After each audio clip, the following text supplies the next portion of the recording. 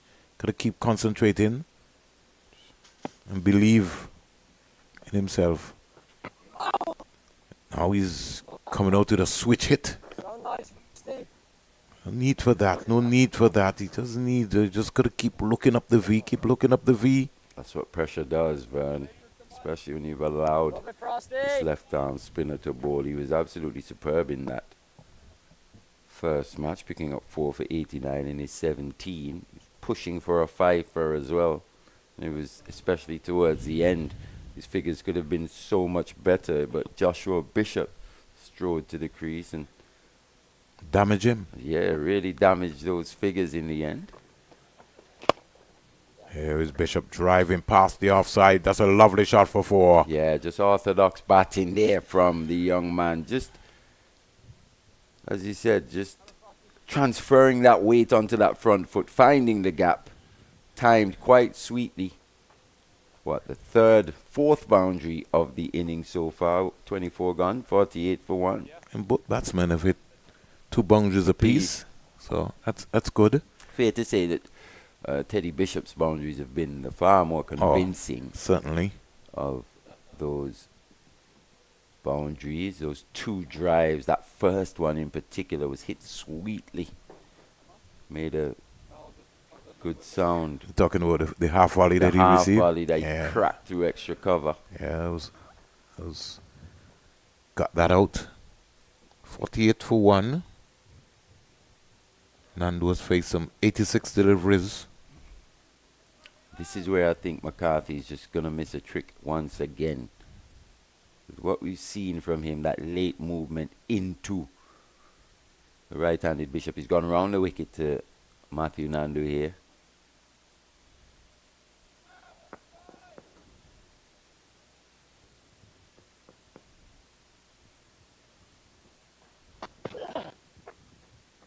Sort of died before it got to the wicketkeeper, Dhoni. Struggling for his rhythm slightly from this media centre end, Vernon, is Liam McCarthy. Just doesn't seem to have gotten his run up just right yet.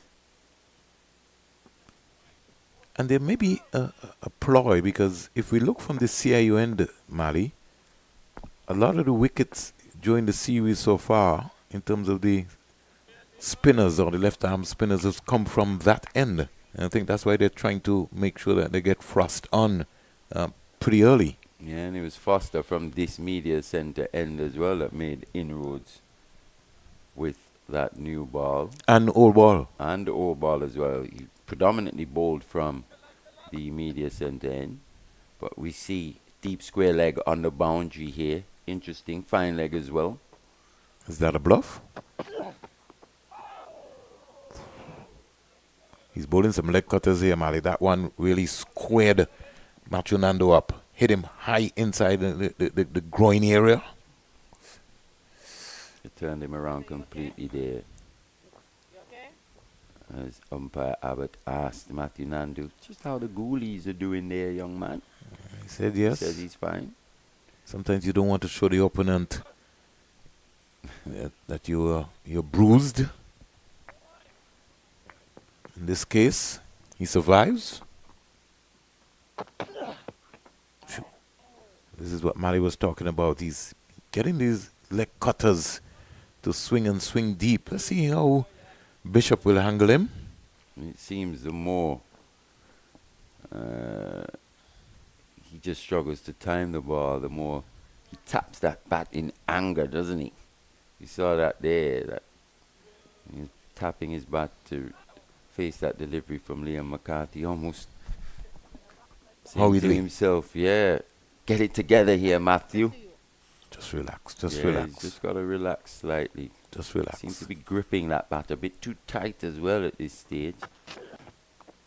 That's well timed, but doesn't find the gap. Some good fielding from the Irish. That's something they've done quite well on this tour. They put their bodies on the line. Yeah, they've caught and fielded well. We've seen the catch of the tour so far from the Irish. You think back to that first fee on hand that Up at the stadium. up at the Sir Vivian Richards The Stadium, stadium. the first match Yeah. of this tour.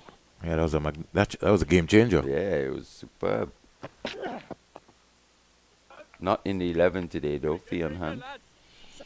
So 25 overs bowl, Mali. Very high proportion of overs getting through there. And I think Mike Frost has been able to complement that with the three seamers. Mary Abbott just reminding and saying, don't Liam, don't get too close into this area. I think the Irish will be happy with the position of the game at this stage. They probably would have liked one or two more wickets. 49 for 3 probably suits them a bit more going into lunch. But in terms of the West Indies Academy, you've got to give them some credit for this partnership. Probably hasn't come at a rate that they would have liked, but what's good to see is that they haven't given it away. These two.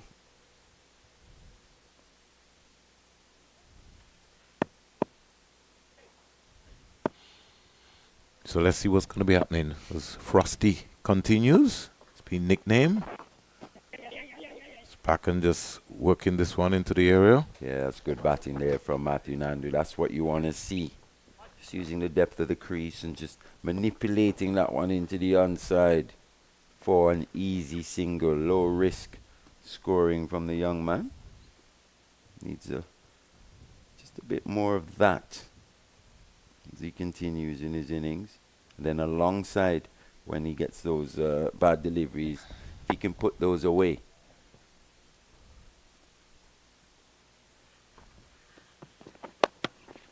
That one hit the helmet of the short leg fielder.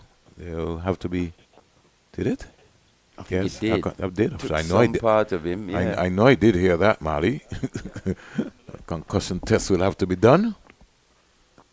But he's very calm in the midst of fire, wasn't he? Yeah, it was a short delivery. Just seemed to tuck in there. That's it. Kept his eye on it as long as he possibly could. Yeah.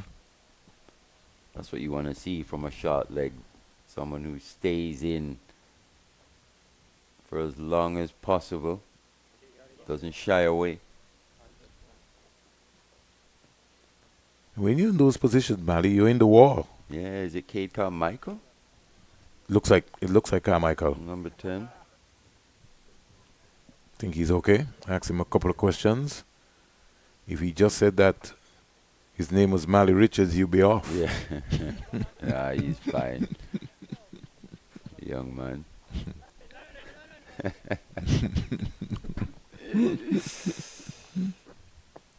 Again, Macho Nandu trying to slow the game down.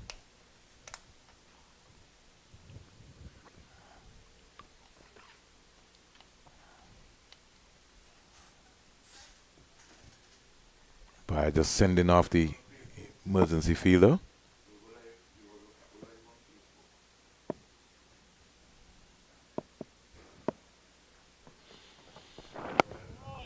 Defending nicely. The 50 up for the West Indies Academy. 51 for 1. Frosty, come on. Into over number Okay, 26. again. We are 3 minutes away from lunch. We certainly will have, according to the umpire's watch, at least one more. Oi! Yes, Frosty. So good, Frosty. Say good morning to Nice Sonia length, Frosty, Tuckett. nice length, Mali, boy. she's come to look at her son. She's in the stand. She just messaged me. She says we're keeping her very busy with the commentary. He did look good in the Oh, game that he played before. boy. Hopes that Oh, he nice, gets Frosty. a big one for his mommy. Yeah. It's good to see the Nice, support. Frosty, so nice, boy. She is a solid parent. Just want to see him get a few more runs now as he Yeah, as he develops. grows. Yeah, especially in the under 19s. You'd think that his Well, he's glove out of work- that his glove work yeah, looks, yeah. looks Ah. top, but you just want to see him get a few more runs to justify that potential that he's showing. End of over number 26. But you know, Mali, I keep saying to you all the time, you know, we look into this setup here and we're asking ourselves, where's the Rivaldo Clark? Why is the Rivaldo Clark not in this setup? You know, you search your mind around, and I know somebody's going to tell me everybody can't be in the setup, but I'm saying exceptional talent. When you see talent, you have to be able to make sure that you hold on it. The territories themselves also have to dig deep and start thinking as to how are we going to bring through this talent. Let's look at the Matthew Ford. Will he get into a Barbados team and everybody's around? That'll be interesting to see. Yeah. Those are questions that you have to ask. You see Kevin Wickham. You know, when everybody's around, he's on the bench. You know, these are questions that we're asking. What's the future for Colin Tuckett? You know, we so many unanswered questions. Naughty shot there. Kenny's trying to look to go square. He's got to look to go up to the V. 2 minutes to go before lunch. And he's trying to still hit the ball square. He's got to be careful. Yeah, McCarthy's getting this ball to dart back. Don't want to lose your wicket here now. Yeah, it's been really slow going for this pair, but they've managed to bring up that 50-run partnership. 49-run partnership in just the one process. away. One away, yes. Might get it in this over. And He's out nicked caught! off! Oh! Just what as we- you were saying, Vernon. Given away by Teddy Bishop with outside the off stump, looking to play that cut. Maybe a bit too close to play, but took a healthy edge through to that second slip. Once again, good catch in that region. The second wicket goes down, 51 for 2 now. It's lunch. And they're going to take lunch, I think. And just on the stroke of lunch, that wicket is probably just given that session slightly to the Irish Academy. 52 for 2. Bishop back in the hutch. They'll be happy with that one. Can't give that away, Matty. You gotta keep grinding, and he was trying to go leg side of the ball. Look at the movement here. As we put it up again. Look at this replay, Matty. And we were talking about it. Yeah, just hanging slightly leg side of that one, trying to maneuver into the offside, as you saw there. Thick edge to second slip, 52 for 2, session 2, Ireland Academy. So, at lunch, the West Indies Academy, after being inserted by the Ireland Academy, they are 51 for 2 in 26.2 overs. We'll take a Paradies of water break, and we'll come back sometime, let's say maybe another 38 minutes to go. We thank you very much for tuning in to us right here. God bless you guys.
Welcome back to the Coolidge Cricket Ground, home of Cricket West Indies here in Antigua for the second session of this second four-day first-class match between West Indies Academy and Emerging Island.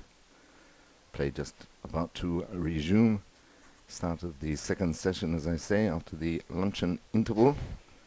West Indies Academy, after losing the toss and being inserted by the Irish, 51 for 2 at lunch, losing the wicket of Teddy Bishop just in the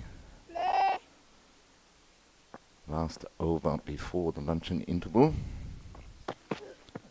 As McCarthy continues his over, he bowled 2 balls at the 27th over, picked up the wicket of Teddy Bishop after Bishop and Matthew Nandu had put on 49 for the second wicket. West Indies Academy losing Akeem August in the first over of the day's play for 2. Teddy Bishop made 16. Nandu was not out, 27. Kevin Anderson is facing. He's yet to get off the mark. It's the 2 deliveries he's faced so far. So 51 for 2. Pretty even session, that first session. Ireland will be happy that they picked up the 2 wickets. It's been a real grind so far for the West Indies Academy.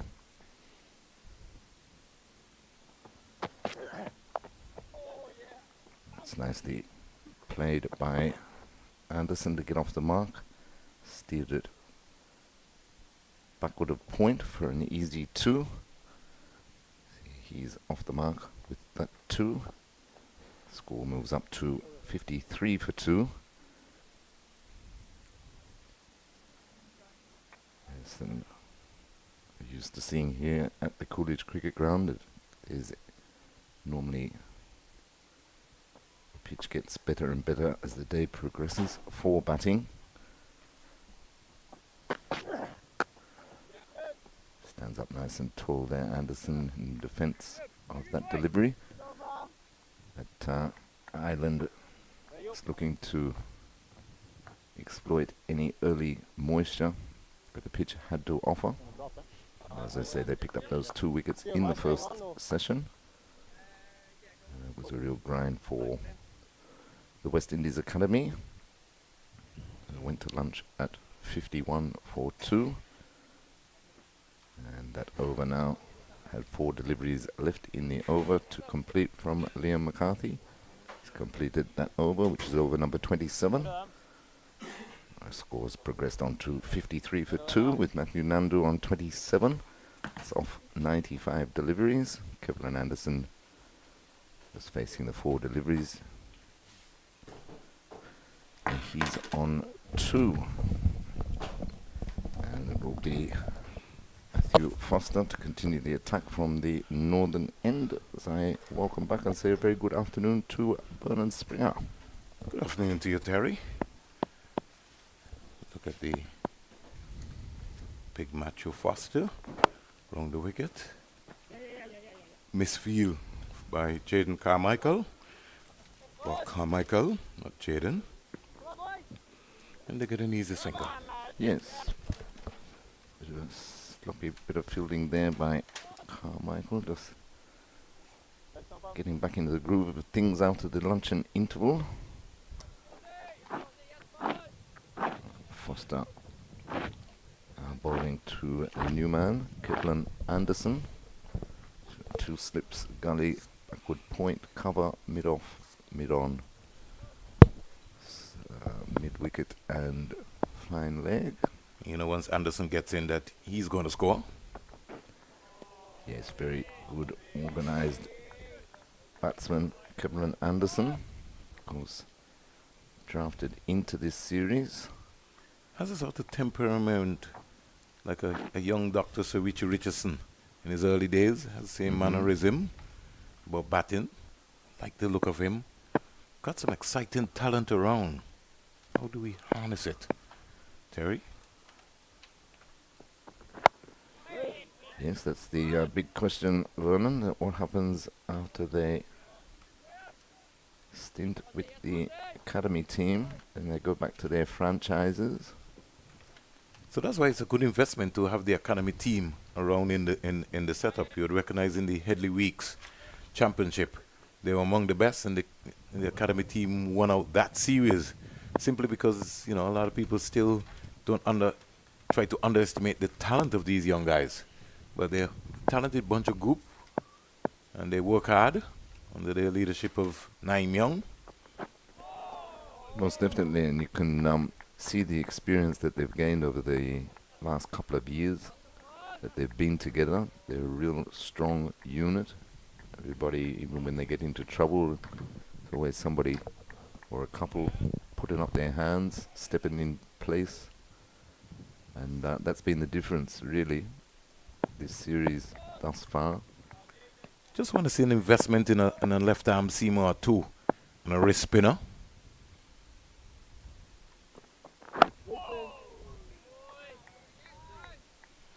And I'd love to see Rivaldo Clark be part of this setup. I think this guy's got so much talent, so much potential. Got to find a way to get him into a setup. It's almost like the same thing with Kirk McKenzie. I can remember if Kirk McKenzie had not come and played for the academy, he might have not have been playing Test cricket because Jamaica dropped him. Dropped him, yes, exactly. In a team which was pretty weak. Yeah, struggling. And the importance of the academy team is shown up here with Anderson. As I say, he's drafted into this setup. Come on, Mazo. He had visa issues and he wasn't able to join the West Indies A squad in South Africa currently that he was originally picked for. So if there was no academy team, there'd be none of this series, and then he misses out on experience of playing in South Africa. He'd be sitting at home at the moment. But everything happens for a reason. Sometimes we try to question the Almighty, but everything is designed. It gives Junior Johnson an opportunity now, who most likely will play in the next game. Yes, for sure. With the Under-19 World Cup switch now from Sri Lanka to South Africa, but he's another talent. He is going to light up that World Cup. Looking forward to see young Joel Andrew from the Leewards, Nathan Edwards, another young promising prospect. So we're not short of talent, Terry. And I like the look of Tom Mayers. I think it's a big investment for Ireland and Irish cricket. Here's Nandu driving sweetly to cover for 4.5 while he put away nicely. And he stayed with the moment, stayed with the shot, and got a boundary. Lovely shot there by Nandu. And what he wasn't doing in the first session when he got deliveries like that, the placement was there this time. Beautiful shot. I think that's the 5th boundary of the day, of the innings. He's got 3 already. Moves him on to 32. That would give him some confidence. Definitely. 58 for 2. Things building up nicely in Antigua and Barbuda for a long, busy weekend. Got so much action taking place all around. Last night at Sanders was a moving moment. Eastern Caribbean Central Bank unveiling their new $2 note and the image. They're using the image of Sir Vivian Richards. That was just a touching moment. When you listen to all of the speeches, everybody was so inspired. The entire world inspired by Sir Viv. They call him the Bull, the Master Blaster. He's having a charity golf tournament as we speak. Here is Nandu just working this into the square leg area. The fielder from deep back of square comes around, gets a single. Yeah, Mez just coming around the wicket to the left-hander. Got into his pads. Hit too straight on that delivery. Well worked by Nandu. So Viv raising some extra needed funds from his charity golf tournament for the Antigua and Barbuda Renal Society. And during that process, they received a check from Eastern Caribbean Central Bank of $25,000 that will go towards that cause. Excellent. Caught on the crease there. Kevlin Anderson, he was falling over. He was in no man's land. Yeah, the feet just got stuck on the crease to a full delivery. That's always the worry for these young batsmen, because the Irish bowlers, they tend to get the ball in and out. To move away, Yeah. to move back in, yes. So you got to be able to keep searching. Anderson just marking his guard. Looks like he's batting off stump. So he can be able to pick that up. Pick up the line. Look at his head movement. Again. Push it because he's batting off stump now. He's going to push it wider. Yes, and he's one that really does know where his off stump is. Plays a lot inside to a lot of deliveries. Can afford to do that because he picks up the line of the ball nice and early.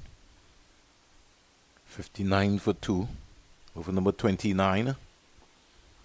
And later this evening, LICB Gold Jacket Award ceremony.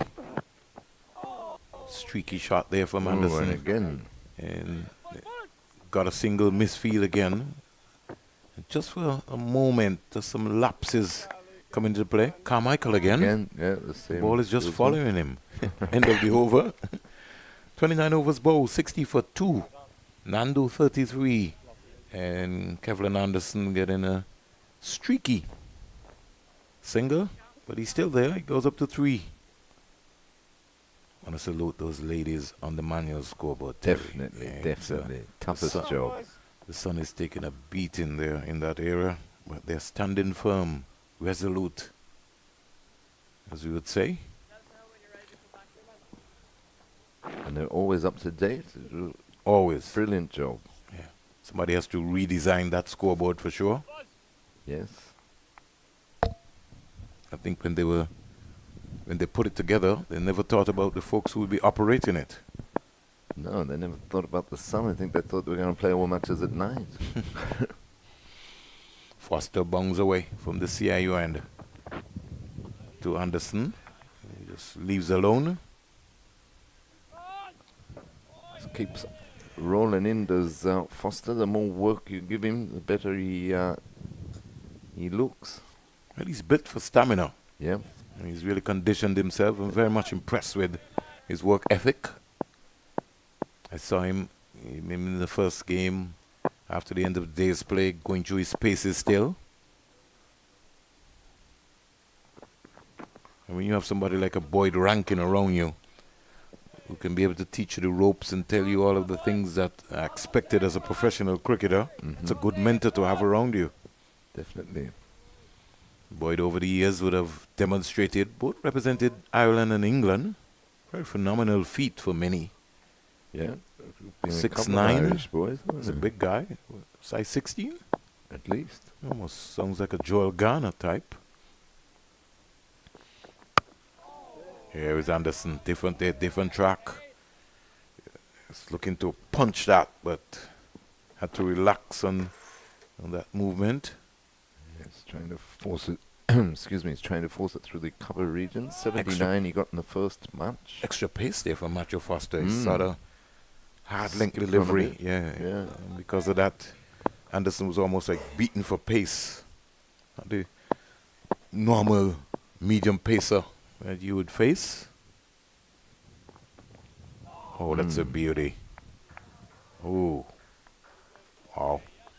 Yeah, just held its line nicely and beat Anderson. Definitely played at that one. They're working, Terry. They're working. They're really putting the ball in the right areas. And because it's a new day now, this is the first time that the West Indies in this entire series has batted first. All of the other games, they've more or less come from behind. Oh, that squared him up. That's a beautiful leg cutter. Ooh. Well played in the end by Kevlin Anderson. Richie Richardson style. Yes, but excellent ball in there by Foster. And the thing that impresses me or impresses all with Foster is his consistency. They're taking care of the cherry, as we would say. They like are, aren't Kookaburra they? cherry. beating it away. Bang on target again. Anderson right behind. Maiden over. And the pressure continues to be built here. Only one boundary so far after lunch. 60 for 2. I'm alongside Terry. These things are heating up here in Antigua and Barbuda for this lovely weekend. Yeah, England are in town for Christmas. I saw the decorations going up behind us there in the courtyard for the big It's gonna be event great. tonight. It's gonna be great. It's gonna be great. So Charles, Jim Allen, and Viv Richards receiving their Gold Jacket Awards. Make sure you come to this ceremony. Hugh Gore will be reading the bio. Hiram Ford, Master of Ceremonies. There are speeches also by the Cricket West Indies President of the Leeward Islands Cricket Board, Darrell Matthew, Marilla Miller, the Antigua and Barbuda Cricket Association, bang on target again. You'll also have Owen Roach, who will also be reading the bio for Jim Allen, contingent from Montserrat, including Basil Morgan, Lionel Baker, and company will be here in Antigua and Barbuda this evening. So it promises to be exciting. And then, the cutting edge band, they'll be sound checking, I think, at 1 o'clock, Terry. So That'd be exciting. we'll get some disturbance of some noise in a minute. Bike and his band. Last night, they were brilliant with Dr. Sir Maclean Emmanuel at Sandals. Should have seen Sir Maclean. Ah. No bowler holds a terror. Oh, my. Listen, at 81 years old, he's got the moves. Still got it. Yeah, he's still got it. He's got the moves. He had the crowd going last night, man. And he brought back some memories because Sir Maclean came with almost most of his horn section. Okay. Along with some horn section added to the cutting edge last evening at Sandals. It was a jam session, really. Took you back in time. Mm-hmm. Push, kangaroo jam. Sir Maclean was on fire. We're back with the cricket action. 60 for 2. Again, short delivery. I'd like to see Nandu, Terry, Just get that left foot Yeah. Just deep work and just it. work that ball. That's why Brian was, sorry folks, but got to talk about some of the top left-handers, Alvin Kalitran, Brian Laro. They just nick you off into that area, into that square leg area. Most But definitely. they got deep and used those wrists and worked you off. Vast acres of land on the leg side area.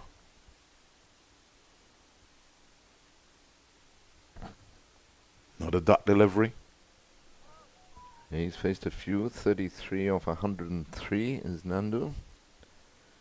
I read Sunil Gavaskar's book, and one of the things that he always talked about says you got to get off strike.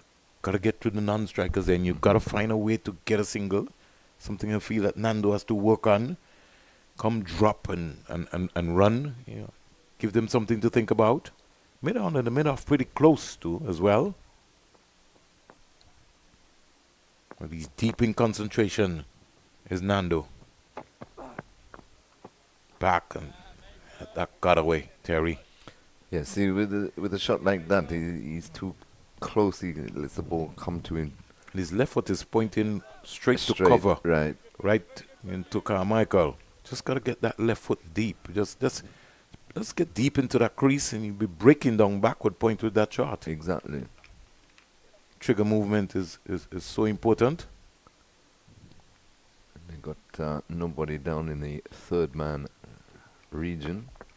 Simply because of how Nandu plays. On top of it, it's a short delivery. Plays it down into the cover region. Maiden over again. And once again, the pressure being built back by the Ireland bowlers. Yes, they've bowled well so far today, have the Irish boys, especially the seamers in Foster, McCarthy and Mez. They kept the pressure on, as Vernon Springer was saying. Real grind here for the West Indies Academy thus far, but they're sticking to the task. important. They just try and see it through. Keep their wickets intact. Anderson waits for Matthew Foster. Punching it down to mid-on. Can't score. Frost fires back a return to Oni. The score remains on 60 for 2.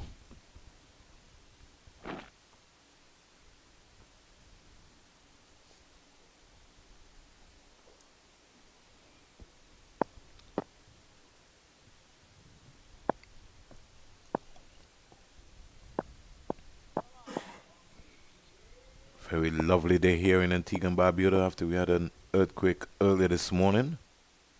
I think it was about 5.4. Here's Anderson back and punching it. Applause for Carmichael for finally feeling the ball correctly. The Irish are having fun. It's a harsh game. It is a harsh game. He's misfielded twice for the day. Oh, what a day. It's a lovely day. 60 for 2.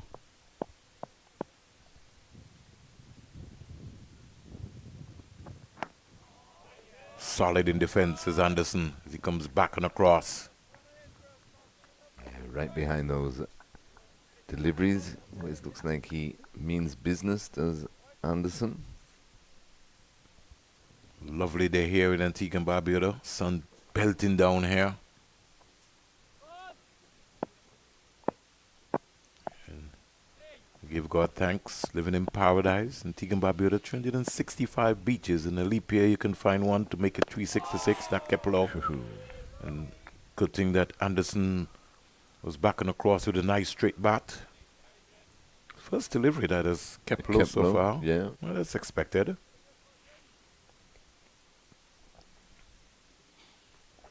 The Irish should feel that if they can get into this batting lineup, still got Joshua Bishop in this team, Nyeem Young. Bishop scored a maiden first class 100 in the last game. Man of the match performance, lovely shot up to mid-off by Anderson. It's different days. It's not coming out of the bat that sweet at all for Anderson. No, not as yet. He still works his way into his innings. But that's what the Irish boys would be telling themselves, that they can just keep this pressure going for as long as possible. Driven straight down the ground. Foster didn't get down in time. Mid-on after it. Won't have the legs to go all the way. And they come back quite easily for 2. Good return in the end from McCarthy. So over comes to an end. The score motoring on to 62 for 2, Terry. Yeah, and especially with the pitch, as we so often see here, Coolidge just gets better and better later on day 1, then into day 2. Best time for batting. So West Indies boys just need to keep grinding and out, keep their wickets in hand. It's a hot day, so the Irish will feel it out there. Didn't get a chance to go up to the Survivor Stadium to have a look at the track. It's been just really crazy. Didn't even get a chance to see the English team practice. Round the wicket comes Tom Mayers. Write that name down. Slow low bumper. Took a long time to get to Matthew Nandu. He saw it almost from a distance. Tell you how unfair it is for bowlers. You belting me all around and you can bowl one bumper. Right. And especially like that, you know. It's not exactly troubling anybody, is it?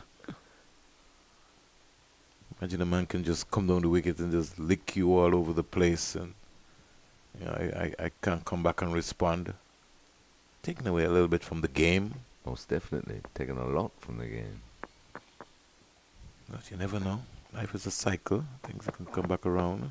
Back on top of it. Played that well.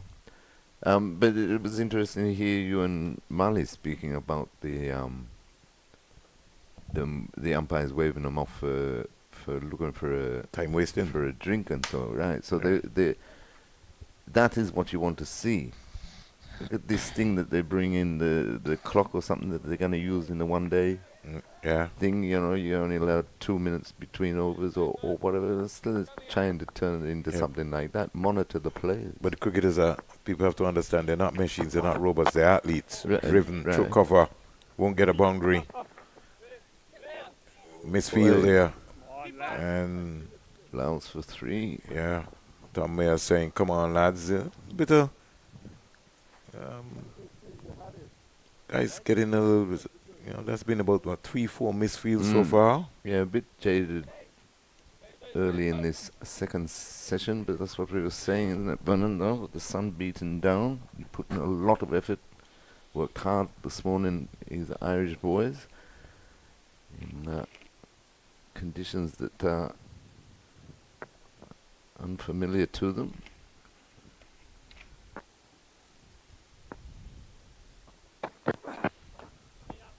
Bang on target again.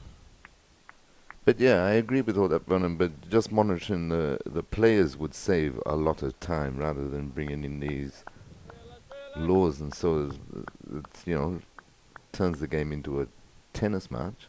Into a robot game, you mean? Right, right.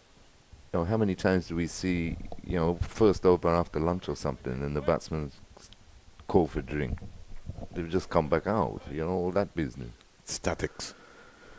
But I know they're trying to stamp out certain areas to get a good flow of the game, because the viewership and everybody wants to be excited. Just want to see them just relax the bumper rule a little bit more, so that otherwise the bowlers will get slaughtered. Who just comes to a cricket game and just looks at batters just bash bowlers around? Exactly. You want to see some excitement. Exactly. Yeah, and a bowler that's- can respond. Yeah. And especially, everything these days is in the batsman's favour. They play, mostly on roads. Like how you said that, Terry. On concrete. There's a difference with a tar road and a concrete. Exactly. Talk about you can trust the bounce. That's what fools you sometimes. Whoa. There's a P for leg before. Close. No. Just outside the line. I Yeah, and then think the angle too. Coming around the wicket, there's always going to be a worry. Let's look at it again, Terry, on the screen. Pitch outside the Yeah. line of the off stump. think. Yeah, and he just got far enough outside. Yeah. So he survived 64 for 2 at the end of the 33rd, but that's the only real one he's troubled Nandu with coming around the wicket. I think he was giving him more trouble staying over the wicket to the left-hander. But we won't start that argument again. It's a patient game, man, and different angles. And I know the coaches have their video analysts, and they've done their work and got their data work out. And Mali in the last game raised a very, very, very important point. It depends on who is the bowler. So you can't make a comparison to somebody like a Nathan Lyon and Kemar Roach and those guys. That's something they've mastered. Loose shot there by Kevlin Anderson. But he really started a trend, though, didn't he, Rochi? I mean, as soon as he started having success, every bowler in the world started coming round the wicket to every left-hander, whether they were batting at 1 or 11.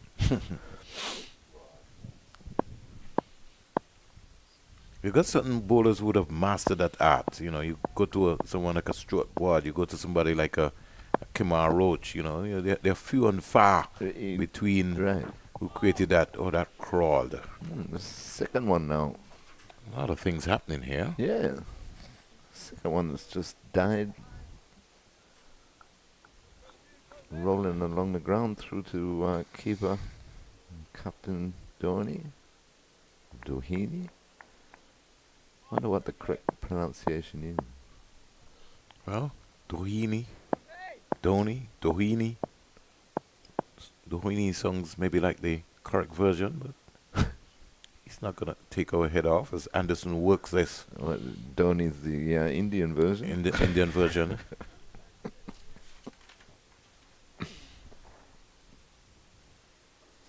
More and more pressure being mounted here.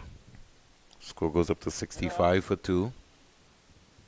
Left-hander Nandu comes in to strike.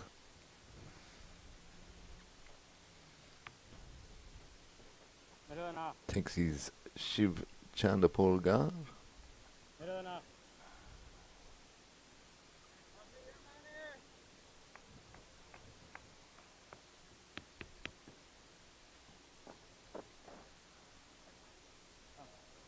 Nandu just checking, just making sure that everything is in place.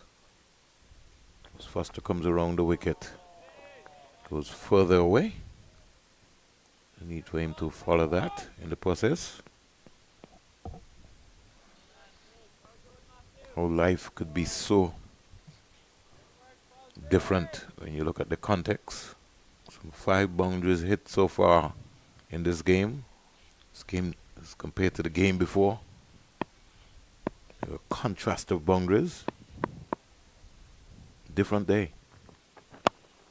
Nandu just pushing at it. Didn't go right through with it. Could have really found the gap. Could have just pushed ahead and just push it just past the gap down the hill. He was just contented to just Just to keep it out. keep it out. 2 changes to this West Indies Academy 11 from the winning 11 from the first match. Kenny Clark.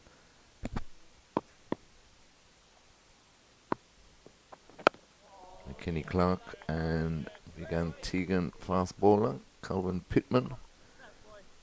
So they left out Into the 11. Ewan Lane and And Ashwin Ned. Yeah, Come on, boys, round we go. Ned bowled well. he bowled very well, yeah. Yeah, no doubt about that. I like Lane. I like the look of Lane, but I know they're trying to manage and give as much exposure to folks into the academy. I hope that they really, this group gets a chance to go to England or South Africa or to the Irish. Mm-hmm. Will certainly help their game. Because you can get comfortable playing in conditions in the Caribbean Yes. and really not still really find your true self in terms of understanding how to bowl and how to bat.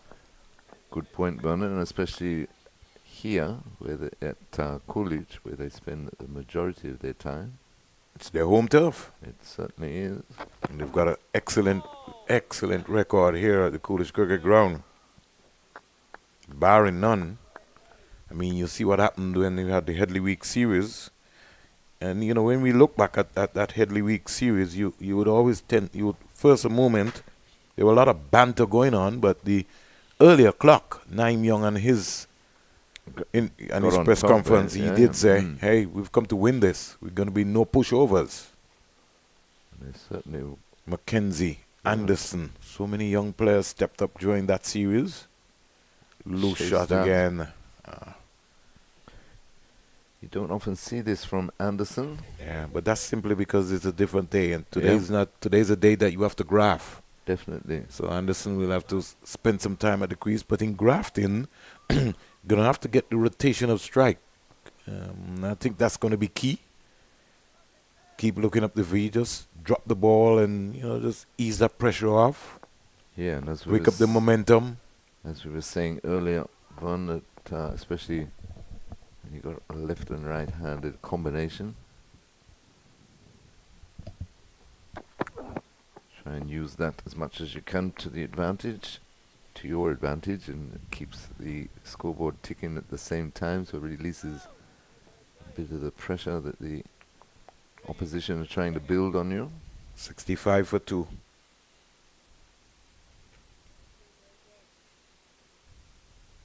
The Irish motoring on here.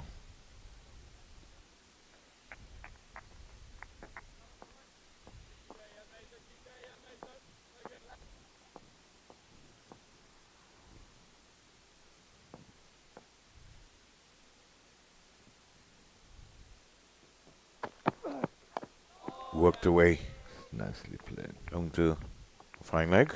Get an easy single. So although scoring has been slow, one will have to understand the context of the game Yes, because the Irish have bowled well. they have. They've stuck to their plans, and they've had Great consistency in their bowling, especially from the three seamers. We said he looks like a Derek Pringle, this Tom Mays, or is it more like an Angus Fraser? Well, Angus Fraser, body structure, and he starts like Angus Fraser, but I think he's got that twofold with the Pringle attitude as Right. well too. Mm. But Angus Fraser, lumbering up, more Mm-hmm. bigger guy, might be his role model. It might be interesting Could to be. ask him a question or two. Mm. Be terrible though if he turned around and said, "Never heard of either of them. I just bowled. No, he played did. myself." He looks like a student to the game. He does. Yeah, you got to be a student. Everything is on YouTube these days. Well, there you go. You got no excuse, have you, these days? So Check even everyone out. Even if you don't go into the library, you got YouTube. Everything is right there in front of you. Got to make it happen. Driving is out caught. And Carmichael wasn't going to miss that one. That's what Mali was talking about. He's done all the hard work, and he gets a easy, soft dismissal. Look at the position of him. Didn't follow through. 2 feet almost marching together. Yeah, and check the stroke. Put him up again for me so that Mali missed it. And the replay there. Pretty It was almost like on the innocuous march. half volley. Good change of pace. Just tried to ease it over cover instead of really hitting through the line of the ball. He goes for a patient 35 of 116 balls.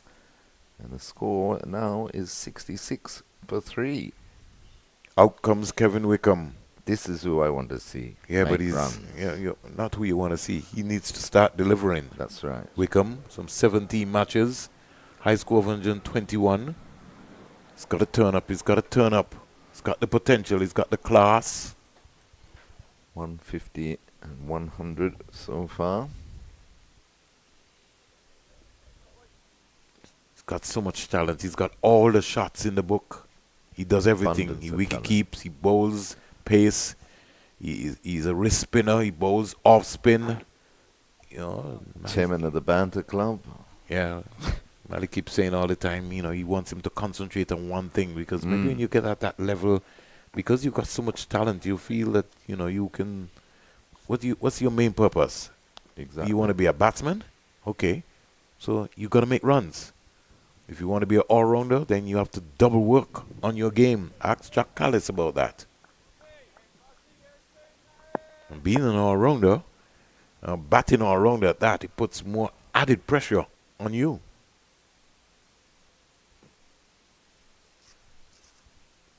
Irish reserve fieldsmen taking a long time. The umpire saying, come on. So that was the end of the over. So Foster will start a new over. He's bowling to Anderson. Here's this one. Again, no feet movement there from Anderson. He's not that sort of player. Hands went. Bottom hand coming off the bat. Yeah, peeled off. Just wide of gully in the air, but wasn't catchable. It wasn't close to any fielder. So worrying signs here for Anderson. He just lost his partner after lunch. One would have to see what the approach would be like from Kevin Wickham. If you get a march on here.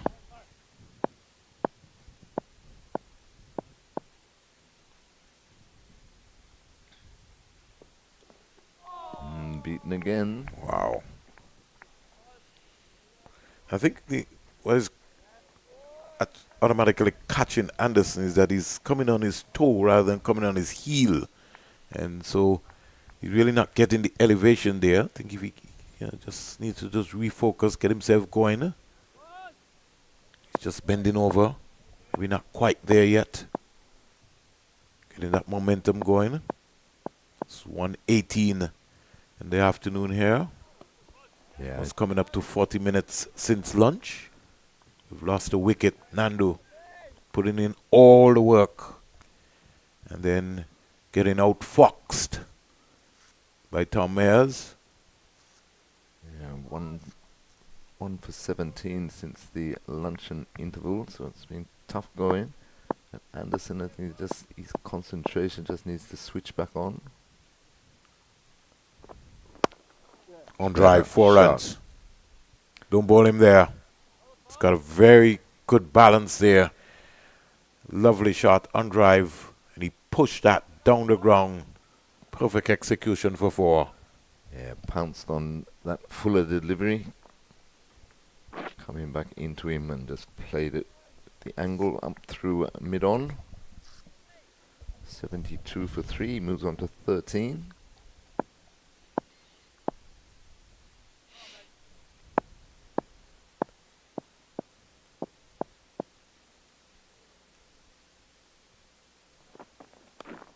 Turned. Sickles that Past one Dhoni. nicely. 4 runs. Badly line delivery. And just got inside of it. Got bat onto it. It's a long time I haven't seen a player really leg glance the ball. It's something that you don't commonly see these days. But good exhibition there from Kevlin Anderson. Just had to get bat onto it. And sped away on this fast outfield here at the Coolidge Cricket Ground for another boundary. 2 in the over so far. Yes. It's almost like history. Back-to-back boundaries after a drought of them, really. Well, Nandu had 1 after lunch. So it's 3 since lunch. Driving again up to mid-off was pretty close. I've been very impressed with Dhoni on his field, placing with the mid-on and the mid-off almost right up. Yeah, it's different. Brings them a bit closer than what they would normally stand. You know, in the West Indies, Terry, they'll be further back, Most which would definitely. invite the batsman to be able to get a single. Right. Because they're that close, then it changes the mind Very difficult. of the Yeah. batsman. Very difficult to pinch an easy one. Well, you can if you play with If soft hands. If you tending to But go if for the big you're shot, striking then it, yeah. it's going to be a no-no. All 3 fast bowlers so far, Terry, have picked up a wicket. Yeah. Foster, McCarthy, Mayers, Frost. In his short stint, he looked very steady. Now it'll be Kevin Wickham's turn to face the music for the first time, and again, just the 2 slips at 70 odd for 3. You'd say Islander on top. I'd like to see a 3rd slip in there for Wickham. On drive. Nice sweet sound out of the Lovely bat shot, coming off yeah. there. Straight to the mid-wicket fielder. You did say that he was the leader of the banter. Colin Tuckett, the wicketkeeper, he's not easy himself either. Sure, yeah. Good support, Carl. Yeah. The 2 of them round the bat. Yeah, but trust me, Wickham, he's got it Aye. down pack. God, definitely. Class act. I wish I could hear some of those bloopers. But he could be a stand-up comedian also. He could add that to his repertoire. You know, when I hear Wickham talking, right, it sort of remind me of a Kenny Benjamin. You ever been in an area with Kenny Benjamin? Right. Kenny Benjamin finds some jokes. I wonder where he gets them from. It's amazing. Kenny always has a story. Always had a story. He was funny even when he was playing with the 95 tour of England, when the umpire said play at the start of the test match and he'd come bounding in. No ball. Been ready and everything. He didn't even have the ball in his hand. I hadn't given him the ball yet. Yeah, it was Wickham, just stylishly. All the time in the world, this guy, don't know. Get him out to South Africa. Get him to Australia. Get him different scenery, different culture. Let him understand that he's a pro there. He's got to live up. So much time for him, young Kevin Wickham. The future looks bright. The cupboard is not bare. It's how we harness that talent. Yep. With Valdo Clark and company. Slow ball. Play. Respecting it, understanding it. Doesn't want to be outfoxed by Nandu, because I'm sure he would not hear the end story when he goes back into that dressing room. Yeah, Kevin Wickham Caught that looks like one the kind early. of guy that he has to be on top of you. And you, if you get on top of him, think you can get under his skin, but he's just waiting. Anytime you slip, he pounces on you. Mm-hmm. He's a knot here. Gets his first Shot. delivery with an elegant cover drive. Won't get 4. Will. It does. Hits the rope now. Downhill. Superb, Terry. Thought for a moment Absolutely. it was going to hold up. You see his balance. Stayed low to the ball. Yeah. And got that stride out. Excellent shot. Excellent way to get off the mark. Stride is so important. Your head position, you got to be looking to go through with it. You got to be balanced at the crease as well. A solid base.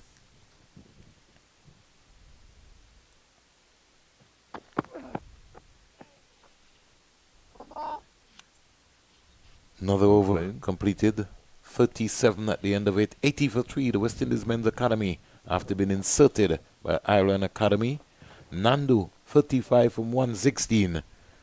Bishop and O'Geese, they're the batsmen who are back in the hut. It's now up to the two most experienced players in Kevin Anderson and Kevin Wickham. So we'll have to see a double K at the crease. Yes, there'll be Matthew Foster to continue. Have a lot of M's also taking place here. Matthew Foster, Mike Frost.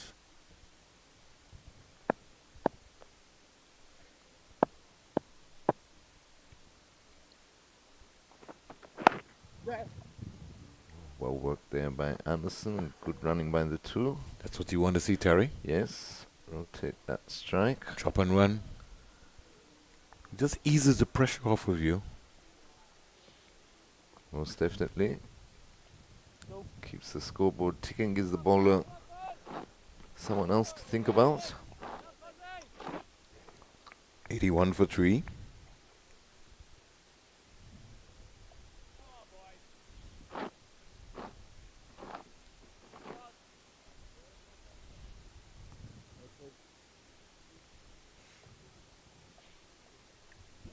It's all happening here. This lovely day here in Antigua and Barbuda. There's some beaming down.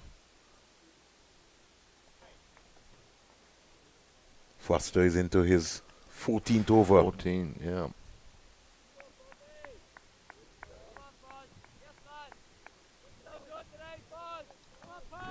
They were geeing him up. They're telling him, come on, give us one more big effort. We need to get one of these guys. If we get Wickham, we'll have a dance. Well, Wickham would be huge, but they'll be thinking if they can get another couple before hundreds on the board, they'll be well on top. And the thing about Foster that worries you is that he gets the ball to induct late. And so that's always going to be a worrying sign for you. And he also can get the ball to move away. So if you have a bowler like that, it's almost like mind games. Definitely, and the strength to run in consistently all day. He's pacing himself. He starts slowly, but then he gets there, he accelerates. Played. Good strike coming out. Hope that Teddy Bishop is looking at Kevin Wickham. You see that stride? He's getting him right out. Yeah. Yeah.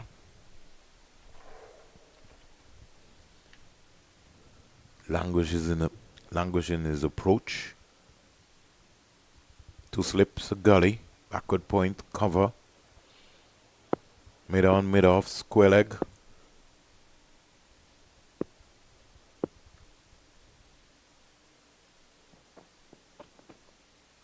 Good leave, good take, good carry. Good cricket wicket here so far, produced by Kadim Phillip and company. Yeah, for sure. The odd balls come through a bit slower earlier this morning. A couple of died after the break, but in general, excellent pitch.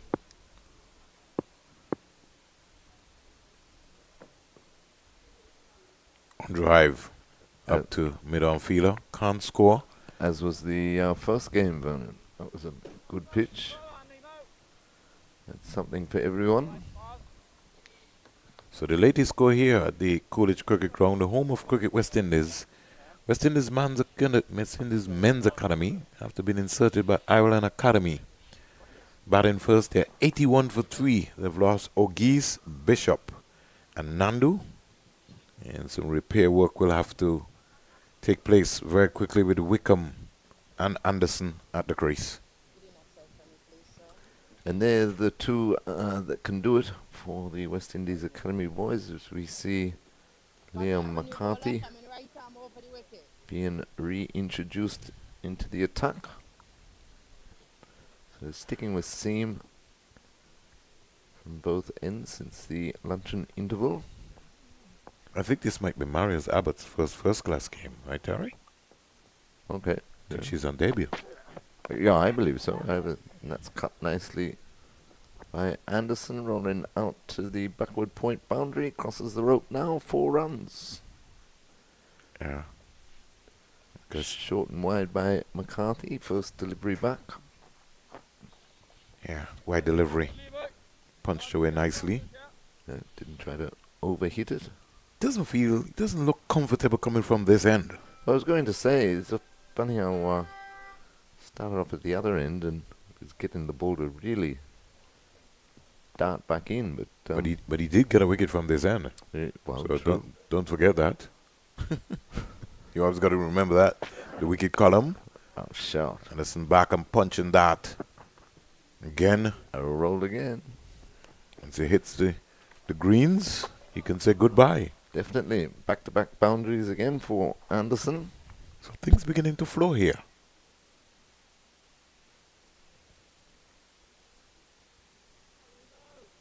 Yes, McCarthy just can't get it right so far. Yet. Yeah.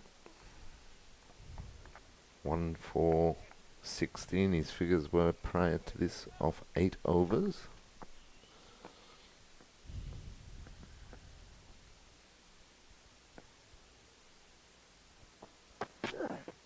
And that's better. Just bang on target there.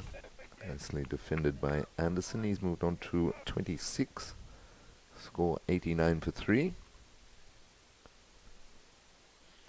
So the shackles beginning to more or less release. Since lunch, we've had some 5 boundaries, Terry. Yeah. One by One Nandu. by Nandu and 2 back-to-backs from Anderson, or maybe 6. And that glorious cover drive by Mr. Wickham. No, well, 1, so 5 so far. We had. Ooh. That was a nothing shot, though. wasn't Yeah, it? but he didn't have any pace either. No. And that's what's undone him, really. Still 1 for the over. Yeah, but I think McCarthy's asking, really? Was that over the shoulder?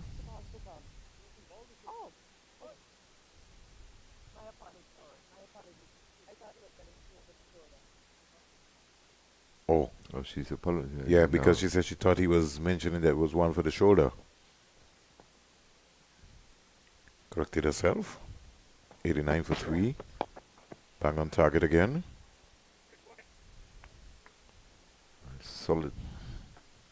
In defense was Anderson. But you have to. One of the things as a batsman is that you have to be able to make sure that you can defend, Yes. because there's gonna come a time when you have to go through that period where everything is happening all around you. You gotta dig deep.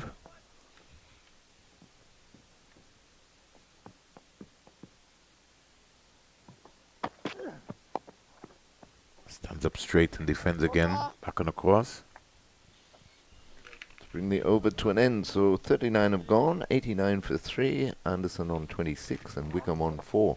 But yes, Vernon, the greats of the game will tell you that in defending, a good leave is as good as a lovely Lawrence throw cover drive. Yeah, but you can't. Frustrates the bowlers just as much. But you don't know which ones to leave if you haven't got a defence. Yeah, but you can't. You really can't just leave and don't score. No. But when the bowling is on top, though,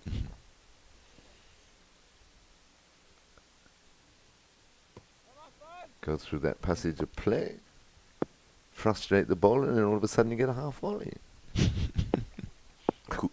Good game. Toughest game in the world. Who else stands out in the blazing hot sun for 8 hours a day for 5 days? Terry, you're not easy, you know. I never even looked at it that way. Never looked at it that way.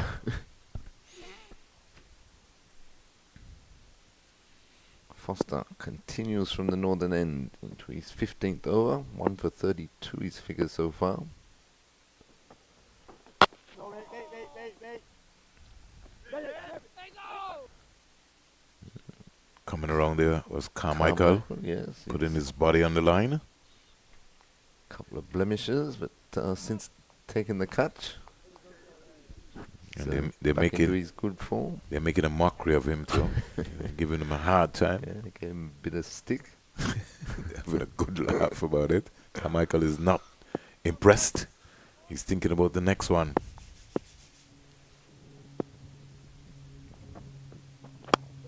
On drive.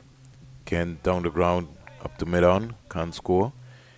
You know, it's something, Terry, even when we look at the modern day field, if we go back, if we roll back the times of fielding, you know, starting with Sir Viv, Koslogi, Keith Atherton, you know, Ian Bell, Derek Randall, you know, you had so many folks who got across the turf quickly. Because, yeah, I did say Koslogi. Koslogi was business-like, fast twitch muscles. But that's why I was impressed. It was Nandu, wasn't it? In the first match when he ran round from mid-wicket, picked it up through in one action, stayed on his feet. That's the trick. You're talking about Jonty Rhodes. How can you know, you those guys just, they control those areas. They, you know, that they just love, enjoy feeling. You know, it's a joy. Sometimes I get the impression that the modern day guys, That's the other thing. Yeah. don't like to feel. That's the problem. They've not worked on their feeling enough. Yeah, the good fielders or the great fielders always wanted the ball to come to them every single delivery. I tell you, right? I learned this from the late Hayden Walsh Senior, and it was a gentleman called Ralston Otto. He didn't want anybody who couldn't catch and couldn't feel on his team. So that was a regiment, and to make the team, trust me, to come down to feeling. Yeah, very true. It didn't matter how many runs you made if you couldn't feel, couldn't make his team. Taddy Arundel, we were talking about earlier today. The Ayatollah, Yeah, Ayatollah was same. a different human being. Let's just put it that way. No run. But sometimes when you look around and you understand what Taddy Arundel and Otto and Walsh and Hugo and those guys were talking about, you come to appreciate and understand the game of cricket, because that's what most teams, in fact, if you look around world cricket, almost all of those teams have increasingly worked on their feeling tremendously. Exactly. In this series, you've seen the West Indies ease up a lot in the field, but mainly the Irish have put their bodies on the line. They've worked hard, and you could see the example, because every fielding coach, he's got a demographic, and he outlines almost everything consistently. But I was impressed with the West Indies Academy boys in that first match on Monday morning when, Thorne was bowling with genuine pace and the ball flying off those edges. It took some smart catches, Very alert. Very good to see. McCarthy down the onside. Not out.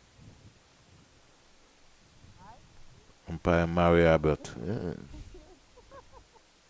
She's enjoying gonna- herself, though. She's gonna go places. She's gonna go places.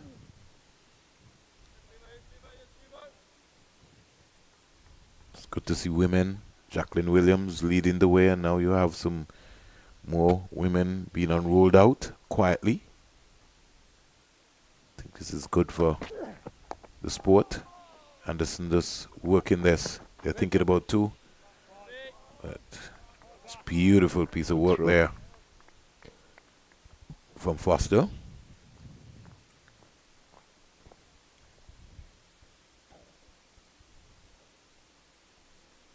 $90 for 3. Slow going here. Real slow. They've had to graph and graph hard, as you would say. The big one, as you would say, Stamford would say, coming up tomorrow at the Sir Vivian Richards Stadium, West Indies, England. The English are in the Caribbean for Christmas. West Indies are home for Christmas. Yeah. Hopefully we'll see some fireworks tomorrow. I want to wish Matthew Ford, I hope he's in the final 11, all the best in what is expected to be a very exciting career ahead for the young man. The elevation of Azari Joseph to vice captain status. Who says that a fast bowler Can't be captain. can be captain? Ask Walshy. Ask He did it twice. Pat Cummins.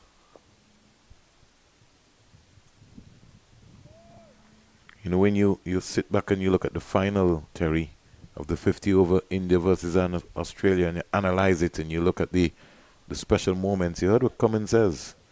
The big wicket was King Kohli. That Right. was the game changer. I got to put Tough. that away. He missed out there. I think he's been trying to be cautious there, Wickham. He'd have normally leaned into that before. Yes, just didn't find the gap on that occasion. You go back to Kapil Surprised him a Dev. bit. Kapil Dev also. Yeah. There you got Courtney Walsh. Imran He's Khan. there. Yeah, Courtney wasn't really that big, major successful, but I'm saying that He there are didn't do a periods bad of job though people. with the 11 that he had under it. But yeah, you're right though. But Imran Khan, he was very successful. Led Pakistan to a World Cup. So, Never got beat by India under his captaincy. Don't like how India he never was- beat them. I mean, under don't like how he was treated even in this World Cup there with the politics and his I don't image like. of his picture. I don't like how No. he's treated in the world in general. Yeah, if you're good, you're Are good. ridiculous. Absolutely. So, at the end of 41 overs, the score is 90 for 3. We'll take a Paradise of water break. And when we come back, we'll hear the voice of Mali making things happen here.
Welcome back to the Coolidge Cricket Ground, home of Cricket West Indies, for the resumption of play after the water break. The second session of day one, 4-day first-class match between West Indies Academy and Ireland Academy. West Indies Academy, after being inserted by Ireland, 90 for 3. We've had some 41 overs in the day's play. Kevin Anderson is on 27. Kevin Wickham is on 4. It looks like we're going to have a spin for the first time in this middle session, with Mike Frost coming back into the attack. He'll be bowling from the northern end. He's bowled 5 overs, no wicket for 8 so far, as I welcome back and say a very good afternoon to Marley Richards. Good afternoon, Terry. Good afternoon to the watchers and listeners in the region and around the globe. Fantastic seam bowling partnership so far from the Irish Academy. They've rotated, actually Captain Dhoni has rotated his bowlers quite well. He's pulled them in and out. They've bowled a multitude of spells between them. And Foster in particular has shown a remarkable fitness level, considering he's not a full-time pro player just yet. And here he's come in and he's performed well again in this a back-to-back 4-day match in hot conditions, something he wouldn't be accustomed to at all. So far, this seam attack has kept this Irish Academy team in the game. Yes, exactly, Marley. And when you consider the workload he had in that opening match, he's done extremely well, because he's basically bowled right through the day so far. I think it'll probably be only Tom Mays that hasn't bowled from the CIU road end.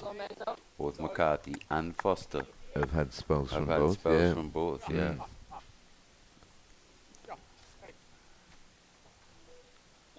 Hey!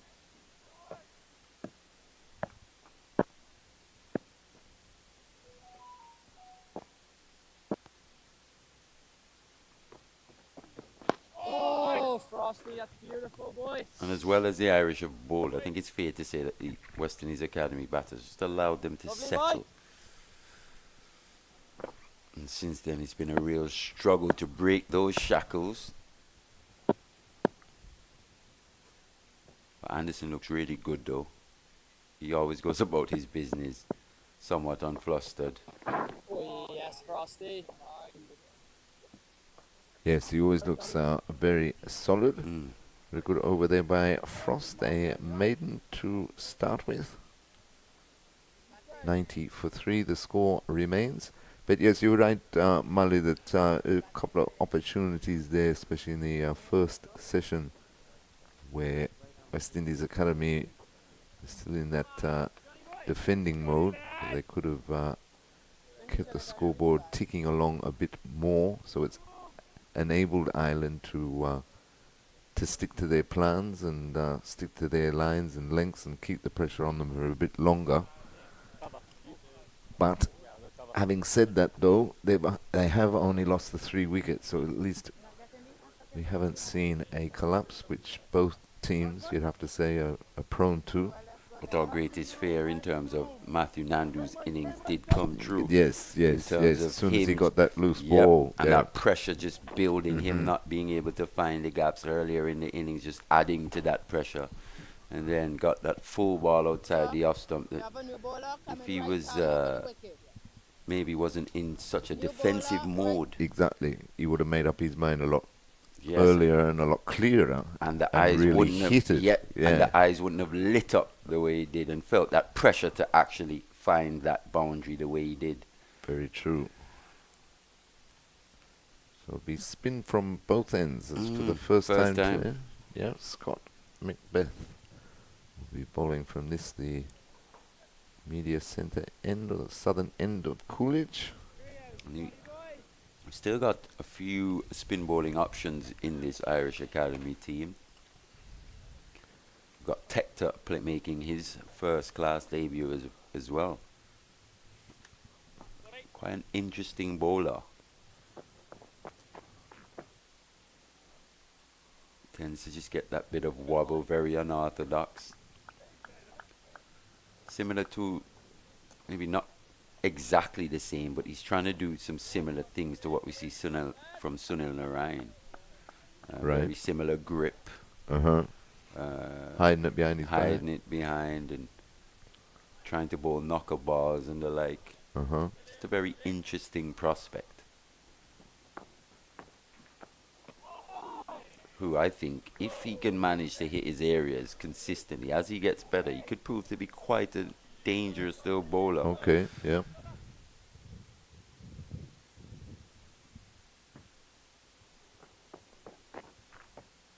So far just struggled for a little consistency in this series with both the bat and the ball. It's Tector, brother of Harry Tector, the Irish international. Ooh, uses the feet, does Wickham, and smacks that high over the mid-on fieldsman into the boundary for 4. So he turned that into a full toss. Yeah, can't bowl that to Kevin Wickham. Waist high, full toss, maybe just slightly below the waist. Easy shot, really. Another for his second boundary. So as he said, since lunch, boundary scoring just occurring a little more regularly. But still, the Irish haven't allowed these West Indies batters to get away. Not at all.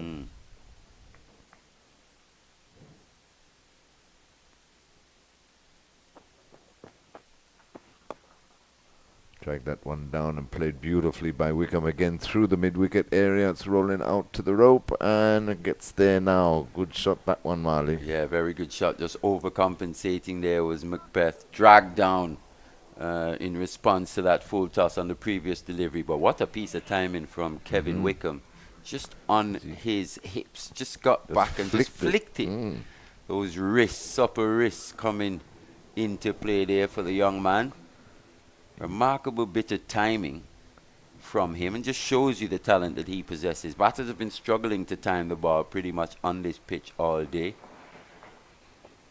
And he's come in, and he's timed to absolutely sweetly. Think back to that extra cover drive as well.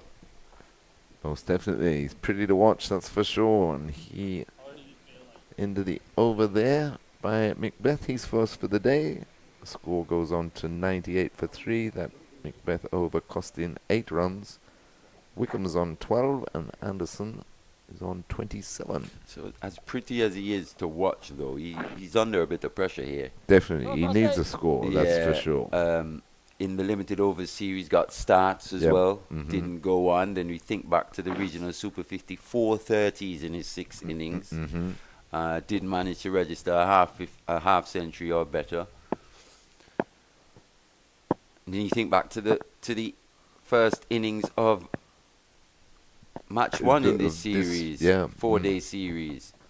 Got to start again. So if you think about it, threw it away. Yeah, he's getting to 20s and 30s quite comfortably. And a player that always comes to mind, maybe just showing my age, and I was Mark Ramprakash. Do you remember when he played against the West Indies? 1991. Right, That's last tour. Rams would come out and get to a sweet 20 and then just get out. Yeah. I remember calling, like, our nickname for him at the time, I was only like 8 or 9 years old, was Rampra 20. He would get to 20 and get out. Turned into what I think was one of the best county cricket players ever in England. At one time, he was easily the best player in England.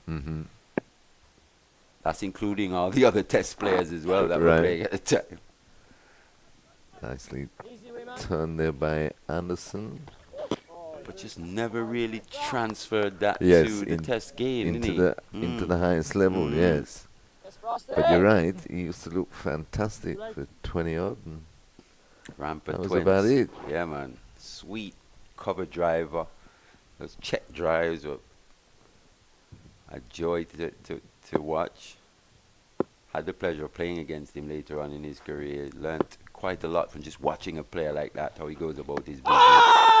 Big Pad first. No. No. Big shout. Big shout. And Wickham didn't get a big stride in. I think that's come off the inside edge. Probably the inside edge Onto just the back saving pad. him. Yeah. Good decision there.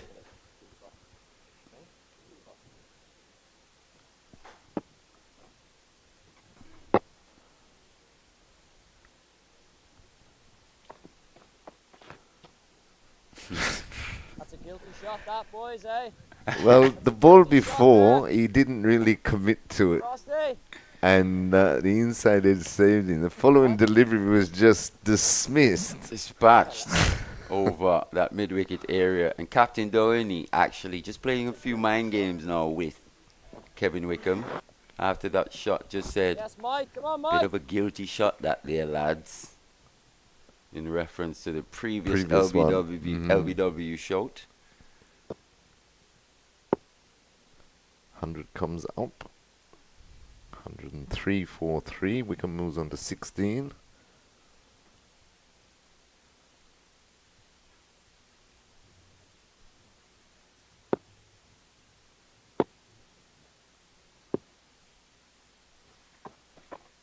Oh, yes. And completes the over there by Frost. So interesting over there by Frost. 103 for 3 West Indies Academy. Good start this from Kevin Wickham though. Looks to be on the money here in terms of his body language, his foot movement. Looks to be in the right frame of mind in this innings, young man. Yep, and that's the importance, isn't it, Marley, with players like Wickham, the frame of mind that they're in and how long they hold that frame of mind for. It's his biggest challenge. Yeah, exactly. It's not talent. It's not whether the bat's coming down straight or whether he's transferring the weight the right way. It's just all about the art of batting for him. Right. That mental side of batting, the mental challenges. And as you say, we've seen it through, cricketers over the years, and so I always mention Carl Llewellyn Hooper. The same. Well, this boy here is getting himself into the same mode as Hooper, like. But I mean, it's not an easy thing, as we were saying before. You're out there a long time in the sun. You gotta concentrate, and that's the ability of, being a good player into a great player. The great players can switch on and off at the drop of a hat type thing. In between deliveries or whatever, but then switch back on as soon as they need it. But that's an art in itself. They pick their moments as well. Right.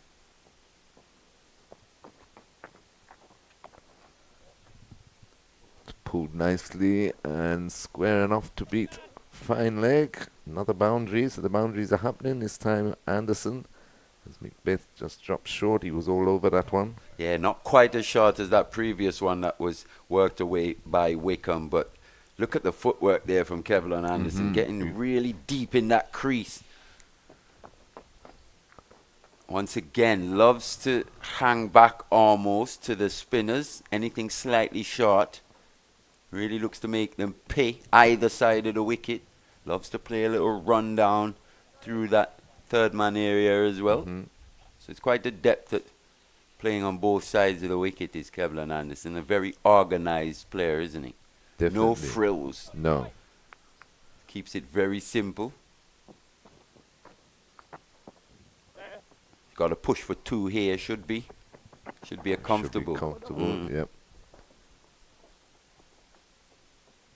Runs just starting to flow. We've already had 7 of this over. Macbeth's first over went for 8. Score goes up to 110 for 3. Anderson 33 and Wickham is on 16. First time we're probably just starting to see the Irish bowlers just starting to feel that pressure. Shows you the effect of having that positive intent and also good execution. Not only looking to be positive, but executing as well Think back to Nandu, he was at times still looking to be positive, but just couldn't really execute.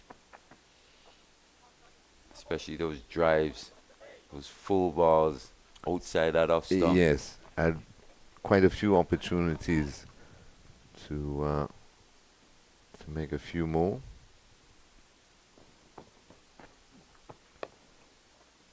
But just getting towards the middle of the day, you know, the energy levels too of these Irish boys out in the hot sun and keeping up their discipline. Over comes to an end, 111 for 3. Anderson is on 33 and Wickham is on 17. Well, we saw up at the CCG in that one-day series, especially how the pitches there just tended to spin a bit more. Mm-hmm. The Irish would have come here expecting maybe pitches to turn similar, in a similar vein to the Sir Vivian Richards Stadium. But so far, even though spin has also been successful, it's been a more balanced pitch in terms of pace and spin, something in it for everyone. But here, as a spinner, you've really got to look to give the ball massive revolutions to get that turn and bounce. And I think you really have to earn your wickets or here it's, as a or it's spinner. more of a mistake from the batsman. That's yeah, for sure. Yeah. So Beth just under a bit of pressure in his spell. Both right-handers looking to be aggressive towards him. Conceded quite a couple boundaries already. Hence probably why too the academy brought in the two pacemen in McKenny Clark and Calvin Pittman. As well, they would have recognized the conditions in match one. Right. We've just moved over 2 pitches now from match one to the left, that is. So about middle now, isn't it? yeah, we're probably on pitch 5 if you're yeah. counting right to left.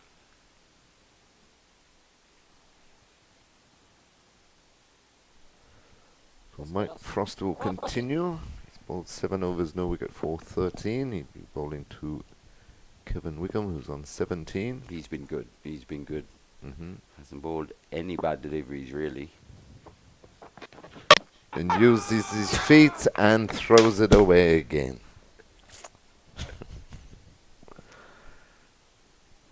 He was nowhere near the pitch, the line or anything. Just danced down and took an almighty swing, and Frost claims he's first. Second time we've seen a dismissal like that from Wickham in this series.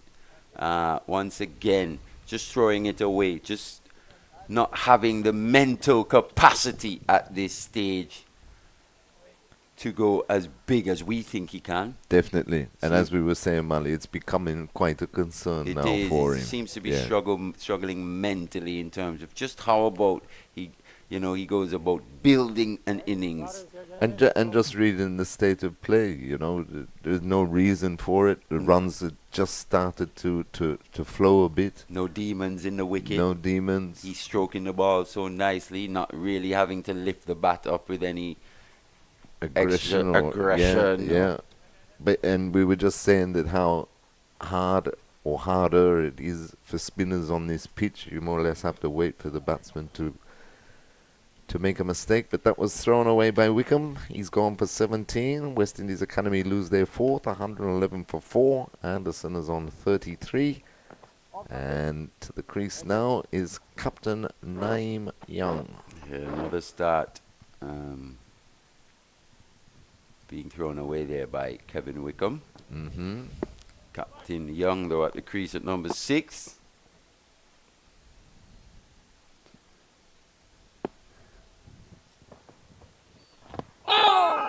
This could be interesting. It was Frost that picked him up last week. Yep, interesting. Dropped, caught bowled, and then offered no stroke. Stroke bowled. Yeah. Interesting stage of play here.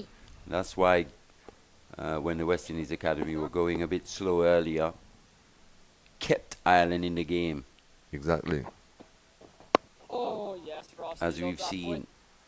Just a couple wickets just brought them right back. Just when it looked like this pair in particular, well, the previous pair in Wickham and Anderson, were just forging A nice partnership, setting that foundation. Struggling a bit there, Yeah, Youngie Young.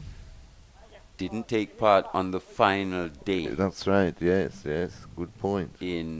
on match 1, day 3, the morning of.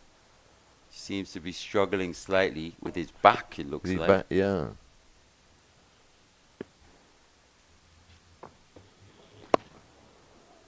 Nice that, Frosty. If you think he's had a few days in which to recover since then. Mm-hmm. Still just seems to be having a few issues. It's been a long season for him, though. Played a lot of cricket. Mm. Well, they all have, really, but particularly him, the captaincy.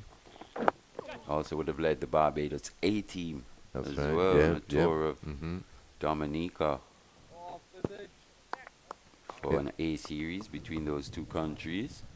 Yeah, so he hasn't really had a break for a No, he while. hasn't. He's off the mark here now, though. 112 for 4.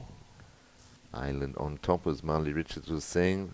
Slow going, the West Indies Academy that kept them in the game, and he's a couple of wickets after lunch put them in a good position. They'll be weary, though, that they don't want a Joshua Bishop or the like to come in and take the game away like happened in the first innings last week. I anticipate he'll come out and play exactly the same way, to be honest. Yeah, why wouldn't you? Mm. And Nyeem Young at the end of the over is just calling for some treatment. Physio bounds onto the field. Might be just a case Mully didn't really warm up enough before coming out to bat. Obviously, he would have been padded up next, but the way Wicks was playing. Oh, he's got a hand issue, seems like. Okay. Skipper Young. Seemed like he was just holding his lower back Yes, yeah. a bit. He seems to be having a hand issue.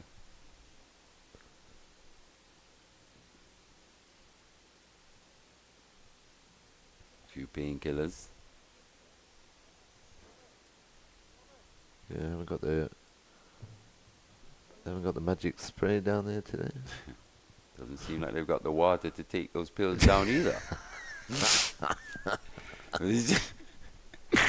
You don't want him choking, I was fellas. gonna Come say, on, man. I could fix Yes. your hand, but I choked him with the I sample. choked him with the paracetamol. Jesus. Who's liable for that?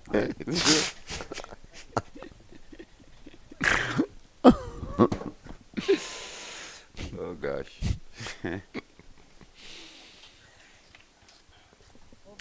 Leo McCarthy back into the attack. So Macbeth just got the 2 overs. He's been taken out. McCarthy is back into the attack. He's bowled 10 overs so far, 1 for 25.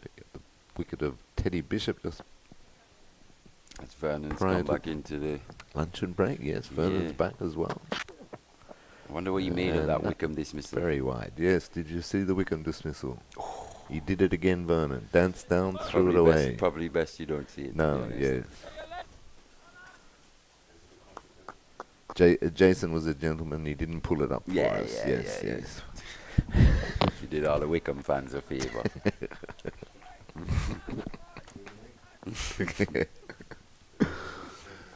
Including myself. That would have been particularly painful.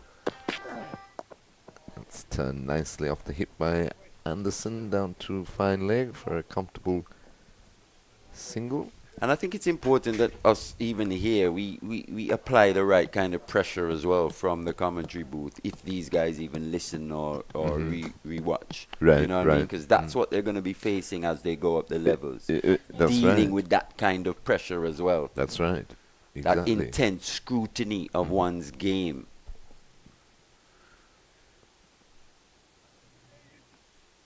How do you respond?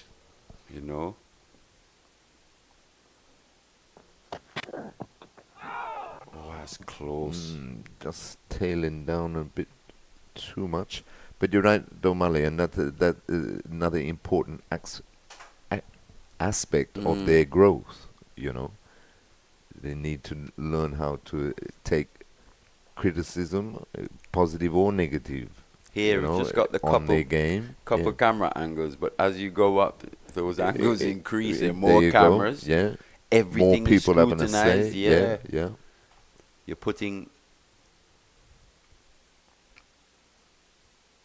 a lot of your play on video. A lot of your plays on video. It's going to be used and analyzed and Yeah, by all and sundry. You know, Yeah. they're not just your coaches trying to make you better, but the opposition trying to work you out. And exactly. So one has to be strong mentally. definitely. You know, And as we know, the great game of cricket, 90% played in the head. exactly. That's where Kevin Wickham's at this stage. Definitely. Whoa. Big drive outside that off stump. Saw that outswinger. Maybe just a little too wide. Yeah, a little too wide, maybe a little too early in Early his too, innings. yep. Mm. Just 7 deliveries so far from Captain Young. But we've seen him, though, in this series look to be positive from ball one, Yes, regardless. yes, yeah. Think about that winning half century that he would have, scored in that In the one day match. one-day Yep, match. yep. Yeah, how he came in Unbeaten. took control. Still a bit of movement here for these Irish seamers, though. Yes, McCarthy's been getting it to loop around a lot all day. As his over comes to an end, he's bowled 11 overs, 1 for 26. West Indies Academy 114 for 4.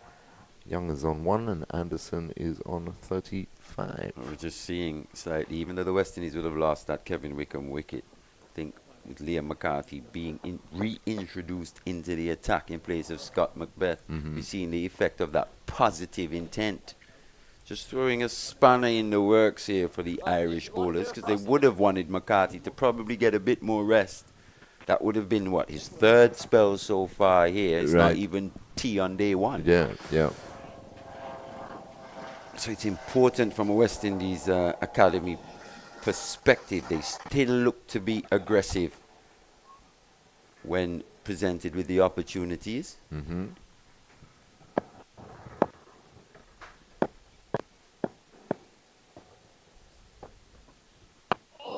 It's a good delivery. Scamper through for one. That's the kind of batting they'd Good want running, here. that's better. Yeah. Rotate the strike. Because they should be thinking to themselves, you know, all right, 115 for 4 is not flash. But if we can build a partnership and get up to around 250, 270, because of what we've seen of the Irish batsmen on tour so far, you'd still be pretty happy with that. And that's why I think the game's still evenly balanced at this stage, because Ireland would be hoping for a 130, 135 for 6. Yeah, yeah. Which would,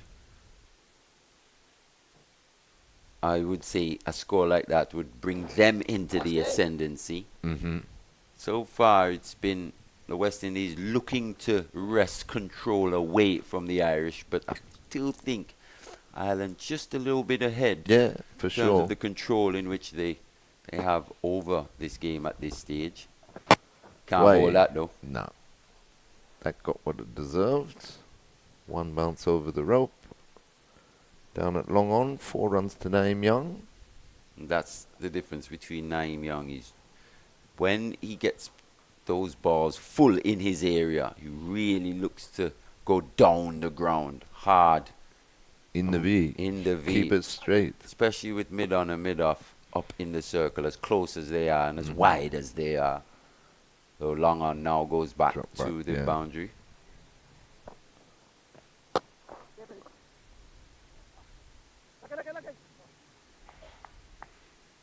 That's what. Maybe just looking to overcompensate slightly there was Frost. Just pulling down, getting away with that short delivery. Struck well, but couldn't find the gap.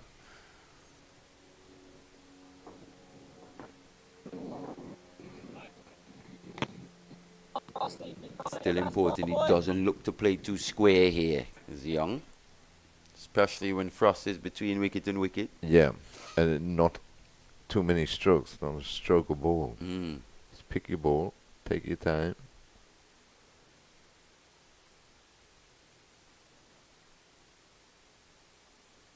We've seen the effect of that long on. Had that man been up in the circle, that probably would have gone Would have over gone that as well, area yeah. as well. So good batting from Young. Good stuff as well from the Irish Academy. 119 for 4 after 48. Yes, good game we have on our hands here at Coolidge. Yeah, things just heating up Nicely. since Yeah. lunch. As you say, Mali, the Irish boys just slightly ahead, but it's poised though, isn't it? Very For- much so. It's Tilt the both balance teams. back in West Indies' favour, these two will be thinking. It's a real tug of war at this stage.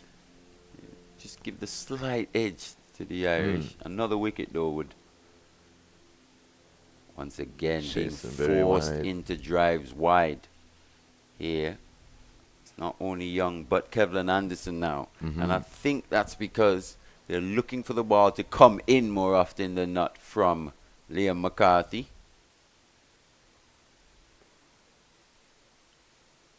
Yeah, that one was just started too wide. Too wide.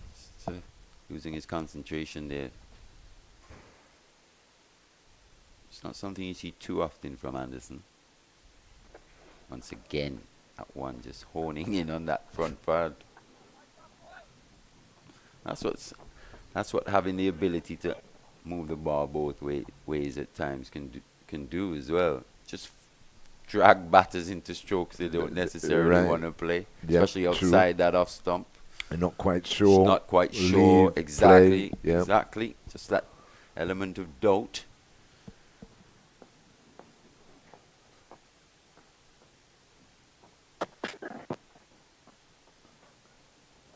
That's well played though from the young man. It's a little short there from McCarthy, allowing Anderson to just adjust. He looks so solid, though, Does. doesn't he, in defence? That and when playing shots, Right, which tells you he's got that solid foundation, right? Yeah. That base. very well organised. Very well organized player indeed. Young Nandu can just take a little leaf out of his teammates' book. It's not a massive adjustment. It's just at times not looking to overhit. And believe it or not, it's trusting that willow that you've got in your hands Right. as well. Mm-hmm. You know, at times, if you don't have a willow that you absolutely trust, you find yourself trying to overhit, Right, yeah. losing your shape while doing so as well.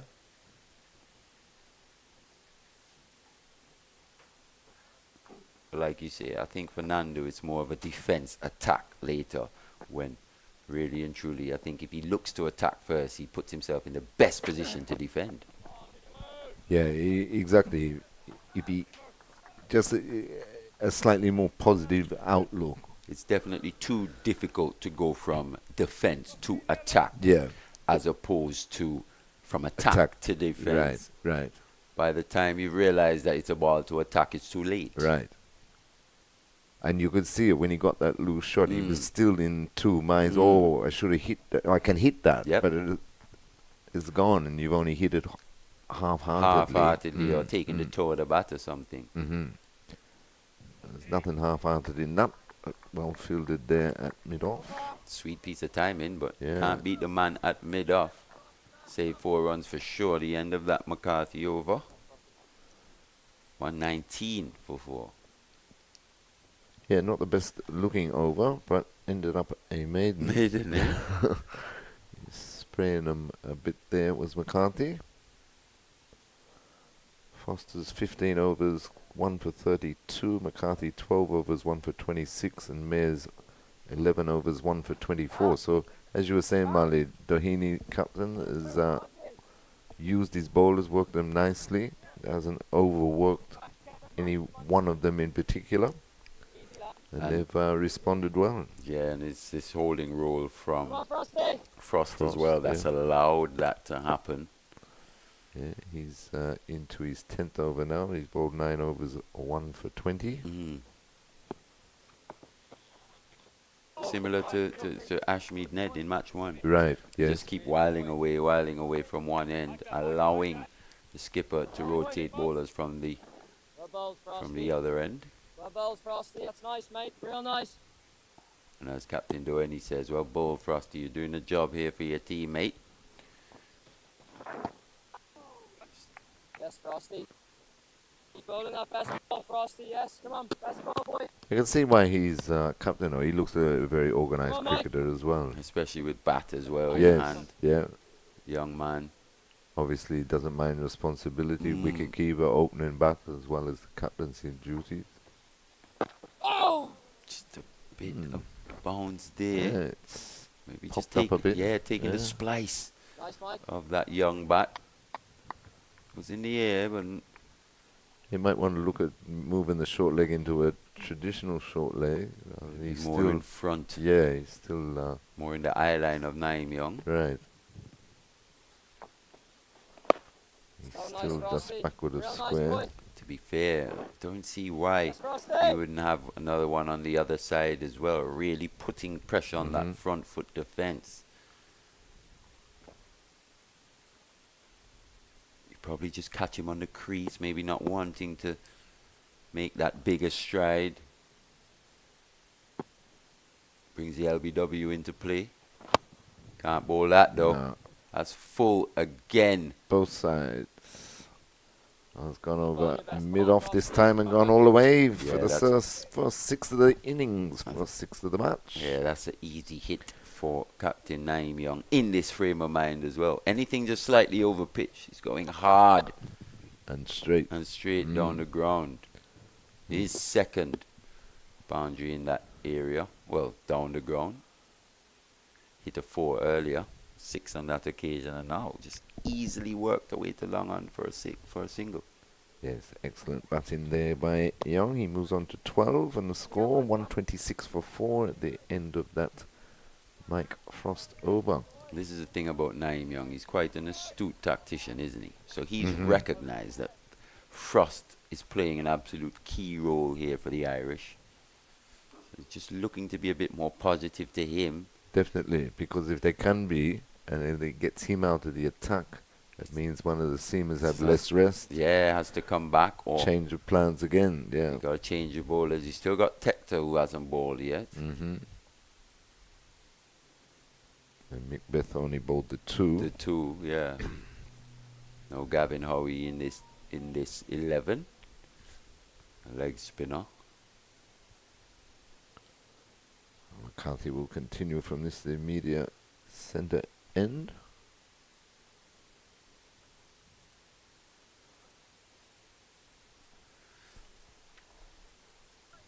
Still got to be wary here is Nyeem Young. At times just has that ability to fall over. I'm just having my thinking cap on here. That's the area in which I'll be looking to target him. Maybe just drag him across to the outside that off stump. And then set him up for that one coming back. He just leans a bit Slightly. too far over, yeah. Boy, I want to be chasing that. You can see that's something he's definitely conscious of. He's trying to keep that head forward Right. More rather than still. going across. Yeah.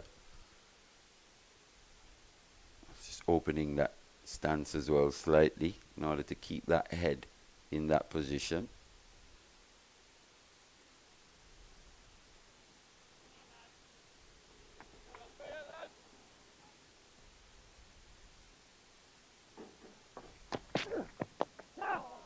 That's clipped nicely through square leg region, rolling out towards the rope. Comfortable 2.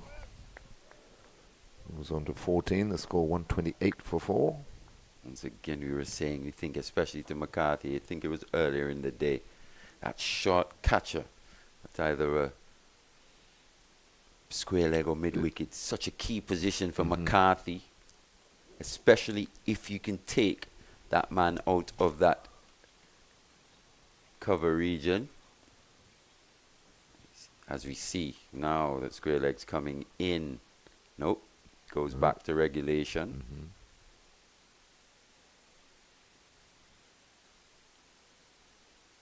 We've got to be trying to find those margins.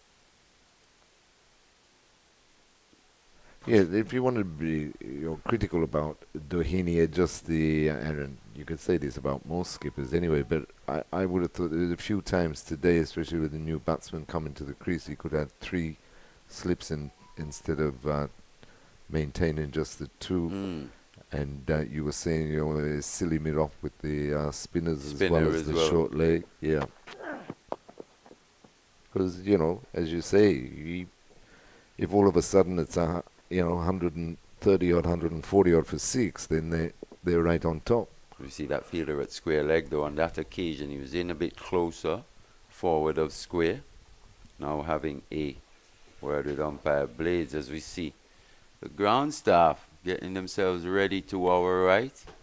Just a bit of a shower passing over us here at the CCG. Just a bit too short there from McCarthy again. Just the 2 runs from that over, so good stuff from him in terms of his economy. Not too many bad deliveries being bowled here. 128 for 4 after 51. Yes, no, they're still keeping the pressure on. There's a light shower comes over the ground. Nothing too threatening at the moment, but the ground staff are at the ready just in case. Just in case.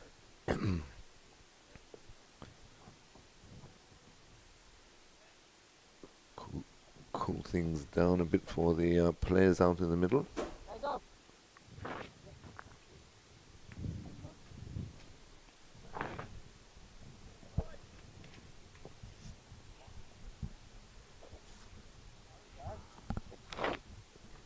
Come on, Katie. Excuse me, Mike Frost will continue from the Come on, Mike. northern end.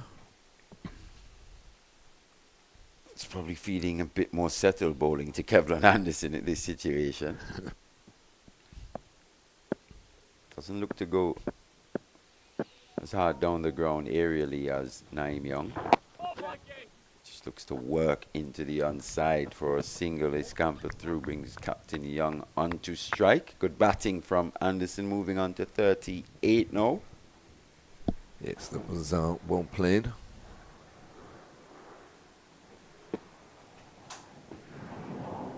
In fact, he's on 37. Both long on and long off are back. Not sure I would have pushed back long off, to be honest. No. Kept Please. long off up in the circle.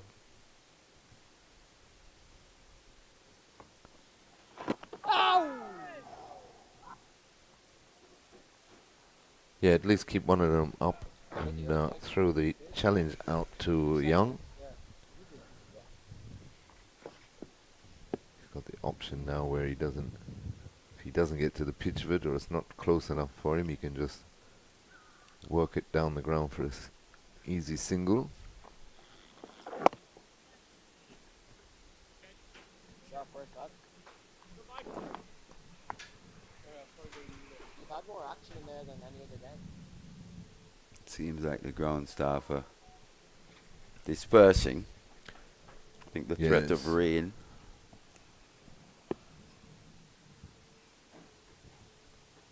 has gone.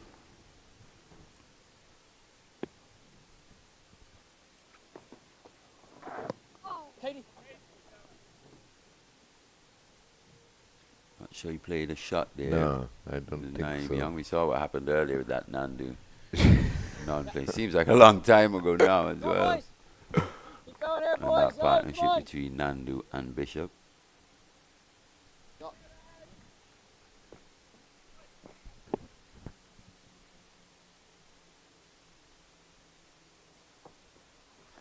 Lovely that, Mike. Lovely, Mike. Real nice. It's a good comeback over this so far, Terry. Just the one from it. Yeah, I was going to Come on. say, even though he's been clipped twice by Young, he's still being able to tie up one end, really. And it's that length. Yeah, he Just just slightly can't pulls it back. work with it Mm. as much as they would like. That's the over completed. So after 52 overs, West Indies Academy, after being asked to bat first, 130 for 4, with Kevin Anderson on 37 and captain Nyeem Young on 15.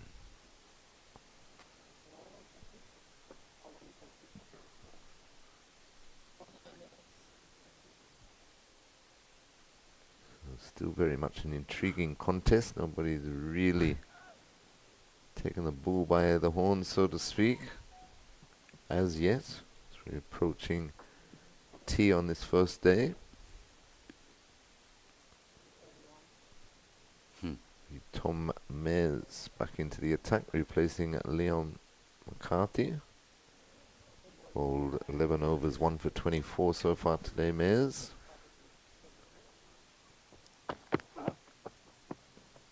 Back from the pavilion end here, media center end.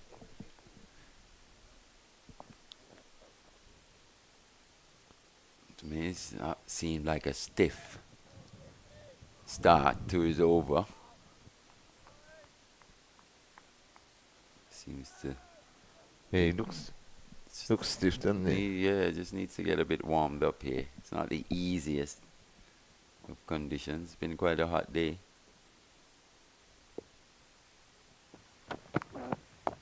You can hear that. He let out that sigh almost on delivery. This is the challenge of bowling pace, especially here in the West Indies. It's not so much with the new ball, it's coming back for those second and third spells. Yeah, that's why it's been so impressive for Matthew Foster, the way he's handled it physically. More often than not, he's come through that test with flying colours. Also, if you take into account, maybe he's probably not at his fittest level, could definitely get fitter, especially if he's in a professional setup. That's something that would definitely improve, is that stamina, being able to bowl higher intensity spells for longer. Yep. Which is why he's been very impressive here with So far, yeah. with his energy levels. So he stood out, definitely. Yeah. The seam bowling attack. Not just only that, but with that strong wrist of his. No real pace on that delivery from Mays. Just a little floaty so far in this over. He's working his way into his spell. He's just checked there by Young, but he picks up the single, moves on to 16, 131 for 4.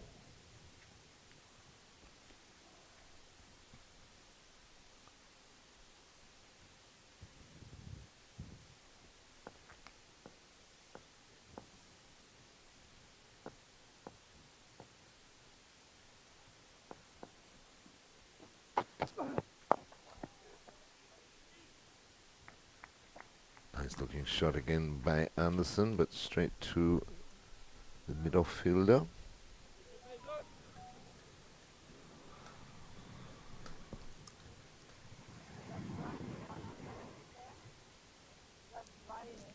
Showing great patience so far, and his knock has been a good knock. 37 of 69. I remember him talking when he got that big 100 in the Headley Weeks that been working a lot on his concentration.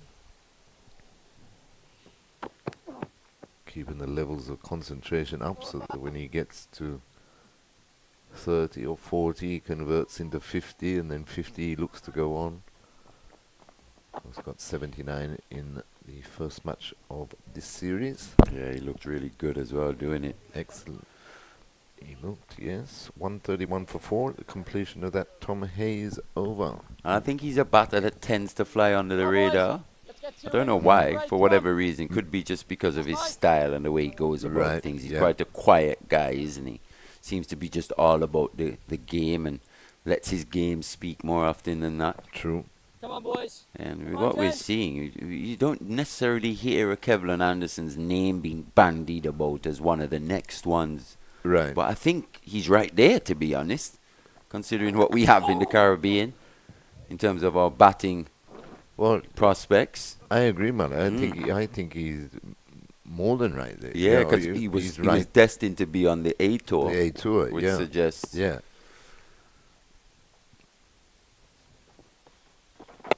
But you know, when you're playing in a team that, you know, you got your Kirk McKenzie's and your Alec Artenes and your Come Kevin on, Mike. Wickhams, and so One before the break, lads. easier One to before the break. to Come on. almost just fly under the the radar.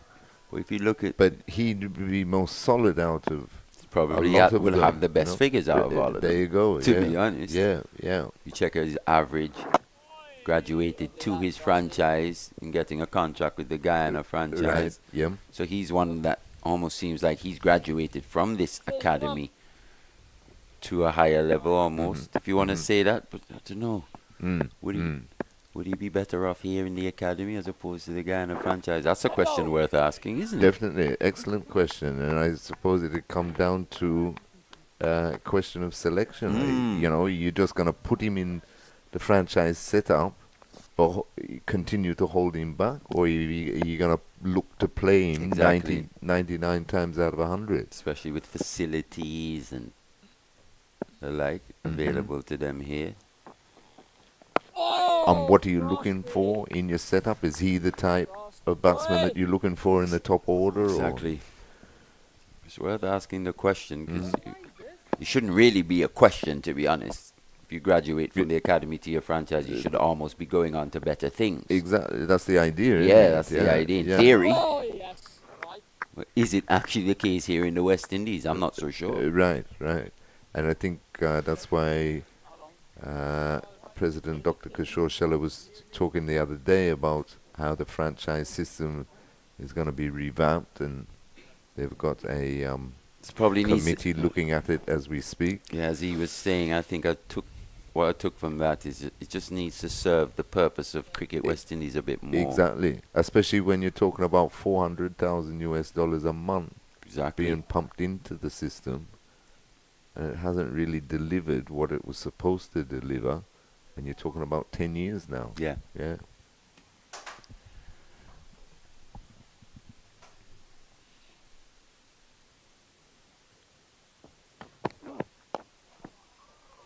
Nyeem Young riding behind, first delivery from a new Tom Mayers over. 132 for 4. Young is on 17. Anderson 37. It's a lack of pace here from Mays that can pose a challenge, especially to Captain Young, a player who likes the ball coming on. Yeah. And you can see he's just checking a lot of these shots. He's checking them. Yeah. We just don't want him to get a bit too far out in front here from a West Indian perspective.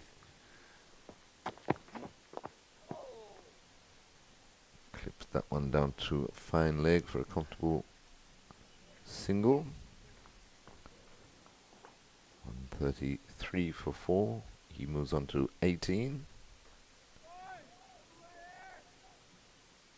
Lot of traffic in and out of the BC Bird International Airport. You might think they're all coming for the first one day between West Indies and England tomorrow, but of course they're all coming to see Vernon Springer first tonight at the Big Gold Jacket Awards for the Leeward Islands. See the work going on here at the CCG. Everything, Yes. just trying to get everything ready. The work Springs has been doing for the last month or so. Excellent job in pulling off such a function. Great importance for Leeward Islands cricket development, especially at the youth level.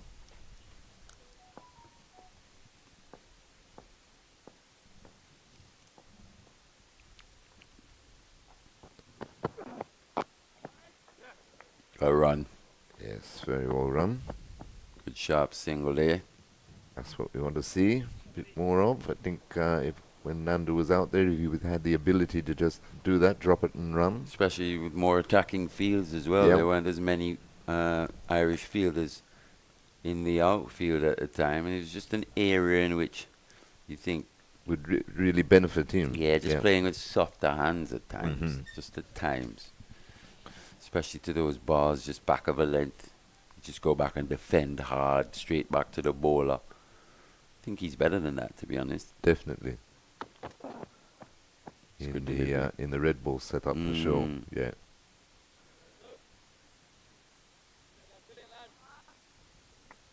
Because I think he's solid enough as an opener.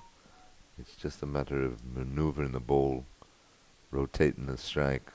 And I think it was Vernon that was saying probably now he's put quite a bit of data out there. There's quite a bit of footage on him out there now. He's probably just being found out slightly. With Matthew Nandu in terms of his familiarity here in the region and the way he's attacked by opposition bowlers.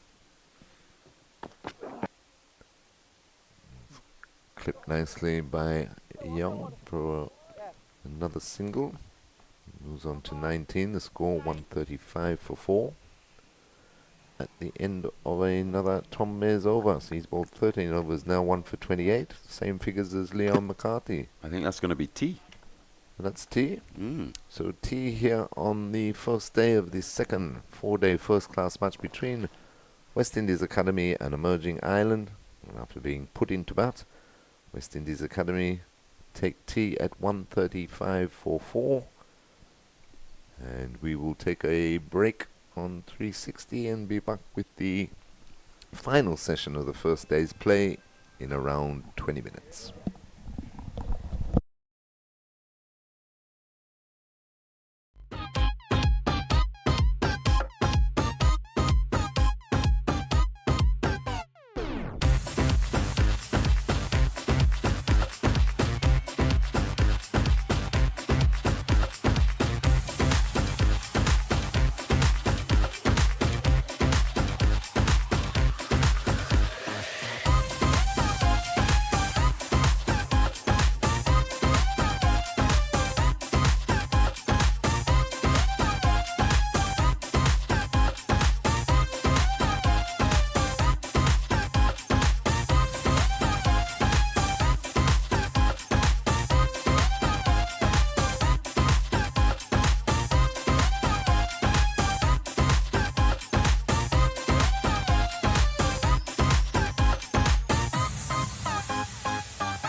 Good afternoon and welcome back after the tea break right here at the Coolidge Cricket Ground, the home of Cricket West Indies. A busy day here in Antigua and Barbuda.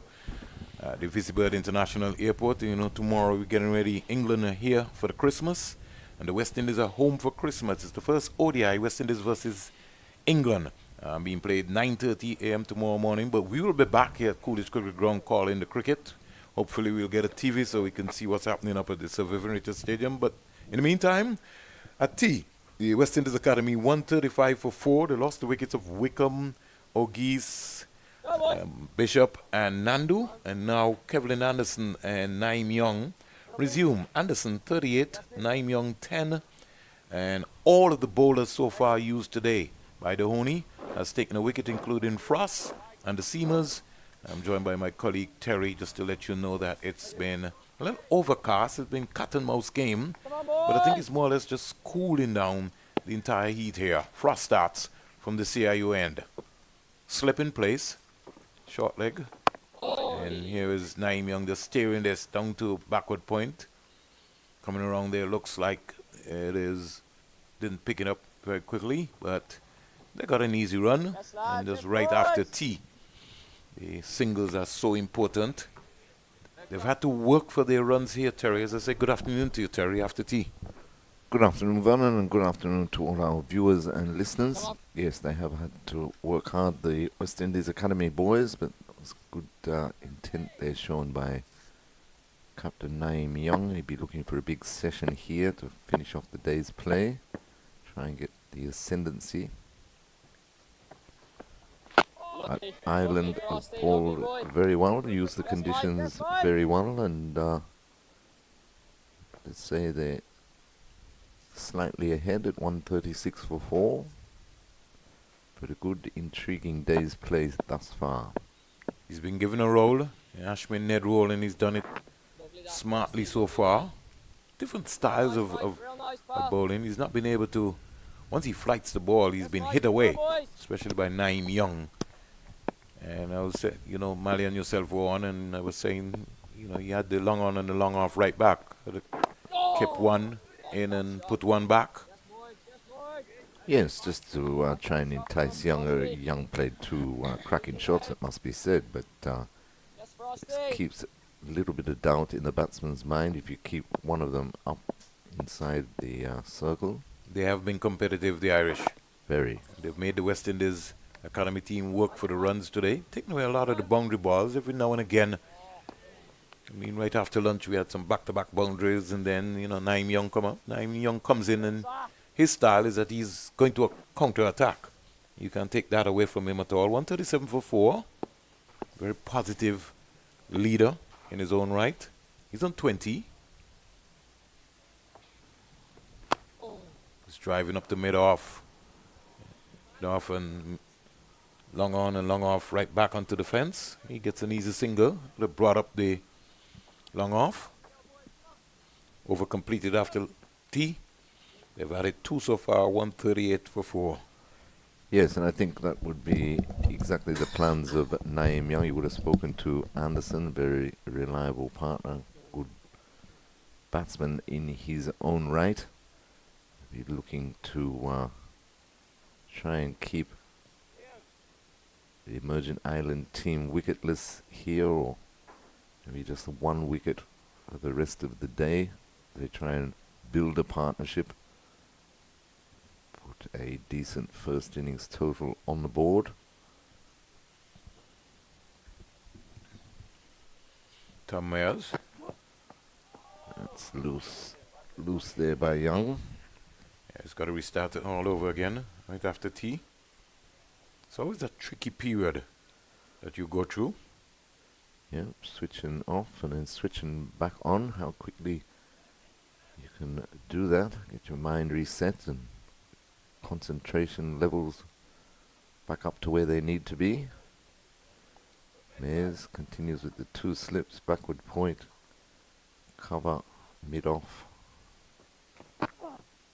And again, wide, and Young chasing the ball, going further away from him outside the off stump. Just a couple of rush strokes there by Young. Didn't make connection with either of them, though. He might tell you that they're not rash.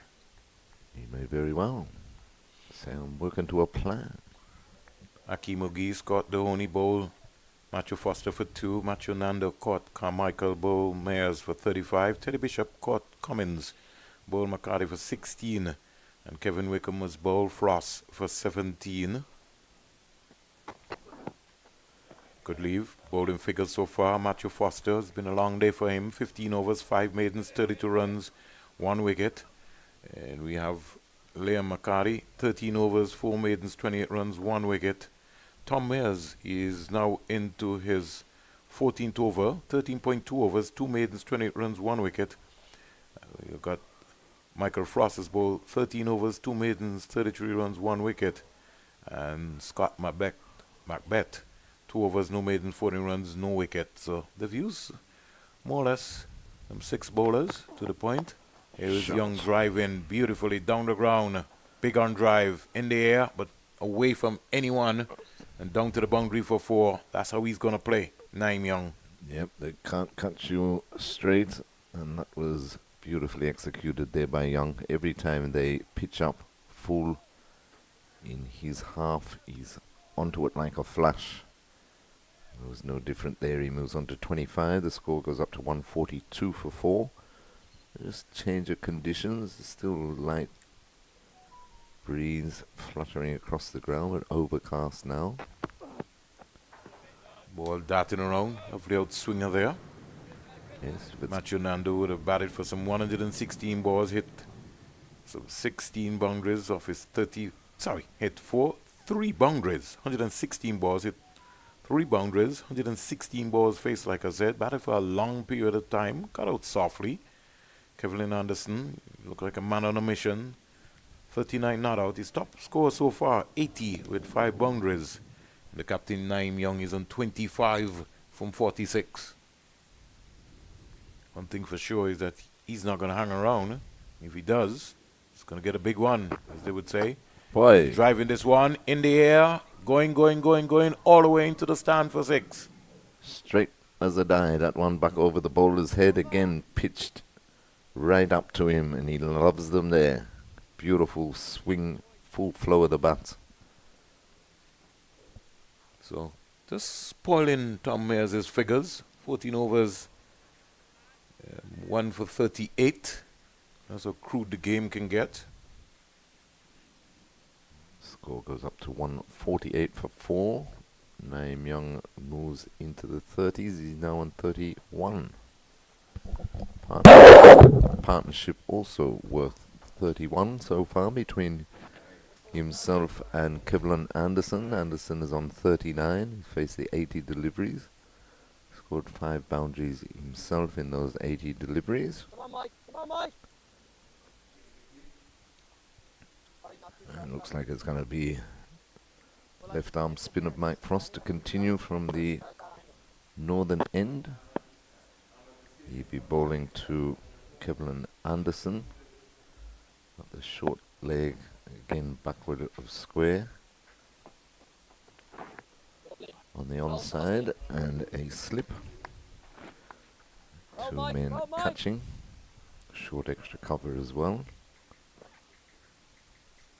Been doing a good holding job. He's into his 14th over. 1 for 33. Frost so far. That one bounced a bit. Defended off the back foot by Anderson.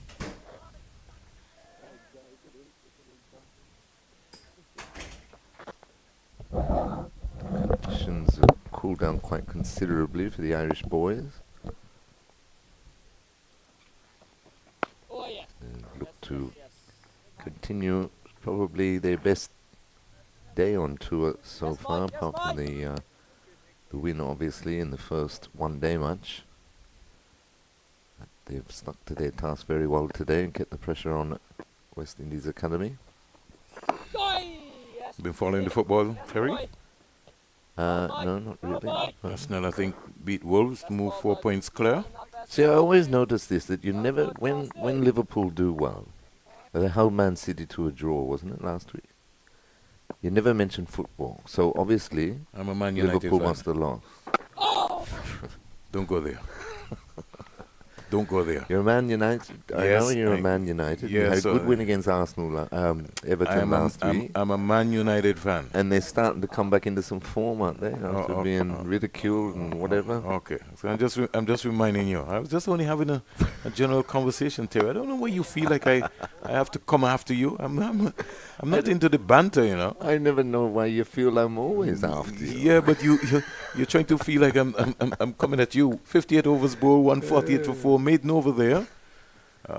You know, you got to taking place right now. Everton and Nottingham Forest. That's we would say a big one taking place. But as usual, things are heating up in the English League. Arsenal defeating Wolves 2-1. So they move 4 points clear at the top Stay of the on top, Premier League yeah. with victory over Wolves. The Gunners 6-0 win over Lens in midweek. So Yeah, and Man U threw 2-goal lead away, I believe. Ended up 3-all against Galatasaray. yeah, it's just it's just amazing, Terry. The expectation of these sportsmen and women. Especially the footballers. I mean, Yeah. the competitions, all running at the same time. You never get a break. That's why you got to understand that the athletes they're human beings. They're being almost like machines, but the amount of money that they're getting, that is just. I think sometimes that's what people end up come down to. Say, well, how much you think I'm paying Terry? I'm paying Terry 200 and something thousand pounds a week. Right. But that means that you take advantage of him. Yeah, that's the problem, isn't it? They expect and demand, to be at the top of your game in, game out. It's not that easy, and you could consider the training in between and the traveling all over the place. So what is going to be important here, Terry, is that the West Indies Academy, they're 148 for 4, some 58 overs bowled, which means that we have another 32 overs to go in the day's play. It's going to be very, very, very important that, they pay attention and minimize their mistakes. These two will want to bat as deep as possible. Anderson approaching another half century. So too will be the captain Nyeem Young, who will be looking to get busy. He's an attacking player and he's going to counter-attack for sure. You know that. He's already demonstrated that in his short stay here so far. Pinch a single there. Yeah, good run in the end. But yeah, you're quite right, Vernon, and I'm sure that would have been the conversation at the tea break. Young would be saying to Anderson, you bat as deep as possible towards stumps. So say if they can go in still only 4 wickets down or maybe 5. I stop asking you about teams, right? Because you feel like I'm picking on you. Who's your No. basketball team? I don't follow basketball. You don't follow basketball. Okay. Never got into basketball. Just checking. A lovely shot that by Anderson. He just get the one, but very nicely stroked through the upper region. Originally, I was a Chicago Bulls fan because I was a Jordan guy. Right. Yeah. Now, what happened? I like Steph Curry. Okay. Yeah, I love Steph. That's Golden State. Yeah, Golden State Warriors. I love Steph.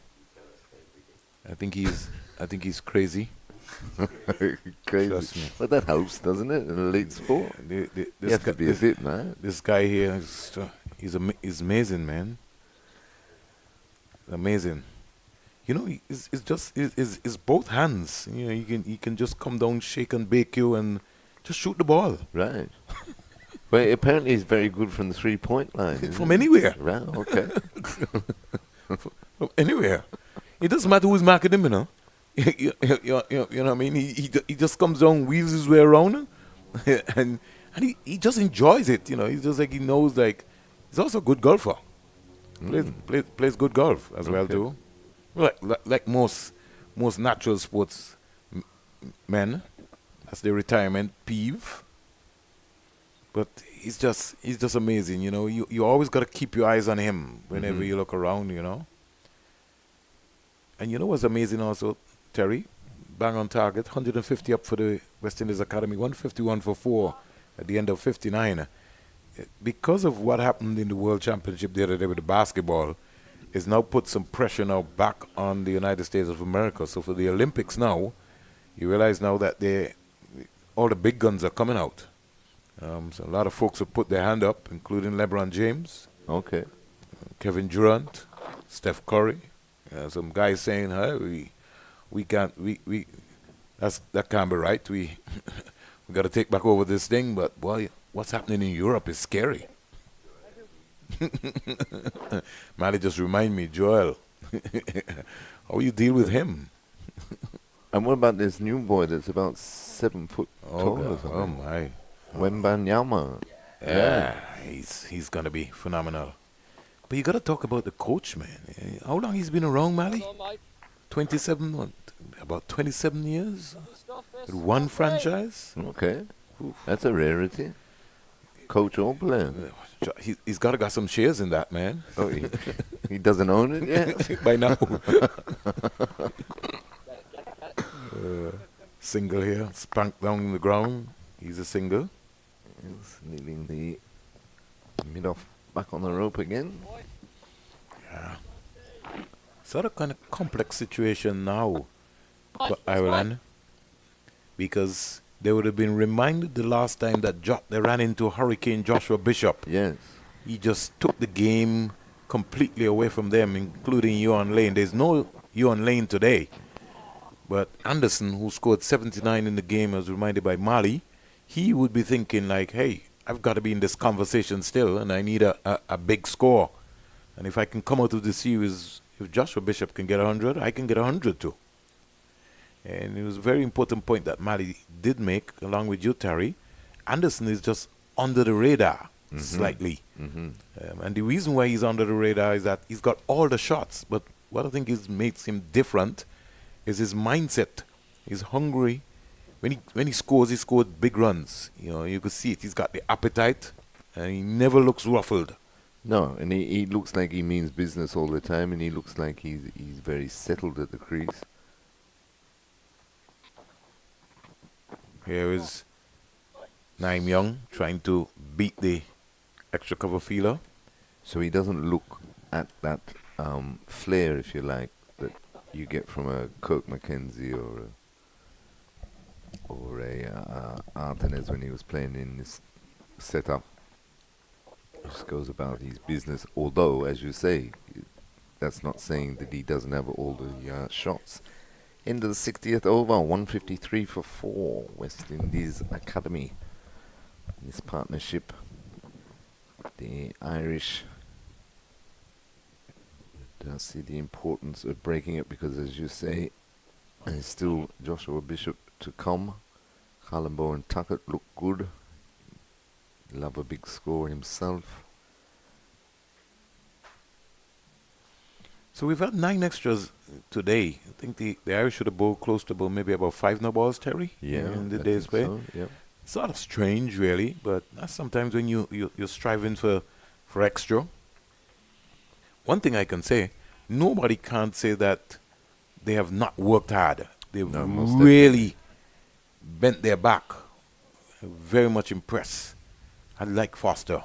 Really, really, really do. And I'm glad that Mali was able to talk about that human interest story of Matthew Foster. Working in the bank. Lovely shot there by Anderson. Back and across and punching it. Lovely up to the short extra cover. Didn't find a gap, but showed the potential that once he's got some class about him. Every now and again he just reminds you. Goes about his business quietly. You know, everything happens for a reason. Sometimes, we question, why is Terry not back in the Lakers? He's not interested in basketball. Low shot there. That was a waft. Yeah, by Anderson. Yeah, they sort of use their hands. He's now rehearsing now. Well, change of pace there. Sort of undone him there. He's looking for more height. Thought he was in the zone and in the area. I'm still trying to reflect on the Joshua Bishop's 100. In fact, even before he got there, his first 80 runs, he just belted this ball to all parts of the Coolidge Cricket Ground. I mean, the Irish, they're still in shock. I was shell-shocked, though, right? A very, very clean hitting, though. Here is Anderson quietly just playing it right up in front of him.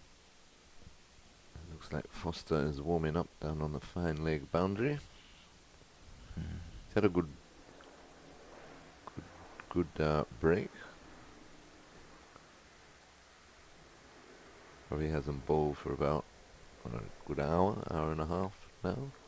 Take tea into consideration. Sounds like your cutting edge band is warming up out the backbone. Yeah, you just finally got the sound system up and we're ready to go. Folks are doing an excellent job in terms of the preparation of itself. There's so many activities happening. Terry in Antigua and Barbuda, I can't keep up, man. Antigua on a weekend is a buzz. Anywhere you move around, there's always something happening. Somebody going to some fete, somebody going to some birthday party, Especially with when there's cricketer involved. Yeah, it's always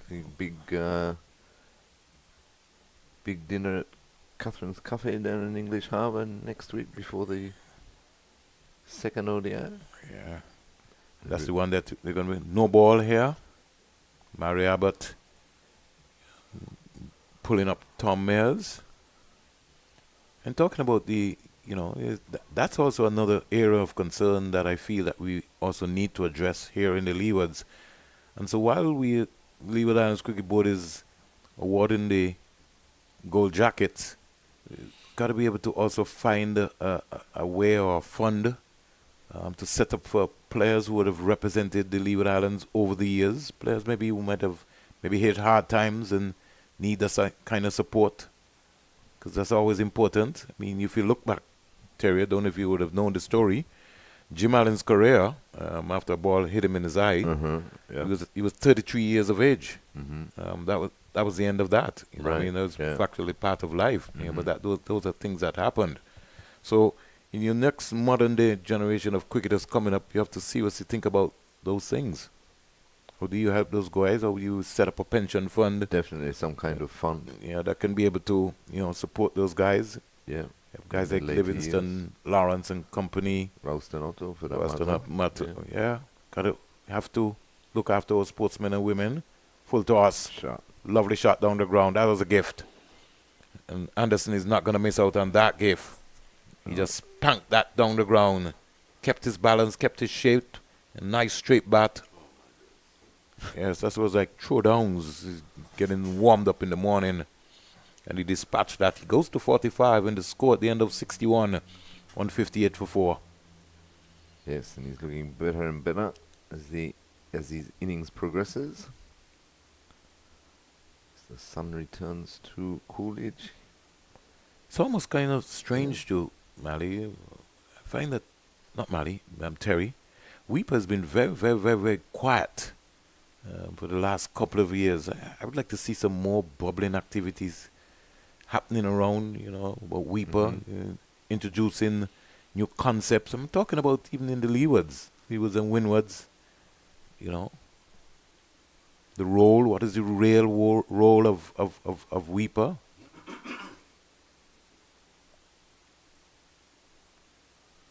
Here is pull shot. That's a lovely shot. That was almost like a gift, a long hop. And he got deep into his crease and hoisted it over mid-wicket for 6. Lovely shot by Nyeem Young. Next time I go on a coaching course, I need to hire Nyeem Young for demonstration. 51 partnership of 97 deliveries. Congratulations to Anderson and to Young. Both captains having a chat. The only saying, that's a lovely shot. How do I do that? He's dangerous. He's a dangerous guy. He's already raced to 39 or 57. And if he tees off here, Ireland can find themselves against the wall before the close of play. Yes. He can put the pressure right back on the Ireland team. They've sort of gone flat. You're not hearing a lot of the chirping anymore because they're sensing that, hey, this could be Nyeem Young day. He can come and just take the game away from us. Yes, most definitely, and they know the importance of the wicket, but they just can't seem to produce that wicket-taken delivery so far after tea. They've either been too short or too full in general. But what we have to be mindful of, Terry, we've seen a cluster of wickets just fall from both teams at critical moments. So we've got a 53-run partnership taking place here. But if these two get out, then it's almost like a flurry. It's like the floodgate is open. And I think Nyeem Young has to recognize that. These two have to bat and bat till the cows come home. Yeah, most definitely. They'd have to tell themselves that they need to bat through to stumps. And at the same token, you're quite right, though, Vernon, with the fact that the Irish should be saying one can, breed 2, 3, or 4. We've seen it happen before. Well, if I'm the West Indies Academy team here, I'm looking to bat once. I'm telling you straight, plain and straight, Terry. I'm looking to bat once here based on what I saw from Ian, from Young Thorn. Partnership is 53 of 101 deliveries.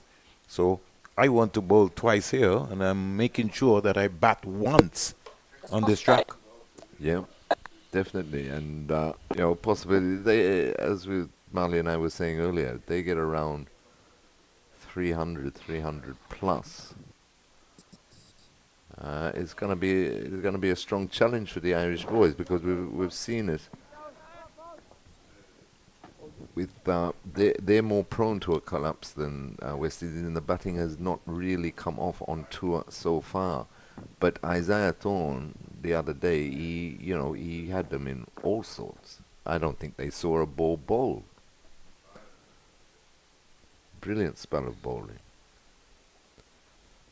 Roll back the ears, Vernon. Yeah. End of the over, 164 for 4 after 62. Anderson's 45. Young is 39. Here comes our friend. He's back again. The workhorse, Matthew Foster. 15 overs so far today, 1 for 32. He's going to start from where he started off originally this morning. And it's the media centre end, southern end of Coolidge. You have to be a real proper human being to think about coming to play cricket sometimes. You can imagine you're running into Mally Richards, who's on 300 and add, and then you can't come off the field. You all you want to do is sit down, lie down. Cricket has just got to be. And then you got to come back and do it all again You tomorrow. got to come back tomorrow and start again. That's why they had to come up with different versions of the game, Terry. Well, yes. Remember, originally white ball. Remember, we started 60 overs. 60 overs. You had a lunch break. You had a lunch break. Yeah. It came down to 50. Yeah. And now we're down to 10-10. Right. So you got to ask yourself, what is next? So you're from 5 days. I remember during the 5 days, Terry, you had a rest day. Yeah. So you're hanging around for 6. It's amazing. It's really amazing. That one sort of stopped on Kevlin Anderson. He's now rehearsing so that his right foot should have got back on the cross and got a little tighter. You look at Leeward Islands cricket. Leeward Islands cricket would have started like in 1913.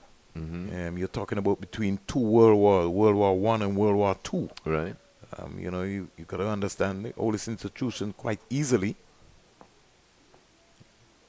Inaugural people who started Leeward Islands cricket tournament was Montserrat, St. Kitts and Nevis, Antigua and Barbuda, and Dominica, who was in those days part of the Leeward Islands. And those were the 4 main pillars of Leeward Islands cricket. Speaking of Dominica, though, it's a shame they had to pull out of the hosting the matches. That was always going to be a challenge. You know that, Terry. True.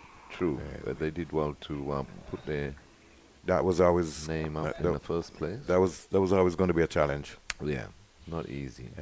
You know what's happening. The roads, the infrastructure in Dominica, lovely ground. No doubt about it. The people in Dominica, they support cricket. Great. Great, great. They remind me of the folks in Montserrat. They come out and support. The Dominicans, trust me, they love to party. And Yeah, you could see it in the T10 competition. You know, it's a lime. especially if you ever have the opportunity to go to a test match. They roll in the band after tea, and it's a real carnival party type atmosphere. Yeah. It's They know their cricket, very knowledgeable watchers of the game, Very. students of the game. very, very, very. It's all happening here at the Coolidge Cricket Ground. Yes, Foster's come back for his third spell of the day. And he's been bang on the money again. Yeah, we're in a big number 23. On the onside, so he starts with a maiden. Foster, going about his business quietly. Ireland Academy won the toss and opted to field. West Indies are 164 for 4. West Indies Academy. Anderson is 45. Nyeem Young is 39. Given the nature of the surface here at Coolidge, Vernon, good idea to send West Indies Academy in? Well, because they have not been doing well With when the they bat. batted, they maybe just decided that, plus it was a new track today as well. Right. So and it's good exposure. It's a development tour. Mm-hmm. And, you heard what Boyd Rankin said. They will take away a number of factors. They will never got this opportunity. This has been a packed tour. You're talking about 11 days of cricket inside 18 days. So it really prepares you for the big time in terms of what's going to be happening. Rusty. 164 for 4. Frost comes back. Come on, Mike. Come on, Mike. Starts his 17th over. 1 for 41. No Matthew Humphreys today. Easy tip, yep. Nyeem Young is just Nice, Mike. searching nice, Mike. and trying to just get leg side of the ball so he can give himself some room so he can extend his arms. Very fluent hitter of the cricket ball. When he hits it, it goes. Lovely, that Frosty. Yes, and we Nice must keep in Frosty. mind that it is a development tour, but just looking at the state of play now as we draw down the first day, they'd want more of a return than 4 wickets after inserting the opposition. It runs the risk of putting pressure on, or more added pressure on their batsmen. If West Indies Academy post a big one. Better. The game has changed quickly because you've got some 17 boundaries hit so far and 3 sixes. And in the context of the game, I'll give some credit to the Irish. What has actually happened is that because Nyeem Young has come out and now played a blinder, this partnership is building, is over 50. Love it, Frosty. It's now, you could say, even Stevens. So it's home for the courses now to find out what's going to happen. And if Young is there, he's going to accelerate the scoring for sure. Definitely. That's Frost just dropping his mid-wicket back to the boundary. He's got 4 fielders out now. He clips this one. Well, it's a golf shot like over the short extra cover. He gets a single. He wasn't to the pitch of the ball and he was hesitating because he was just above his eye line. And end of over number 64. 165 for 4. That was the type of shot or dismissal that we were looking for, or we were looking for, Vernon and Marley, by leaving the mid-off, at least the mid-off, when Young is on strike inside the circle. That would have gone straight down his throat. It's a matter of confidence, eh? Yeah, true. Especially after you've been hit. Yeah, the captain and the would be in sync. He's going to feel guilty, that. But it's for the bowler now to be able to put some revolutions on the ball to make the batter, respect and think. If he sometimes I've got this concept. If you want to go. Let's see what's going to happen because I'm going to outfox you at some point in time. Yeah, you got to back yourself for sure.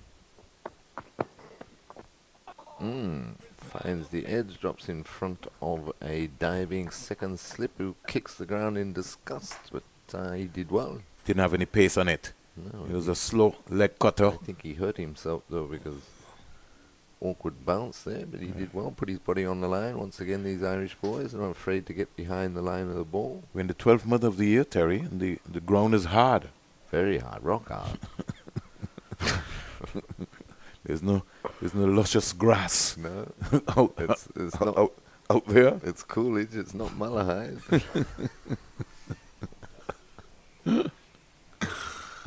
So you got to understand what's happening. Here's Young clipping this into the square leg area. Deep back of square leg fielder coming around McCarthy. Picks up with his left hand. Rifles a return with his Good return. right hand. It's been a long day for him. Still have a whole lot of another 28 overs to go in the day's play.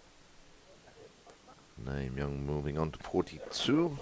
Anderson 45. 167 for 4.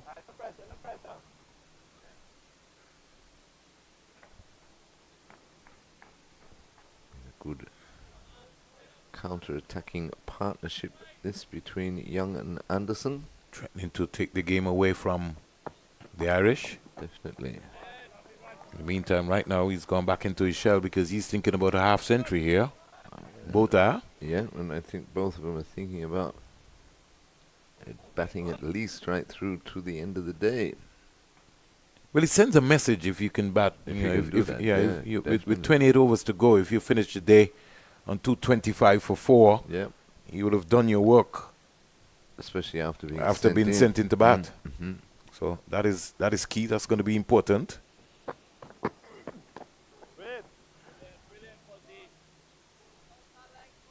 Calling has been very precise between these two.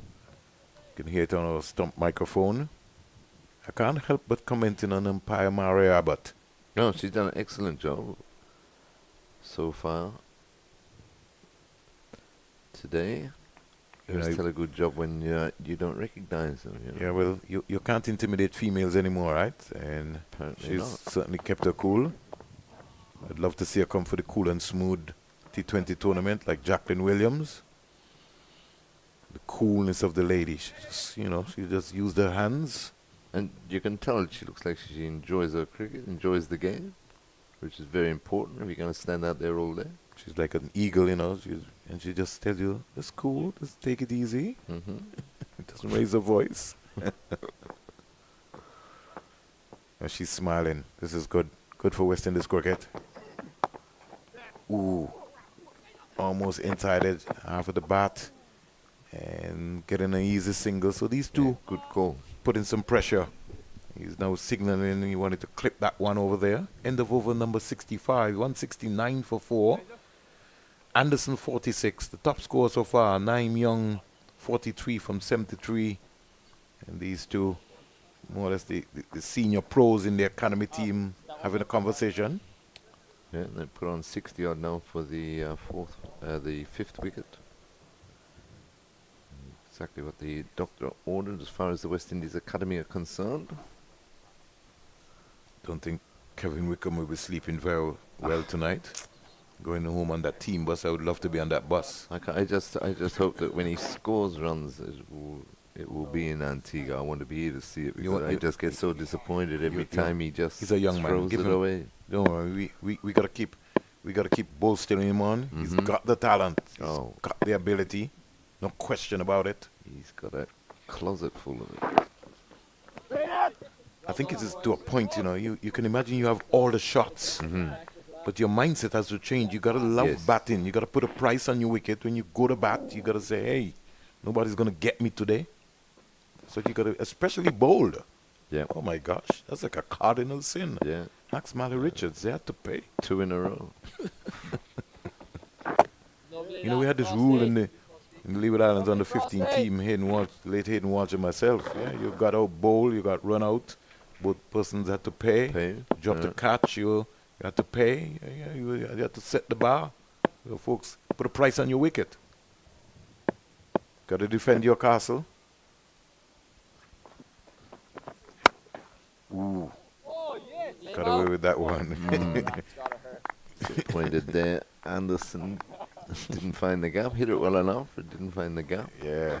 But the difference about that one as compared to Nyeem Young is that he got across and was able to hit that one. Anderson was more or less pulling away from the shot.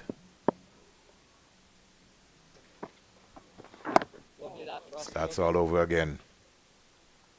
I think the late great Malcolm Frosty. Marshall, when he was coach of West Indies senior team, he used to charge them if they bowled a no ball, wouldn't it? Charge them Try- for no balls. Try asking Eldin Baptist about that. his rules were stricter. Soca. Yes, Mike. Yes, Mike. Try asking Soca. But you see, it sort of prepares you for life, and so you understand that there are certain aspects of how you can lose a cricket game if you're in discipline, and it keeps you checked in line.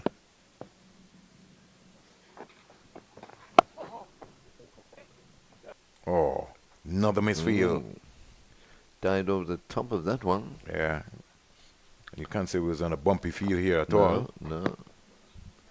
Just took his eyes off it at the last minute. They got two in the end. Yeah, two more. 171 for 4. And Anderson moves on to 48. West Indies lost wickets at 2, 51, 66, and Nelson 111, 4 for 111. And they've lost the big cat, as you would say, Kevin Wickham. These two Sure. are batted 60. They must have had a lot of banter. I missed that one. I can imagine. They Yeah, would've he walked off very slowly. he did? Yeah. Maybe he wanted the earth to take him in. Yeah. Gotta get somebody to get into his mind, get into his head, Yeah, grab it's him. just a mindset for sure. And as Mali said, That maybe somebody like flicks, him needs to you'd go be to right. England, go to South Africa, go to Australia. Couple of different conditions, more of Yeah. a test, more of a challenge. Yeah, move away from this Yeah. environment. Yeah. We now understand that, hey, I'm the pro here. These are the things that it's a learning process for me. Foster starts a new over. I think we have to go back to the days, Terry, where we find some way, and it doesn't have to be all about, maybe it could be even Pakistan. Get some youngsters to go to Pakistan, go to India, get a 3-month stint out there in some sort of academy. Because when you get into those conditions area, you get selected for the West Indies team, you have to be able to understand what's happening in India, what's happening in Pakistan. Yeah, definitely. How you can deal with that sort of pressure. Not for the first time you go in there and you don't have a clue. I think Pakistan is a good idea because we've always had a good relationship between Pakistan and West Indies cricket. I think they'd be up for something like that. And you could almost do it on an annual basis. One would have to salute to Winston Benjamin, who took a team across to Bermuda earlier this year and played in a T20 tournament which included Barbados. I think I had a second 11. That was That's good right, for yeah. most of those guys from the Winston Benjamin Academy. It's Lovely shot. tours like those. Could balance there. He got on top of Happened. it. It's just the second time. It's the second time he's been hit by a return. Yeah, right on that bone area there. Ooh. He's got some padding there. Lucky. Yeah, he's not, he said he tried to get out the way. In getting out the way, you got to get into your crease. Good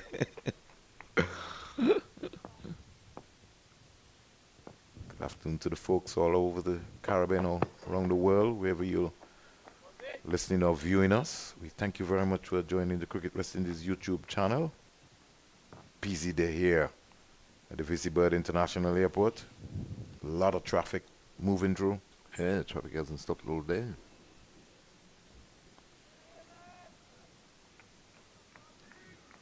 Two slips, a gully, backward point, cover, mid on, mid off, short mid wicket. Feel on the wide fine leg area. 172 for 4. Foster working away. On the money again. Anderson with his head in a good position, looking out. The partnership is 61 from 131 deliveries. And growing, building. Yeah, and I still say with the Irish, I think they just one trick that they have missed today, although they've bowled very well and stuck to their task very well. But the three slips, and even now when you need to break this partnership, I know these two have been in for a while. But I would be moving that backward point where the ball hasn't really gone to all day. Open up the offside and bring him into a third slip. Try and knock, if not both, at least one of these over, Vernon. So with 27 overs to go, 172 for 4. The 23, sorry. It's been a real long day. Long for the Irish. But with the runs not flowing as they would like, they would know that somewhere around the corner, if they get one, they get two, can become three. Nyeem Young and Anderson would be mindful of that, and they would know that they want to bat once on this track. How you feeling, bud? Go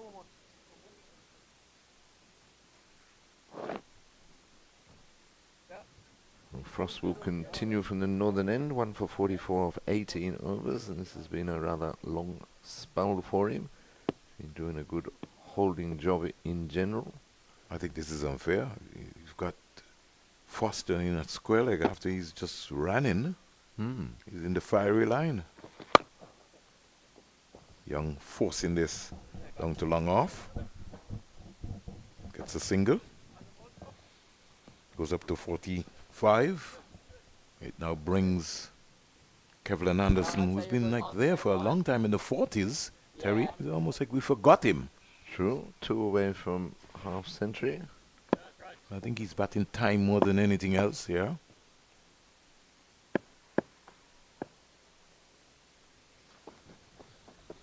Lovely, Mike. Lovely, Mike. Of course, if he gets there, it'll be back-to-back half centuries in this series for him. Yeah. Every now and again, Frost overtosses one, pulls it down. So good, this, Mike. So good, this. They need to find a match So nice, winner. Frosty. Who is going to be the match winner? Is it going to be Mike Frost? Who is it going to be? They're searching. The captain wants somebody to come up with some magic deliveries.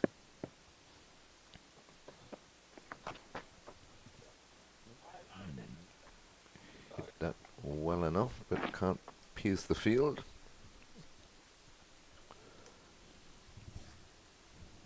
Drops the backward point out onto the boundary.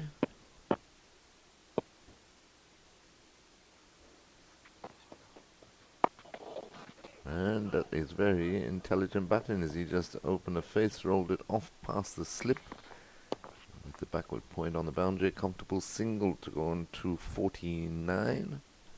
Score 174 for 4. 11 minutes away from the first hour of play here on day one. First hour after tea, more or less. Get it, get it. Well done, boy. Good bit of fielding there by Frost off his own bowling to block that single. Brings over number 68 to an end. So West Indies Academy 174 for 4. Nyeem Young is on 45. He'll be on strike. Kevlin Anderson 49. So the game nicely poised. And the Irish just searching for one more. One comes two. Then we know what's happening.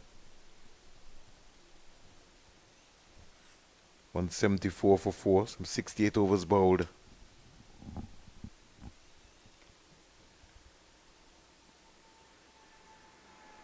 Here's Anderson driving over backward point and down to the boundary for 450 to Kevlin Anderson. His second half century in this series. He flashed hard at it. It came off 118 balls, 7 fours, a strike rate of 44.92, and a very patient knock from Kevlin Anderson when it most required. And the Irish We'll still have to see the face of Anderson and Young, who's on 45. Foster working. Excellent innings so far by Kevlin Anderson. Well-deserved half-century.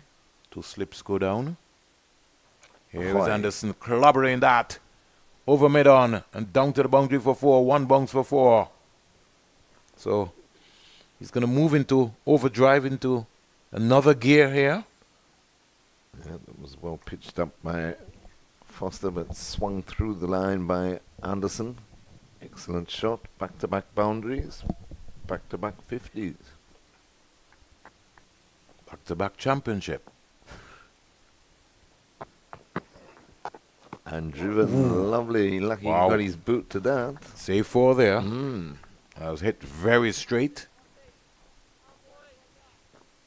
Anderson now warming up, Terry. It's gone to 57. Yeah, in a flash. 182 for 4, the score now. He's flexing his muscles and he's saying, listen, it's time to march on. They most likely would have a target that they would have been told this morning by Coach Ryan Griffith.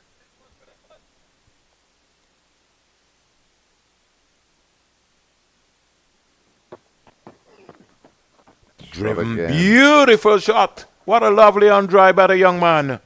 Oh, class. Class written all over that. That's a lovely shot here by Kevlin Anderson. The on drive is the hardest shot to play. Poise, composure, balance. Head in the right position, turn the hips, and hit that beautifully down the ground in front of us here at the media center end at Coolidge Cricket Ground. He races up to 61, 3 boundaries in this over. And Anderson threatening to take this game away from Ireland. He's back and cracking that. It's gone to cover, won't get a boundary, but he get a couple of runs here in the process. So Some good batting there by Anderson. 14 runs coming off the over so far. It's not done yet.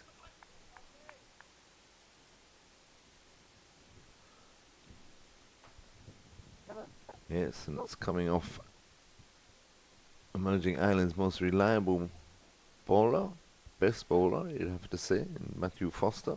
Yeah, but the ball is now 68 overs old. That's right. That's a complete difference. It's a lot softer.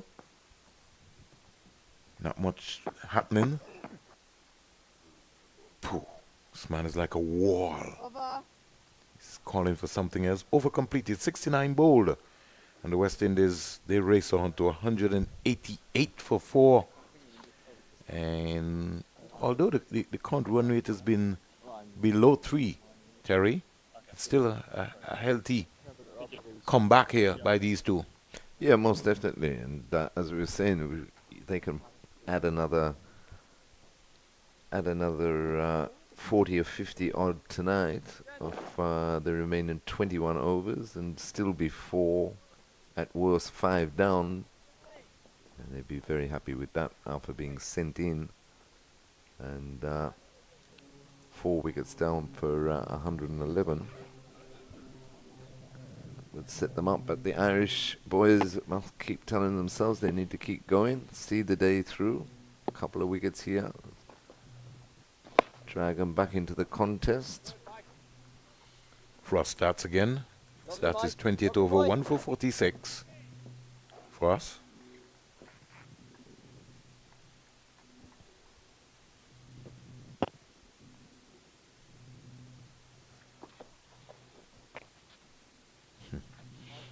Nyeem Young playing with some circumspect. He's also looking for a half century. 45 from 80. Go, Mike.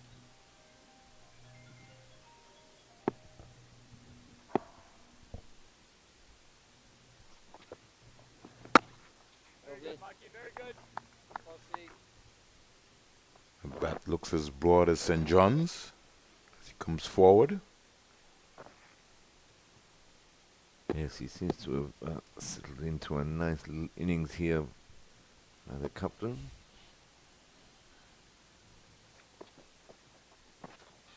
He's driving Played that inside well. out over cover down to the boundary for 4. Beautiful shot by Nyeem Young, the captain. Yeah, Well, Frosty. excellent shot to move on to 49. Deliberately hit that in the air, but inside out, as Vernon said. Well over the cover fielders. He moves on to 49, 192 for 4.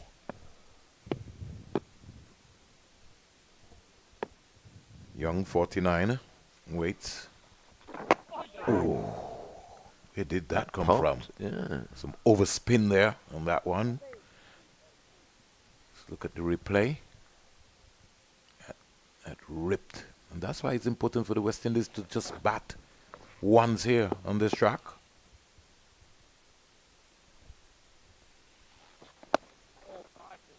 Straight again, over completed. 4 runs out of the over. 70 overs bowled, 192 for 4.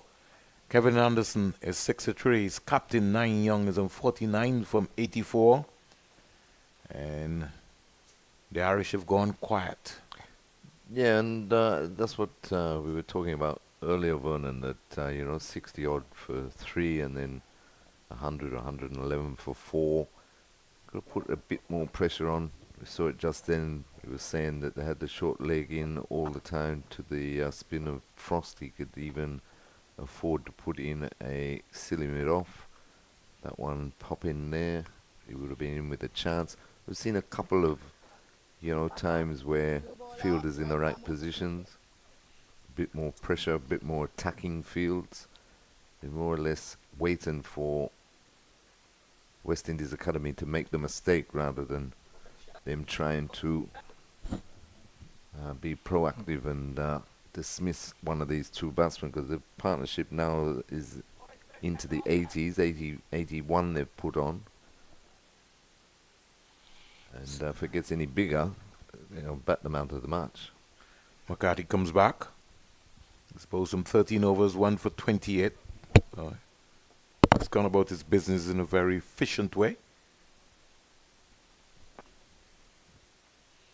Anderson 63. Full toss. Make it 67. Yep. That will run. Boom. Hits the rope now. So Anderson reining in boundaries. He's not going to miss out when you bowl him those full tosses. Kept his shape. And just when we were talking about in a bit more attacking, those boundaries in the previous over off Foster not only produced a bowling change, but McCarthy is now bowling with just the one slip in the gully. 196 for 4. Kept a bit low again. It did. That's why it's so important that the West Indies Academy got to be thinking about batting once. 196 for 4. Into over number 71. Anderson 67. Young 49. Approaching a half century.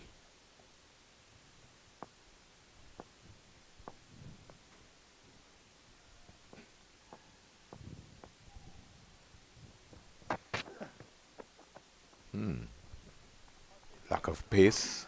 Took a long time to get to him.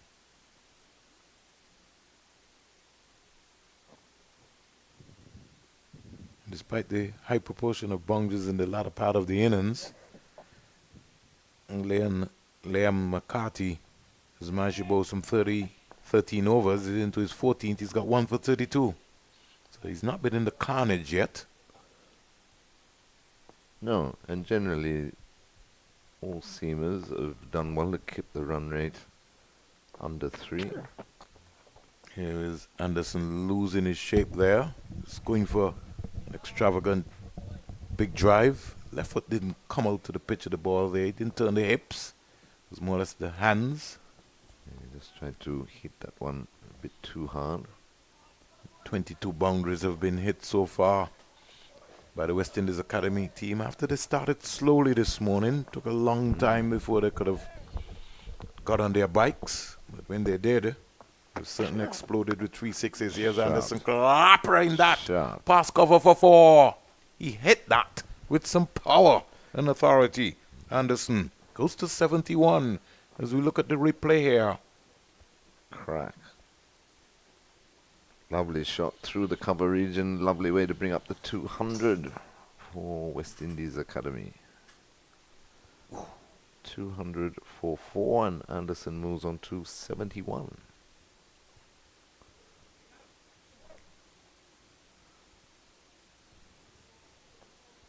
$200 for 4.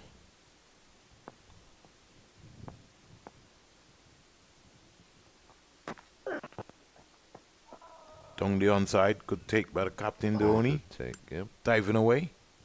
Always like Jack in the box when you see that. 71 overs bowled. And the West Indies men's academy after being inserted. Yeah, 200 for 4. Still more cricket action taking place. Nyeem Young 49. Anderson 71.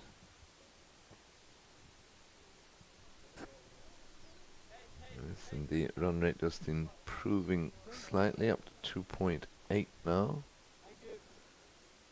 But the West Indies Academy won't be concerned about that. It's all about keeping the wickets in hand as they look to build a big first innings total here. This partnership now worth 89.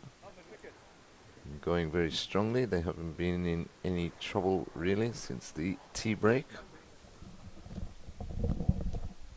Irish boys just tiring slightly, as you could imagine. It's been a warm day here at Coolidge. Stuck to their task though. Give them credit for that. Frost to start a new over. Yes, Mike. Young Yes, just Mike. Come on, boys. defending Hey, that let's go here. Come on the on. offside, and there's no run.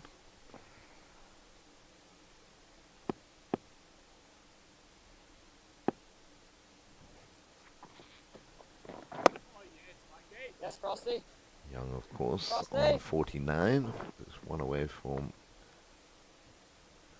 another Real half nice century for the West Indies Academy skipper.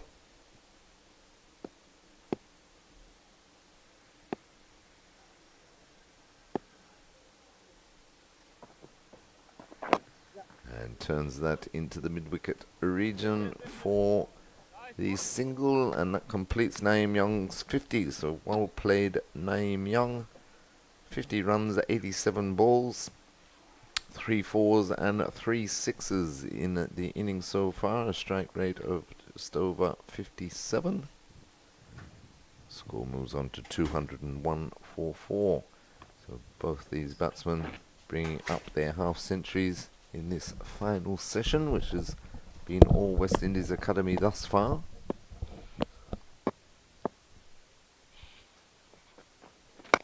Anderson gets a full toss and dispatches it with ease through the mid-wicket region. 4 runs. And every now and again, Mike Frost releases the pressure. I was a full toss. I was meet and greet. And with Anderson's class, he's going to put that one away into the mid-wicket area. A boundary now to him. Nyeem Young's 50, coming off some 87 deliveries. Congratulations to the skipper.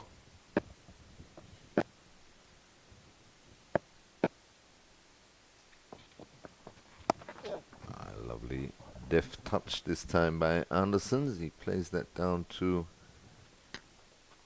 third man region for a comfortable single.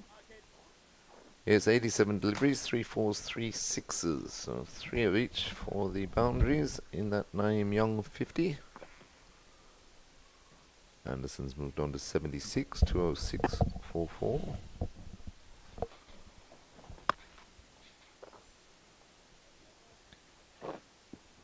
So, at the end of the first hour after play, 72 overs bowled, 206 for 4. And West Indies lost wickets at 251, 66, 4 for 111. Kevin Anderson not out 76, Nyeem Young not out 50. We'll take a Paradise water break and we'll come back to call it end of the day's play. We'll see how things go as Jason gets a break.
We're back after that drinks break. It's going to be Liam McCarthy to continue. Kevlin Anderson, who's gone into a different gear since getting to that half century, his second consecutive half century of the series.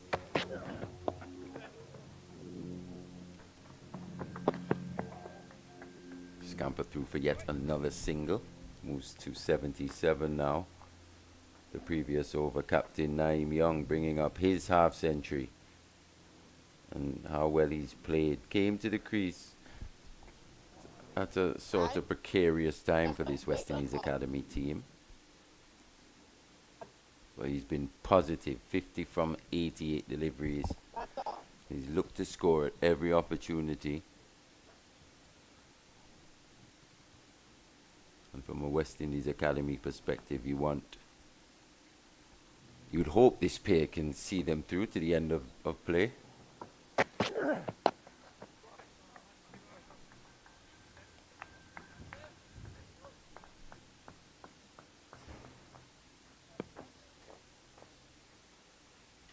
Saw McCarthy throughout the day, getting that Kookaburra to really move around.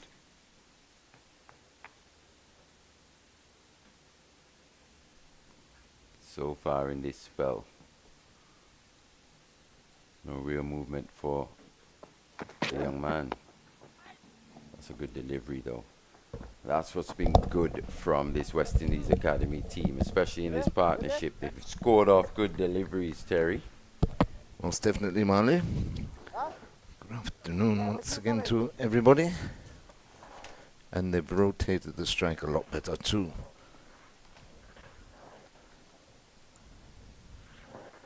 Anderson in particular has been ultra positive since getting to that half century. That on drive in particular of Matthew Foster. Oh, that jagged back, but too far, and I think he got a bit of bet on it as well. But that definitely jagged back a long way though, Marley. Yeah, we're just speaking about that movement that Liam McCarthy possesses. Bit of seam on that occasion. Seamed back in quite sharp. But as Kevlin Anderson just signaled to him, just a bit of bat on that one. Another good decision by umpire Maria Abbott. Yeah, she's been on the ball all day.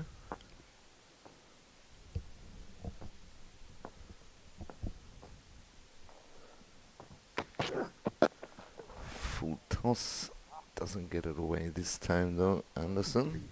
Yeah, one of the first times we actually see him try to overhit and not make the contact that he would like. As we see him just rehearse stroking that one. When he stroked it, he's looked so compact and he's looked brilliant. Brilliant. He's hit the ball as clean as anyone as well. Yep.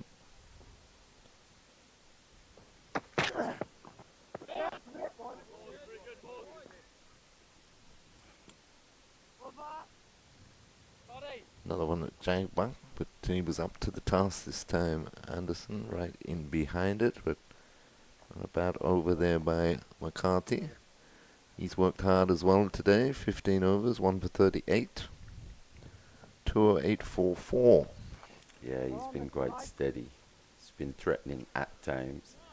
Even Matthew Foster. Kevlin Anderson took a bit out of him in that last over. Maybe just seemed to be flagging a little bit physically towards the end of the day. But even in that over, still managed to find something.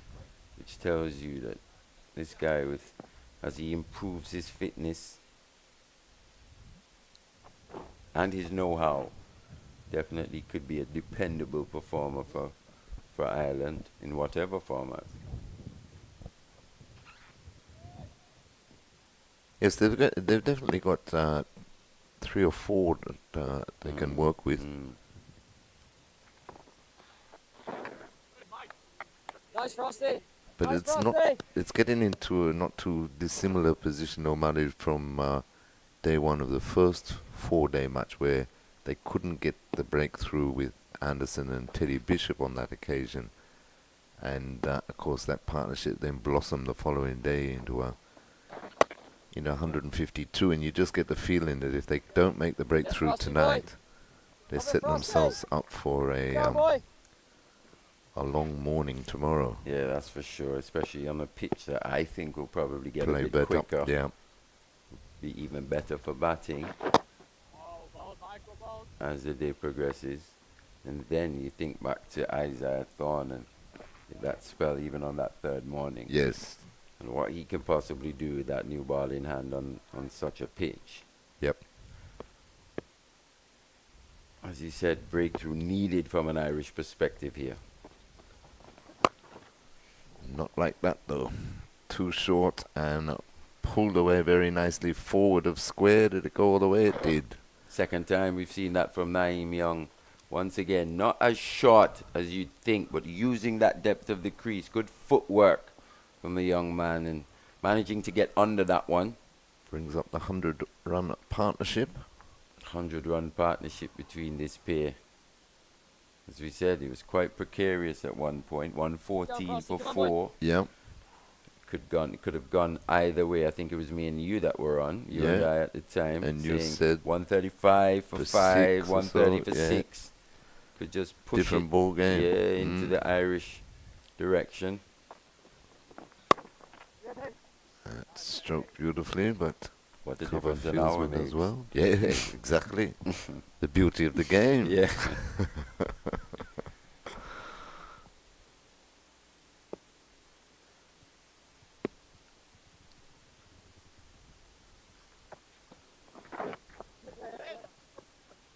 And to be fair, it's something we've seen from Nyeem Young. This level of batsmanship kind of started in the Super 50, Yes. end of that over. From Frost, 214 for 4 from 74. We were saying we just started to see him, that improvement that you would have wanted to see, Mm-hmm. especially with the bat from Nyeem Young in that regional Super 50. And he's carried that Carried it forward. yeah, especially from that 70-odd not out, the match-winning innings in that last one-day match. Yeah. He's played very similar style of innings in this particular Very similar. Strode to the crease match. with Yeah, purpose. right, didn't he? right, yeah.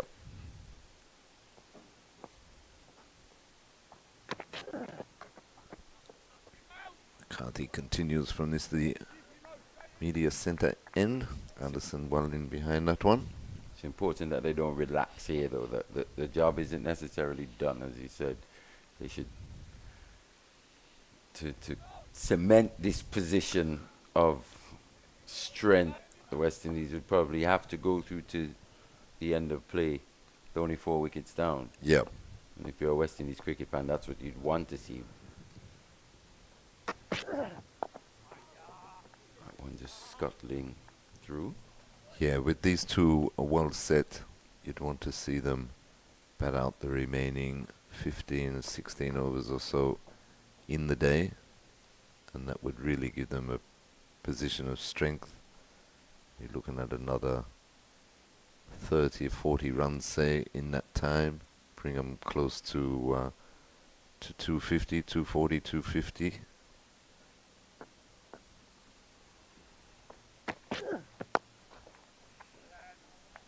It was 245.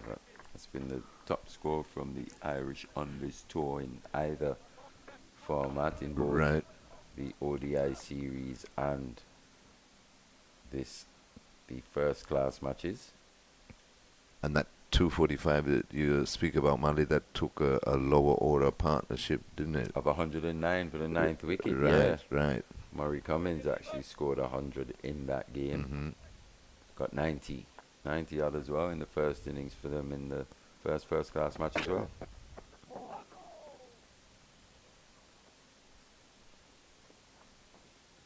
So he'll have some batting to do, that's for sure. Definitely. I think they can get more out of their captain, Doheny. Yeah, I that's think for he sure. looks a good one. Cade Carmichael as well. Yeah. So they've got, as we were saying, 3 or 4, but it's just a matter of them putting it all together on the same day. Young Tector will definitely want to make a score in this game. Hmm.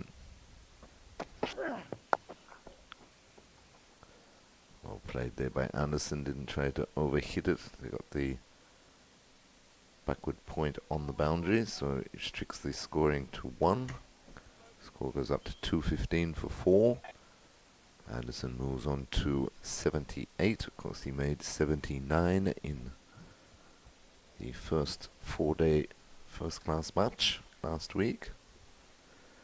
The only innings that West Indies Academy batted. Only batted once in that match. Full of ball and struck beautifully by Nyeem Young. They pick up the single. So the mid-off does well, and that completes the over. So after 75 overs, West Indies Academy, after being put into bat, 216 for 4. Anderson is on 78, and Nyeem Young is on 58. Yeah, interesting that we haven't seen Tector with the bar yet, though. Yeah, very interesting, eh? Considering. Especially after they brought back Foster, Yes. and then he got belted a bit. He's got a bit of a mystery element to him as well, especially in this circumstance here. You're looking to break a partnership. But that forced them to keep Frost on, who's been doing a tidy enough job. Yeah, he's done very well, to be honest. Yeah. But yeah, I would have thought you bring Tector into the team At by some point, by the team. You're looking for breakthroughs. By the time you've bowled 3/4 of your overs for the day, you would have seen him before now. Definitely worth a punt. Can't hurt. Mm. Something different. Something that the academy boys haven't seen or haven't seen a lot of. If you remember back to that leave from Nyeem Young in that First match, there. yeah. Yeah, that was a funny innings, wasn't it? Because it was a beautiful stroke down the ground for 4. And then he and just then left one. dropped, caught and bowled, Yeah. dropped chance, and then he just shouldered arms.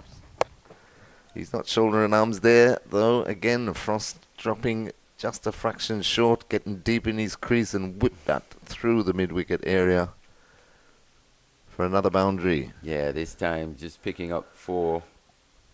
Didn't quite hit it as sweetly as we've seen the previous 2, but still good result for the young man. He moves on to 62. Yes, and now Dahini has decided to leave the... He's left the square leg now on the deep mid-wicket boundary, and he's kept the mid-wicket to strengthen that onside. He's got a fine leg on the boundary and a long on, long off. Cover point and short. Almost looked Third like he was man. going to launch into something Yes, there. yeah. Skipper Young. That's what we were talking about in terms of looking to be aggressive, looking to be attacking, then the ball not being in the area, and then defending. It's a lot easier playing that way as opposed to the opposite of looking to Correct. defend and then looking to attack. Yeah. Because it's a split second. Yeah, and by and time you missed you're- the chance. Yep, you missed out. Yeah.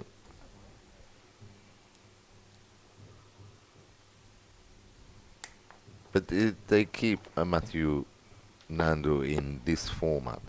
I think you really progress into a good solid opener. And I think this is the When he thing, the gets that in. the different formats can aid each other, Mhm. right? But they can also You can also harm each other.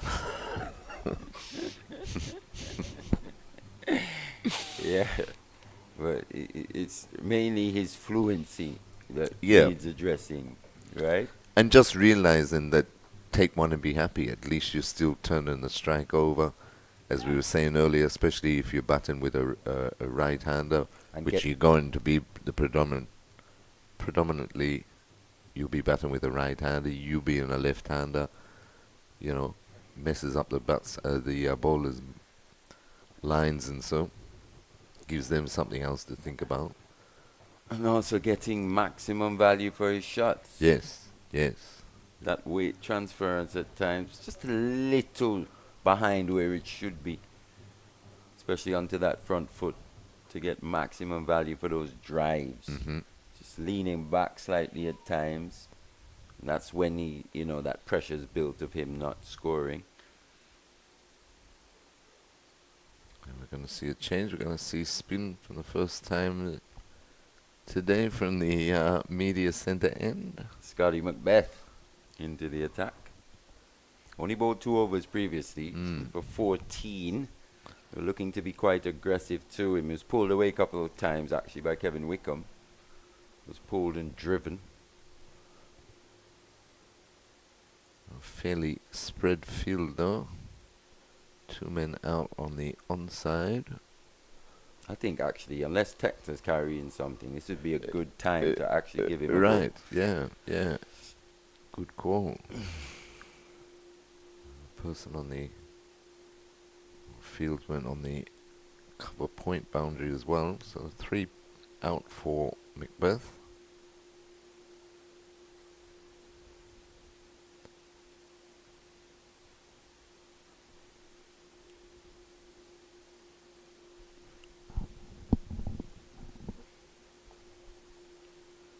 How about you, Marley? But been watching Macbeth. He just sort of the bowling arm doesn't come over quite as fluent as it could. But it gets just there, just at the top, just before the release point. He sort of stops a bit. So probably not getting that maximum momentum behind those deliveries in which to impart the amount of spin. Right, that more or he less would just need. putting them down there. Yeah. Probably just needs to build into his spell. So we have seen him turn the ball at times. Let's get a bit of bounce as well.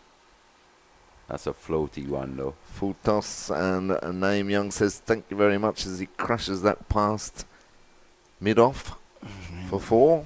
That's what happens when you're looking to be positive. Pressure on the bowler. Knowing that if he misses his area, he's going to pay. Nyeem Young makes him pay down the ground as well. Particularly strong in that area. Also anything just slightly short, quick enough on his feet to get back, get under those bars and deposit them long over the boundary for 6 as well. Yes, that's what I enjoy about watching Young, the way he uses the crease. He gets very deep if you pitch anything short.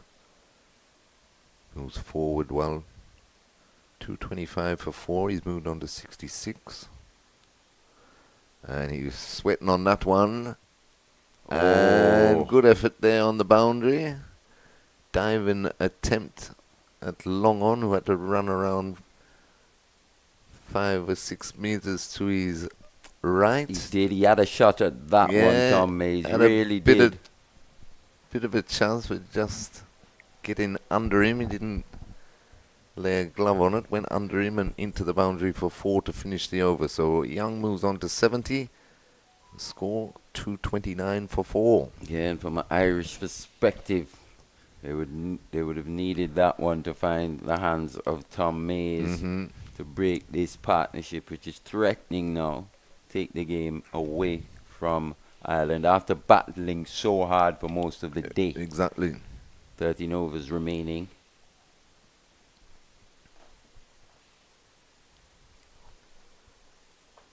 Yes, to have a very good first session where they restricted West Indies Academy to 51 for 2, and then only to pick up 2 more wickets for the rest of the day. Is not through lack of trying, that's for sure. That's for sure, yeah. Foster's been his typical good self, Yes. hasn't he? Apart from that 1 over, in which it took some pretty special batting, to be fair. It wasn't like he was just bowling pies. That's down on one knee and swept very well there by Keblen Anderson. All along the carpet, back with a square into the boundary for 4. Yeah, So showing that he's grown up on those low Low pitches in pitches, Guyana, true. getting low, staying low through those shots, picking length quite quickly as well. Moves to 83 now. That's his highest score for the series. Backing up, he's 79. And as we say, he's probably the less heralded of a talented bunch of young West Indies batsmen. The least heralded, probably. Mm-hmm. But based on the numbers, he may be the more consistent of the lot. Barring Athens, Mm-hmm. who I think is a special talent indeed. Yeah, most definitely. But yeah, he's got all the shots, if not more, than most of them. But just as I say, he looks for that solidity, that consistency that you're talking about, rather than the flair or the pose type thing. Yeah, and his lapses in concentration are few and far Right. in between.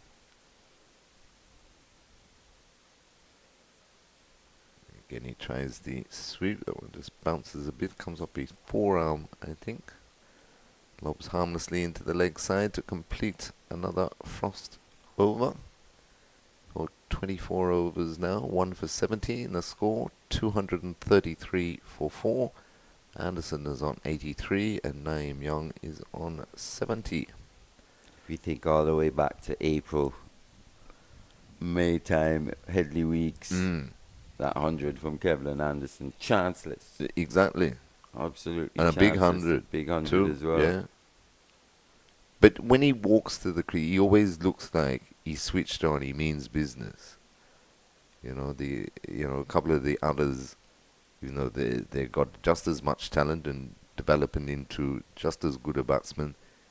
You always feel like you're in with a chance early, whereas with him, you really have to work from ball one. We see good things more consistently from a Kevlin Anderson. Right. More often than not. It's the same Kevlin Anderson, which is a good one, especially here at the CCG. It's a place where he loves batting. Yeah. So Macbeth to start a new over. He's bowling to Nyeem Young. And Young has launched him again. This one's gone straighter. And a great diving attempt once again by Mez. But to no avail. Got away from him again. Is he just not picking them up quickly enough, maybe? Not quite getting all of that one was Nyeem Young. Got there in good time. There's a massive dive as well. But didn't manage to get a hand to that one, Terry. No. So another 4 to Young. Who advances. Sticks out the pandas. Macbeth saw him come in, so Young's gone on to 74, 237 for 4, and I think they can see that the Irish boys are struggling to get through these remaining 12 overs in the day, so they're trying to cash in as much as possible, which is a great approach, but they just still need to be careful. They don't want to throw their wicket away late in the day and let Island Academy back into the game. Especially when he's chasing what would be a very good maiden first-class 100 here, Nyeem Young. Yes, and there he goes again. Launched him high, wide, handsome. He got all of this one. That's in the car park. Yeah, got all of this one this time. Right in his wheelhouse from Scott Macbeth. Crossed the line, but in the slot and dispatched. So 6 more to Nyeem Young. Score races up to 243 for 4, and Nyeem Young now is in the 80s. Yeah, looking to Exactly go past 80. Kevlin Anderson as well. What a partnership this has been. Definitely 133 now they've added for the 5th wicket. Macbeth taking some stick, done for 33 in his 4th over. Yeah, this definitely hasn't worked so far. Look to really give that one some rip there. Bit of turn, but turned too much. Harmlessly down the leg side. The end of that Macbeth over. 10 runs. Yeah, coming off from that it. one. Yeah. 243 for 4. Anderson on 83. Young on 80. An excellent partnership that's swung the pendulum certainly in the West Indies' favour after being sent in this morning. It's going to be Frost to continue. He's had a long spell today. He's coming up for his 25th over. He's bowled 24 overs, 1 for 70 so far. A reasonably good job at holding down an end. They just haven't been able to get the consistency of peppering away at the other end of the Irish boys. As the shadows start to lengthen across the ground here at Coolidge. Still baked in sunshine though.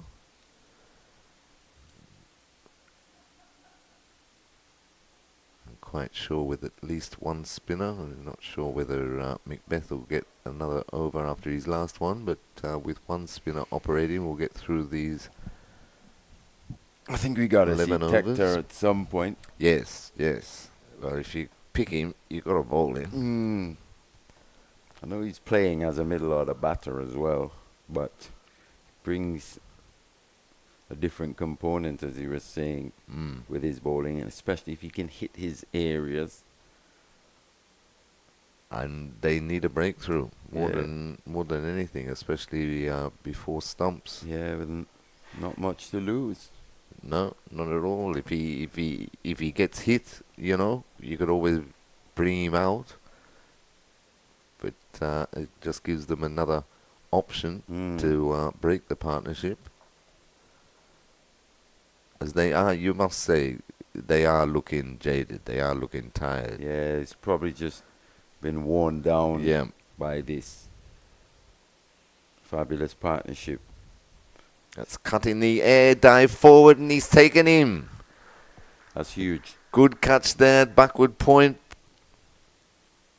And Frost finally makes the breakthrough. 133 run partnership comes to an end with the dismissal of the West Indies Academy captain Nyeem Young, just falling back there trying to cut that one through the backward point region. Excellent catch, diving forward, inches off the ground. That was the wicket that emerging island needed. And that's the 5th one down for the West Indies Academy. So the score now 244 for 5. And Nyeem Young goes for a very, very well played 80. Yeah, it's that change of pace there from Frost, who has just wiled away from that CIU Road end into his 25th over now, picking up his 2nd wicket. Just slower outside that off stump. Captain Nyeem Young couldn't hold back almost. We've seen him on a few occasions just wait that split second on those slower deliveries, but just there, a bit through it, a bit too early. Threw the shot a bit too early, and finding that top edge. Good low catch taken at that short third manish position. Backward point. Backward point. Quite a way behind square there. Yes. Is that a funny position? Very funny position for a spinner as well. Yeah. You'd probably see him more in front of square. Exactly. More on point, per se, but... And if you're going to have as him as a short, fun third man, he'd be round a lot more. He'd be a bit finer. So he's just in yeah. between, as we see him just come a bit finer now, a little bit for the new batter, Carlin Bowen Tuckett. Yes, West Indies Academy wicketkeeper batsman.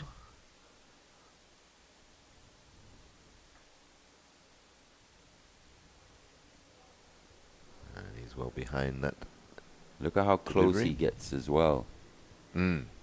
Walking in quite strong there at that backward point position, number 20. Good catch, was very alert. Yeah, most definitely. to You don't the chance, yeah. you don't see many willing to dive forward like that. Especially late in the day. The sun as well is still quite high, as we see a few shadows now starting to creep across the CCG. So two unusual positions, you have to say. The short leg has been more of a Backwards, backward square, quite deep. quite deep, and Haven't on seen the too many angle. go to that region as well. Haven't seen any. Any. Yeah, really. Seen Yeah. a few just maybe just pop up in But front, right. more in front of the batter. Yeah, or on the offside. On the offside, not saying they'd carry per se, but more likely to be taken in those positions or in that position.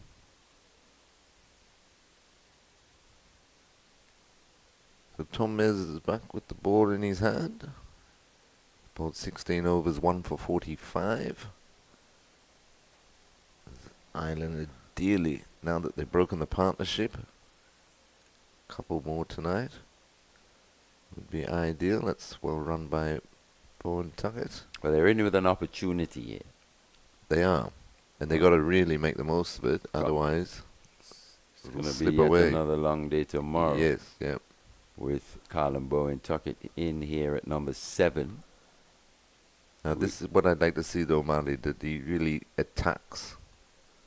But I'm not seeing much happening apart from bringing the field in a bit. He's just got the one slip, no gully, backward point, cover, extra cover, mid-off, mid-on, short mid-wicket,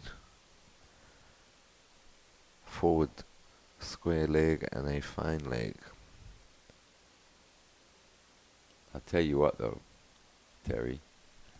I know it would be asking a lot of the young man, number 23, who's really put his hand up on this tour, especially in these first-class matches so far. Matthew Foster, with the new batter, Colin Bowen Tuckett at the crease.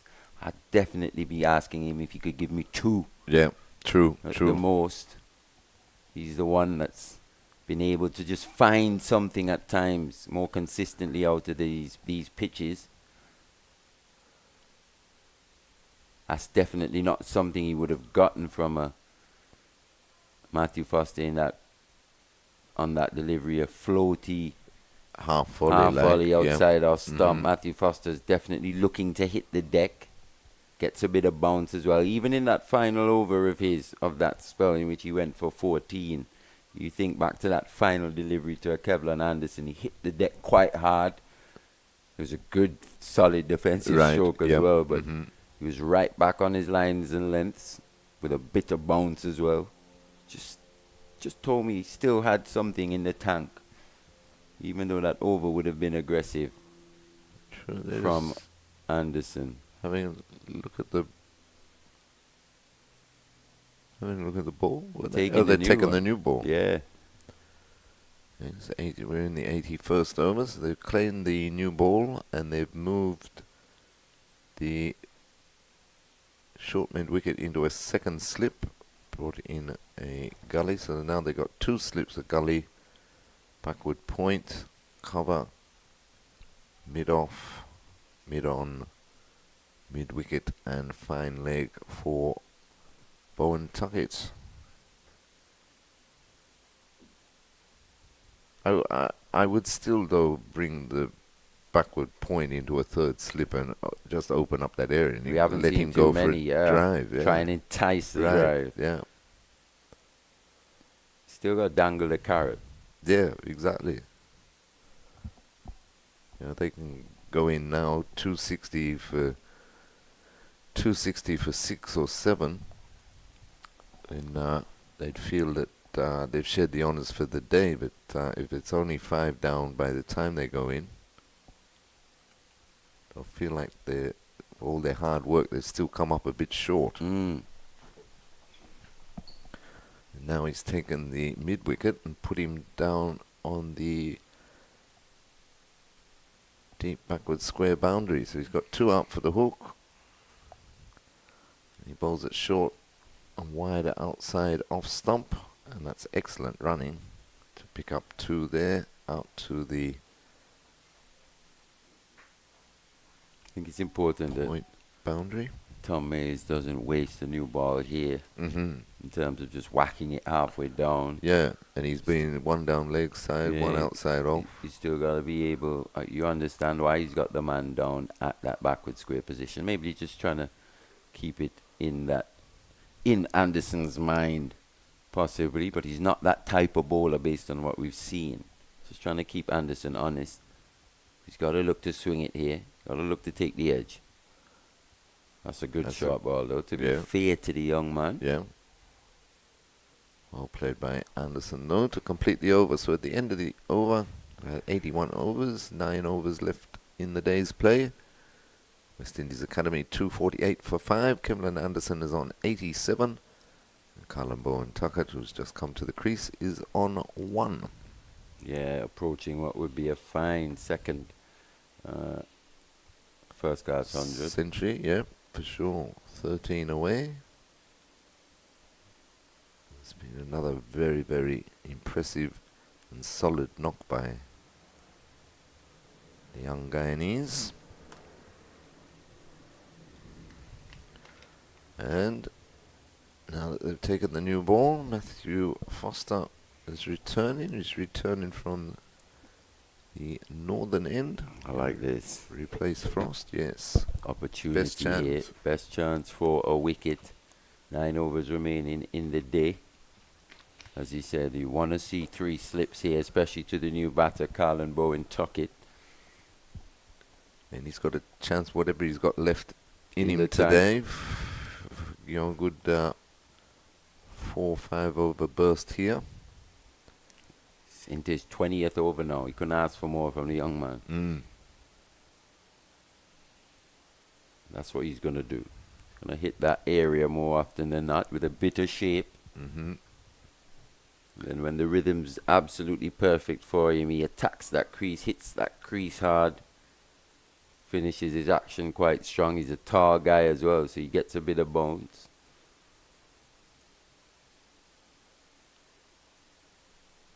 Two slips in a gully for Bowen Tuckett. Who's shouldering arms, playing them well. Got to show some good patience. He looked good in that first match, but fell for 15. He Very can score some runs. Yeah. He'd be excellent cricketer because his glove work is He's superb. yes. He's, Foster's also quite economical with his run-up as well, which almost preserves him throughout the day. Bit of swing, driven. Shot through the covers. And it will cross the rope just now. First boundary to Bowen Tuckett. A very good shot that. Fuller delivery, down on one knee, flew through the covers. Big boy, The boy Dragon's warming up now. seeing the new ball and his eyes lighting up, Yes. thinking, "Oh, I could take a few here Could in wrap these this up." conditions." Yeah, 250 up for Academy now. 252 for 5. good comeback though from the young man. But he wouldn't mind to be driven like that. Exactly. But, you know, At the risk what of he's being looking- driven, right. that's what he wants. Exactly. Wants And to that- force the batter to play Yeah. away from the body, Yep. And chase that's- deliveries outside that off stump. Yeah. And that's why I'd, like to see that third slip in with the new ball in hand. It was, I think it was Fian Hand that was bowling from CIU Road End, match 1, when Anderson actually, that edge was taken, that flew through to third slip, and that was one of the chances Right. that they needed to Yes, take at true. the time. Mm-hmm. Not many chances came after that. Right. Once again here, still just the 2 slips Yep. and the gully, Right. especially with the way Foster's bowling, with Colin Bowen Tuckett on strike. You want to see the other slip in. Yeah, most definitely.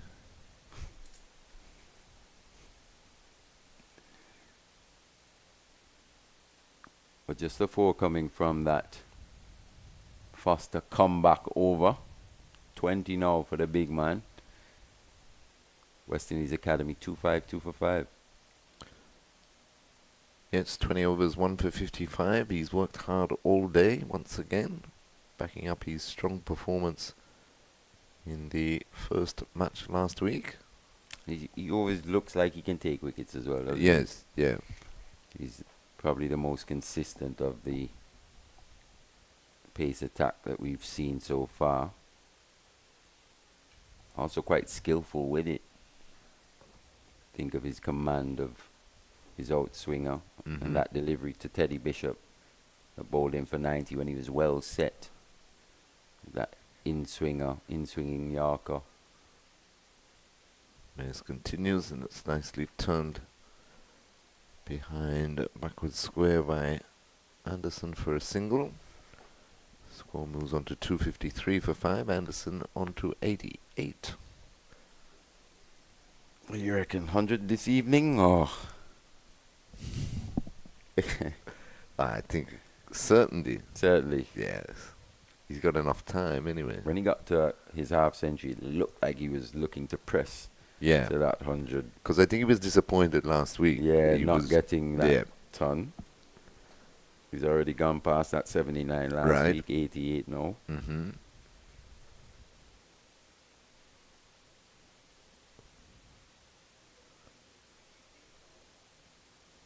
Oh, that's Poor That's bit of disappointing fielding. in the circumstances for Yeah. the Irish. They'd want to keep Colin Bowen Tuckett Definitely. on strike. Just slipping through the fingers there, the gully fieldsman. Brings Anderson back on strike. 254 for 5. Also just another sign of the Irish just flagging slightly now Yeah. towards the end of the day. Just the 8 remaining. Yeah, which is totally understandable. Yeah, though. they fought so hard. Very, very hard today. Been very impressed with their work ethic. It's well left by Anderson. Shorter delivery there by Mays. Yeah, they've toiled hard all day. We're not having as many wickets in the wicket column as they would have hoped for after inserting West Indies Academy. You can't deny the effort that they've put in. Mays in again to Anderson. Ooh, Floats in it a half up there. there. Yeah, a bit of a slower ball. Took the inner half. Excellent running again. Bowen Tucker's like lightning between the sticks. Yeah, fabulous running. Just caught him on the crease slightly there. Mm-hmm. Bit lazy with that footwork from Anderson. Maybe him as well, just starting to feel a little tired towards the end of this day. He's been there now for what, 157 deliveries. Long time. Into the 90s Into now. the 90s, the nervous 90s. Let's see how he goes about this. Will he look to get there quickly, or? Take your time. Yeah, still got 3 days left, to be honest. Yeah. It's nicely turned for a single. Good batting.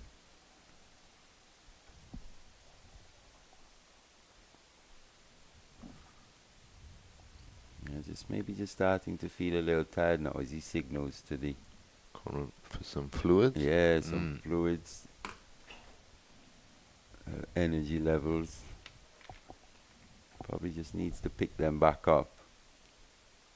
All part of the development of exactly why these tours are organized, Yep. Terry. And why they're so important. Give your young players the opportunity to really learn the art of batsmanship. Spending time at the crease, pacing your innings, all that business. A lot to think about. Very much so. Being a top line cricketer, batting or bowling. It's also it's important not to overthink. Right, definitely. You can think too Have much, a that's for sure. negative effect. Yeah. 257 for 5 at the end of the 83rd with Anderson on 91 and Colin Bowen Tuggett on 6. Probably something we're seeing a little bit from a Matthew Nandu. Yes, just overthinking it a little bit. Yes, just a bit too much. Just probably needs to relax a little, let the game come to him a bit more. Mm-hmm.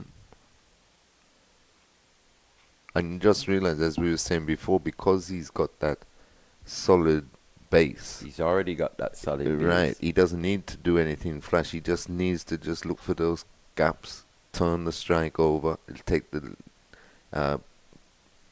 pressure, release the pressure off himself and his partner. Yeah. And then his innings will flourish from then on. But as you say, it's all developmental, and they will learn. It's all about learning as quickly as possible. Mm-hmm. Foster to continue. And it's not easy too, man, as you'd know, learning on your feet, on the job, as they say. Under this scrutiny as well. Right, you know. right. We don't have the luxury of the bigger countries where, they can afford the modern facilities and all the training equipment and everything, and train morning, noon and night and all that business. So you're doing a lot of your learning in a game situation. Yep.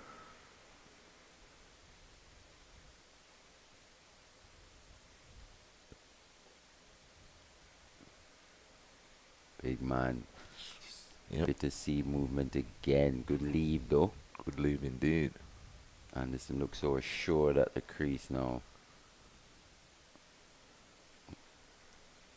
Well, he always looks assured at the crease, to be honest. Having a discussion, Foster, with his captain. I think he wants the He field wants moved a in a third. bit. I think he wants a third slip. I don't blame him. I think he wants a third slip, Terry. He's been listening to you. He's heard you.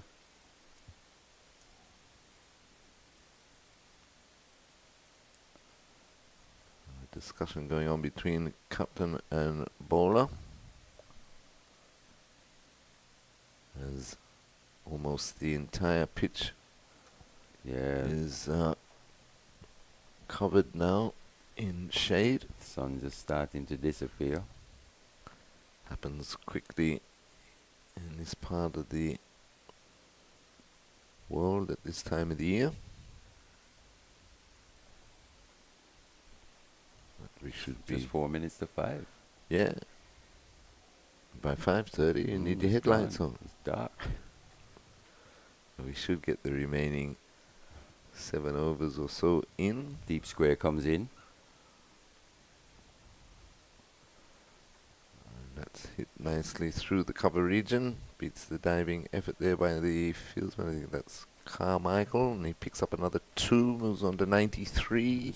It's good batting and good bowling there, to be honest. Good delivery from Foster. Not quite drivable, but Anderson head going into that delivery. Good hands. Didn't try to overhit. Just looked to make good contact. Picked up 2 easy runs. 93 now. 7 away. 259.45. West Indies Academy. I'll be happy with this. It was very much a grind this morning. Now he's moving the gully into the cover region and moving the second slip to gully. So now he's down to 1 slip.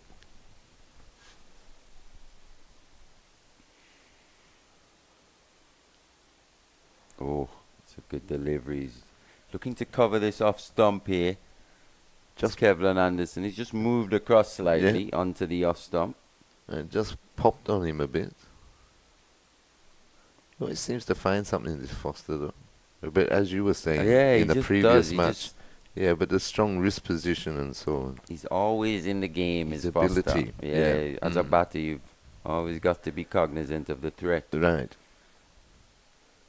Whether it's early morning or late afternoon. Mind you. He's in the bank 9 to 5. Right. So imagine if he was him as a pro. Yeah. Full pro. Yeah. I think it's definitely been a beneficial tour for him in terms of his development. He's shown that he can definitely go to the next level. So it's incumbent upon the Irish administration now. Down on one knee and driven beautifully there by Anderson, past the diving mid-off, rolls down into the boundary now, moves on to 97. Yeah, hasn't been driven too often, but isn't scared to, at the risk of being driven, take that edge. But that occasion, Anderson's covered that sweetly down the ground. 4 more to the young man. 3 away. 3 away. Wow. End of the over, 263 for 5. Sure, he'd love to take this pitch and this ground with him Oh, yeah, everywhere he wrap it up. goes. Yeah, for sure. Kudos to Yes. Kadim Phillip and the staff for producing yet another cracker here at the CCG. Excellent pitch. Most definitely. Especially if you love to Backing see up the fast first one. bowling tune Yes. tomorrow. Yeah. Isaiah Thorne. Woo! With that new pill. Let's hope he can find that rhythm. As I said to you, Marty, when we were on commentary on Monday, I had tears in my eyes. He rolled back the years, yeah. but I've watched the days play about 50 times. Let's just hope he can find that rhythm again. Exactly, yes. Here, and because he definitely announced himself, and It's well left there by Bowen Tuckett. it was a hot topic on social media as well amongst cricket fans, West Indian Okay, cricket fans yeah, after yeah. the game, during the match. People were posting his wickets, and he saw it flying around, and there's Right. a lot of talk about the young man. Right. Well deserved. Yeah, and we were saying on air, if he's not Yes, anywhere near then there's this something team, the definitely West wrong. Indies senior Yeah. team in 12 months, Yes. then something's wrong. Yeah, Something's definitely. definitely wrong.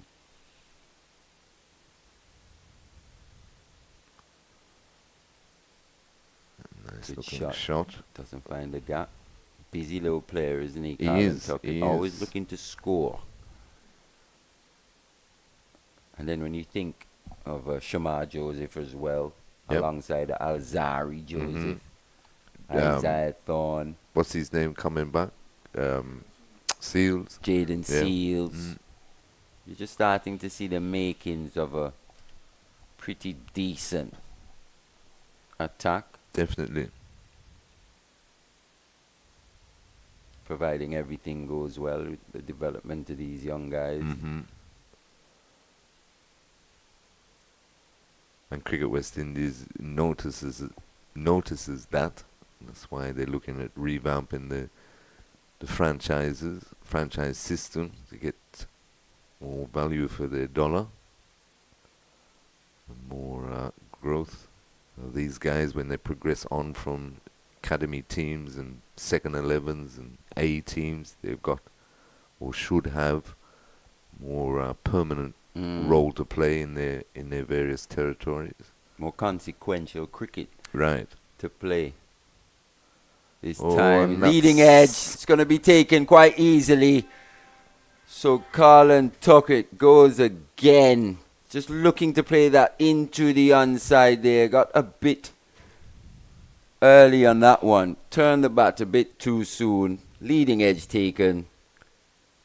Easy catch through to Liam McCarthy at mid-on. So the 6th wicket goes down now for the West Indies Academy. Colin Bowen Tuckett down to 6.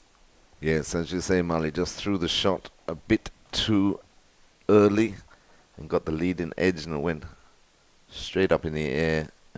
Very simple catch there for the mid-on, so unfortunate for the young man. Not getting a score again this time.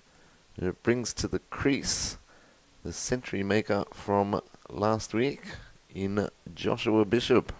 Yeah, Josh Bishop. Interesting to see how he goes about this. Definitely, especially Coming in at with a only a different few stage. a few overs to just go. A few overs to Yeah. go, probably 5 overs or so remaining in the day's play. 6 wickets down, coming in at number 8. Colin Bowen Tuckett again, just a soft dismissal. Find he's just too many soft dismissals for my liking for a Yes, young man yes. quite as talented. Because you as can he see is. the talent. He's got Yeah. the shots, but But he doesn't seem to go as big as often as I think he can. he re- Even in the age group levels, you expect him to score big hundreds Right. and the like. yes, he reminds me a lot, Marley, as well as physically, but the way he plays, the way he goes about his business. Another wicketkeeper batsman, Carlton Bow. Oh yeah, very Yeah. much. Yeah. In the same kind of stature. Yeah, Carlton Bow was ultra aggressive, wasn't he, as a player? Very good player, Carlton Bow. Good servant for Jamaica Yes, and for the West Indies. that's right. 2 slips in the gully for new man Joshua Bishop. spot on target as Mares, but right in behind that, and you'd hope to think that he'd love to be there tomorrow. So nothing whirlwind like or nothing special tonight. Well, you'll be happy with Joshua? that start, though. Finding the middle of the bat right away once Exactly. again. Solid defensive Right in stroke. behind it, yeah. Looking more and more a batsman every time we see him. Mhm.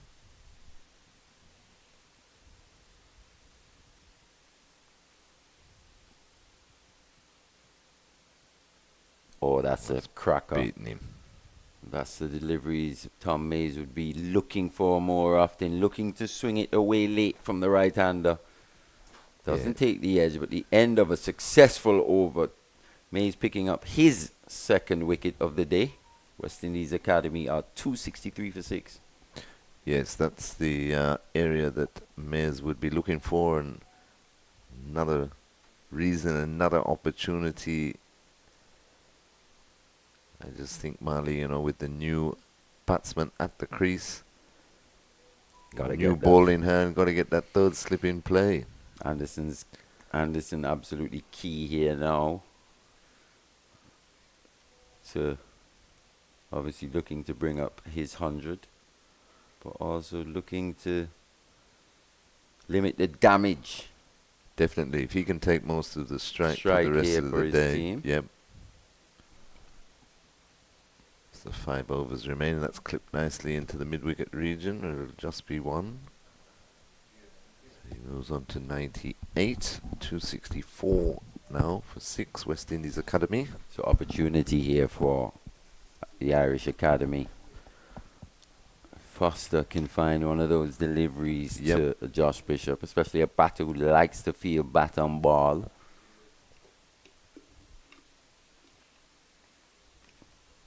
Just touching on or about that off stump, that bit of shape and bounce that we've seen so often from him. And they have to learn from they know if he gets in how destructive he can get, so if they can get him tonight, make their job a hell of a lot easier tomorrow. And that's very solid in defence there as Bishop. Solid indeed, but from the Irish perspective, they'll be saying, yeah, that's okay, that's our half of the bat. Right, true. Get that third slip in. Yeah, that's... Got nothing to lose now. I know they'll be less than 5 very overs annoyed left. if one was to fly through there. Exactly. Yeah, if it goes between second and gully, they will only have themselves to blame. We've seen it once before in the match previously. Whoa. Oh. Jeez. He's hammered that high and straight over the fence at long off. 6 runs to Joshua Bishop. Well, we were wondering. He's had a couple of sighters now. We were wondering how he'd go about this, but the young man, if the ball's in his area, there, he's gonna hit. And clean strike again. Yeah, this ground is not big enough for Joshua Bishop. No. We've seen that already.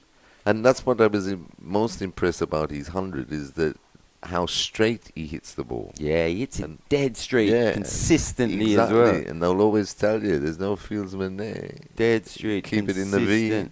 Foster, anticipate him just to be a bit short of length here.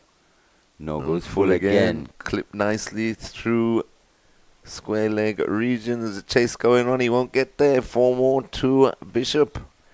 So 10 off 2 balls, 6, and then backed up by a 4 in half of the bats, but he got enough bat on it. Yeah, it was probably aiming more to that mid-on region. Mid-wicket, or a straight mid-wicket region, but took the inner half. That's what they say when you look to play straight, even though it does take the inner half of the 9 bat. times out of 10, 9 you're times still out of safe. 10 he survived. Right. 274 now for 6. Bishop moves on to 10 of just the 5 deliveries. And again, it's a full ball, and that's beautifully driven straight back down the ground. 4 more. Yeah, just guilty of over-pitching there, Foster. Long half volley on that occasion. Going for the in-swinger. But Joshua Bishop, the balance, you see at the crease. Look at that. Solid, straight as an arrow. Definitely. Beautiful to watch. So 6-4-4. He moves on to 14, 278 for 6. One more ball left in this, the 86th over.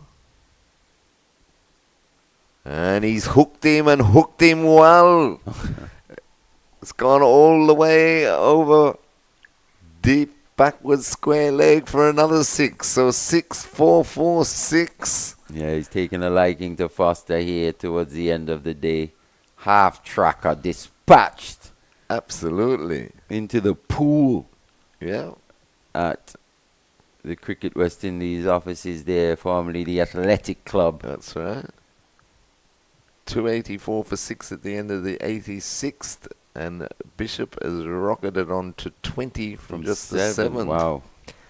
Picking up exactly where he left off from. Absolutely. In that first game in which he brought up his maiden first-class 100. But now it's over to Kevlon Anderson. Just 2 away. So it's all happening here. Most definitely. Been entertained in this last hour of play for sure. What's been a very intriguing and very good first day's play of this second 4-day first-class match. So Kevlin Anderson on 98. He'll be facing Tom Mears. Mears, who picked up a wicket in his previous over. And that's pushed to mid-on. They take a quick single. Almost overthrows there. He nearly got his 100 through overthrows, but he moves on to 99. 285 for 6. Josh Bishop hitting, what, 2 6s, 2 4s in that over. Yeah. 6-4-4-6. Plus Foster just proving to be a bit expensive towards the back end of his spell. Did a lot of good work Can't early blame in the him. day. Yeah, definitely. Put his hand up as well to come back again with this new ball, the second new ball.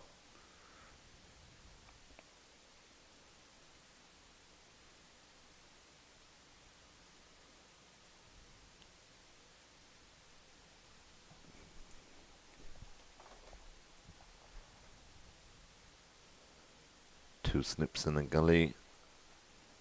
Backward point cover mid-off for Joshua Bishop. And if I was him, and this is the competition you want, I'd be itching to just go a bit higher in this batting lineup for the West Indies Academy. Oh, extremely wide that one. Lucky not to be called wide. Yeah, he's got away with that one, Tom May. He's almost taken by second slip. Yeah. Keeper Dohoney full stretch way past first slip there. By the time he caught up with that delivery. Umpire Abbott chooses against it. Huge outswinger, but started wide and kept on going wider. Definitely. Only just landed on the surface.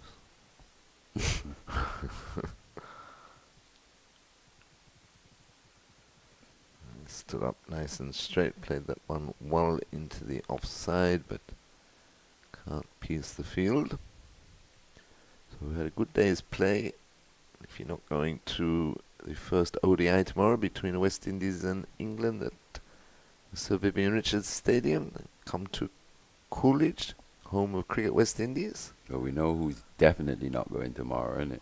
We That's do. us. Yeah, we'll be here. Yeah.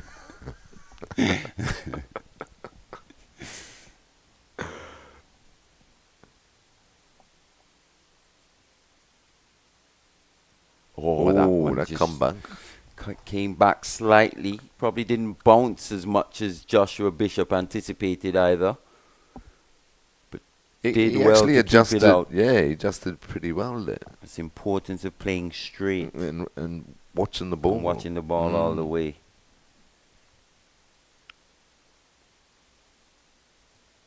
Sometimes batsmen just see length, and on occasion you could see a batsman saying, "Oh, that's just a bit short. I'll go back and pull." Right, yeah. Scoots along a bit lower, And there you go, bowled, and you call yourself unlucky.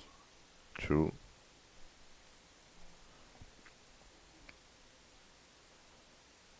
Oh, through that Comes region. off the outside edge, but quite safely, and he does well. Just picks it up, flicks it back inside the rope down there at third man. So a good chase by the gully fieldsman. Fantastic save there. Looks like Scotty Macbeth doing the work. Excellent.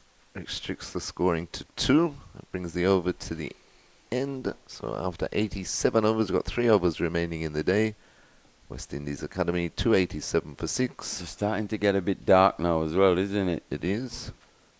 Kevlin Anderson just Joshua Bishop's gone to 22, and 22. Kevlar Anderson needs a single. one. It's just a single needed. Foster back again. Still willing to put his hand up for his team. You can't fault the young man here. Not at all. Into his 23rd over now. And how happy he would be if he could take one in with him. Especially if it was Anderson. Especially if it was Anderson. The form batter so far in these matches for the West Indies Academy. And he rides the bounce on that one. Just knocks it into the onside. No runs. So he stays on a 99. Faced 167 deliveries and batted extremely well.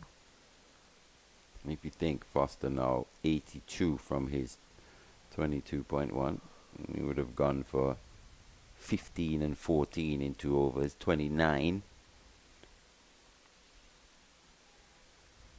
Again, clipped into the mid-wicket region, but can't find the gap. He keeps Those 2 Keeps you overs. on 99. Yeah, those 2 overs have really done a bit of damage to his figures. Mm-hmm. But if you're not just looking at figures, more often than not, he's been the standout for the Definitely. Irish.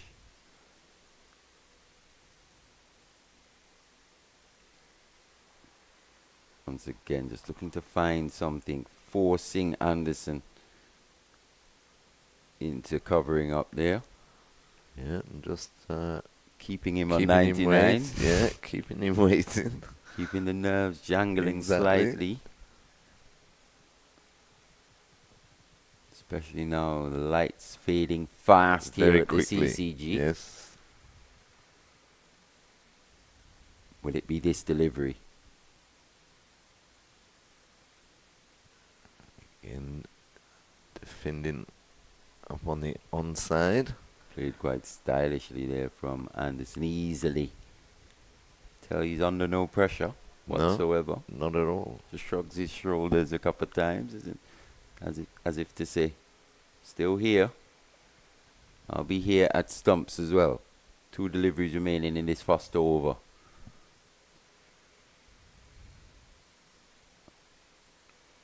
Can't find a gap. Almost thought he had it there. Clipped off the toes, but straight to mid-wicket. It'll be a nervous night's rest if he goes to stumps at 99. I tell you that. He won't get... It won't be his best night's sleep, that's for sure. He'll be looking to get the one needed here. And he And does. there it He's is. clipped away, just behind square. Should come back for 2 as well. Kevlin Anderson brings up his second first-class 100. His second here at the CCG. His second for the West Indies Academy. And this young man just seems to be going from strength to strength, Terry. Most definitely, Mali. Excellent innings and well battered young man. 101 of 172 deliveries. He's really stamped his authority on this West Indies Academy innings.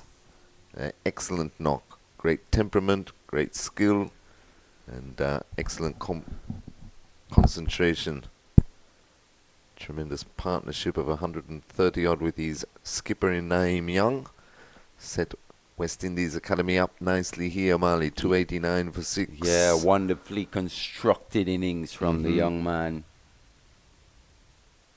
Soaked up pressure when he needed to. applied pressure back onto the Irish bowlers as well. Then Hasn't played too many loose strokes. no, not at all. And when he got to his 50, he really Looked made to a be more statement, aggressive. didn't he? Yeah, he said, really I'm not took going on anywhere. Matthew Foster as well. Mhm. The pick of the Irish bowlers right, looked yeah. to take him on, and that really sent a message through to the rest of the Irish bowlers. Captain Nyeem Young as well played a fantastic hand alongside him. Nicked off and he's gone! Good catch there by Captain Doheny. Fuller ball there by Mez. Bishop went for the drive. Got the outside edge. Excellent catch. No feet there, Terry. No, not at all. Lost his base, you can tell. So upset with that one. Kicked the ground. Josh Bishop would have loved to come back here tomorrow morning yeah. in what will be fantastic batting conditions again at the Coolidge Cricket Ground. But fair play to Tom Mays. Good bowling. We've seen him on the occasion find those deliveries to the right-hander. Just swinging away from a full length. Late as well. Took the edge. Fantastic catch by the wicket-keeper. 7 down now. Excellent catch and a few late wickets, just keeping Ireland thereabouts. But still, you'd have to say advantage to West Indies Academy. They almost got 300 on the board after being sent in, and 300 in a day, especially when they really had to graft it this morning in that first session where they only managed 51 in that first session and the loss of a couple of wickets. But it's been Kevlin Anderson with magnificent 100, Nyeem Young with the 80. And that partnership certainly set them up nicely. But full credit to Emerging Ireland, who've hit back in this last session, picking up 3 wickets now. Yeah, picking up 3 wickets here towards the end of the day. Captain Nyeem Young, Joshua Bishop, and Colin Bowen Tuckett brings McKenny Clark to the crease.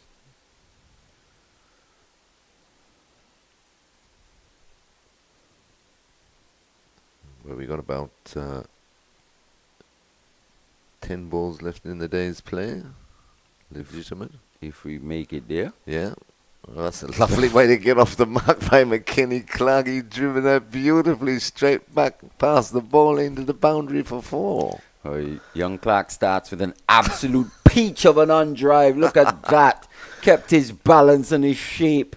Hammered that down the ground as well. Showed good timing. Excellent. This pitch now just becoming an absolute belter for batting. Hardest shot in the book, says who? Yeah, look at the footwork as well from the young Windward Islander. Kenny Clark. 293 for 7 now.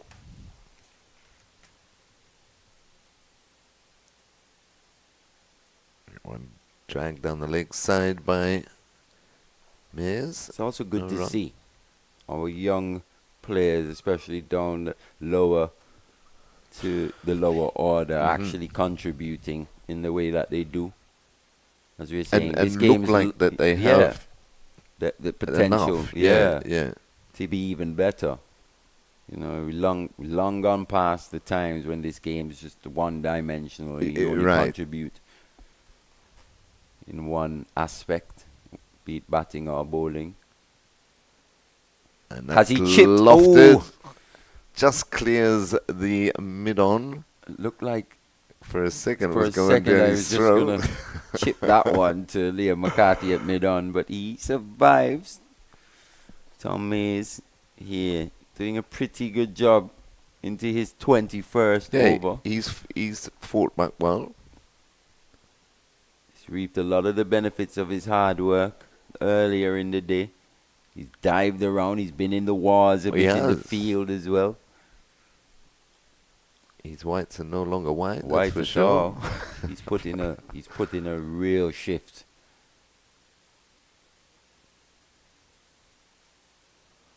Goes for the bouncer. Nice delivery, but well played by Anderson. Pulls out of the way of that to complete over number 89. So we've got 1 over left in the day's play. West Indies Academy 294 for 7, with Anderson on 101 and McKenny Clark on 5. Yeah, the Irish Academy will be happy with this mini fight back Yes. towards the back end. It looked at one point, especially during that partnership of Anderson and Captain Nyeem Young, was threatening to take the game away completely Definitely. from the Irish. And then when Joshua Bishop strode to the crease, the way he started to get amongst these Irish bowlers, once again just threatening. But every time the game has been threatened the Irish have been threatened, they've responded. They've responded and responded very well. So it will be Matthew Foster, who started proceedings today, will end proceedings coming in from the northern end. He's bowling to Joshua Bishop. And McKenny Clark, is hit it high in the air. Oh! And just misjudged there. Slightly from Liam McCarthy. Not sure that big dive was needed. But quite a difficult catch in this light as well. Last over of the day. Went high. Yeah, and going away from him. him towards the Athletic Club. CWI offices. Would have been a special catch indeed, but we saw something similar in the first ODI match between these two teams from Fian Hand at the Sir Vivian Richards Stadium. He goes aerial again through the onside, but better timing this time. Yeah, a lot better shot, that one. Picks up 2. Score moves on to 298 for 7. So just 2 away from 300 now. That would be a fair effort to make. Well, it is a fair effort anyway to make 300 in the day after they were grinding very, very hard for long periods. Right, you might as well say a session and a half, really. Going below 2 runs and over. Right. That's driven very nicely. That one in the air again through the offside high over mid-off.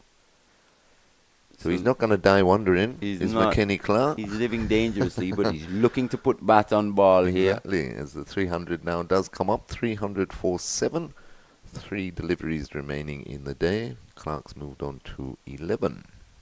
Just the 3 twos from the over so far. Goes slowly. And this one's straight and he's foxed him. Are they going to collide? No, he's called. Good decision in the end. Pulling out of that catch. Looked like Scott Macbeth. Just pulling out. Allowing Liam McCarthy to take that one. So Matthew Foster picking up his second wicket of the day. Going for that slower delivery. And just outfoxing McKenny Clark slightly. And that was a lot better judged there by Leon McCarthy. Took the catch well, as you quite rightly said, Marley Macbeth pulling out, otherwise they would have run straight into each other, going in opposite directions. And that has drawn the first day to a close here at the Coolidge Cricket Ground. So after 89.3 overs in the day's play, that wicket has drawn the day's play to a close. And at the end of the first day, after being sent into bat, West Indies Academy end the day on 300 for 8. Splendid unbeaten century by Kevlin Anderson. He remains 101 not out. And his new partner will come out tomorrow morning.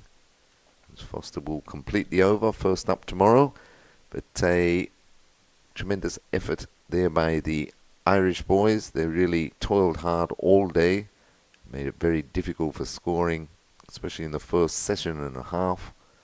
But, that partnership between Kevlin Anderson and Captain Nyeem Young set the West Indies Academy finally on their way, and they'd be happy that after being sent in, especially to bring up 300 runs in the day's play, and still not yet done.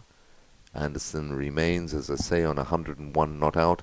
They'd be pretty happy with that, and you'd have to say honours in their favour after day one, Marley. Yeah, it was hard work to begin with. as you were saying, going for long periods below 2 runs per over the West Indies Academy. So they've done very well to end on 300 for 8. Kudos to Kevlin Anderson and Captain Nyeem Young as well. That partnership going a long way in forging the West Indies ahead on day one of this contest. Absolutely. So on behalf of our commentary team of Vernon Springer, Marley Richards and myself, Terry Laraji, we'll be back at the Coolidge Cricket Ground, home of Cricket West Indies, for the second day's play. And that will commence at 10 a.m. We'll be on air from 9:55 in the morning. Thanks to Jason and the 360 team and everybody here at Coolidge. Have a pleasant night, and we'll catch you again tomorrow morning.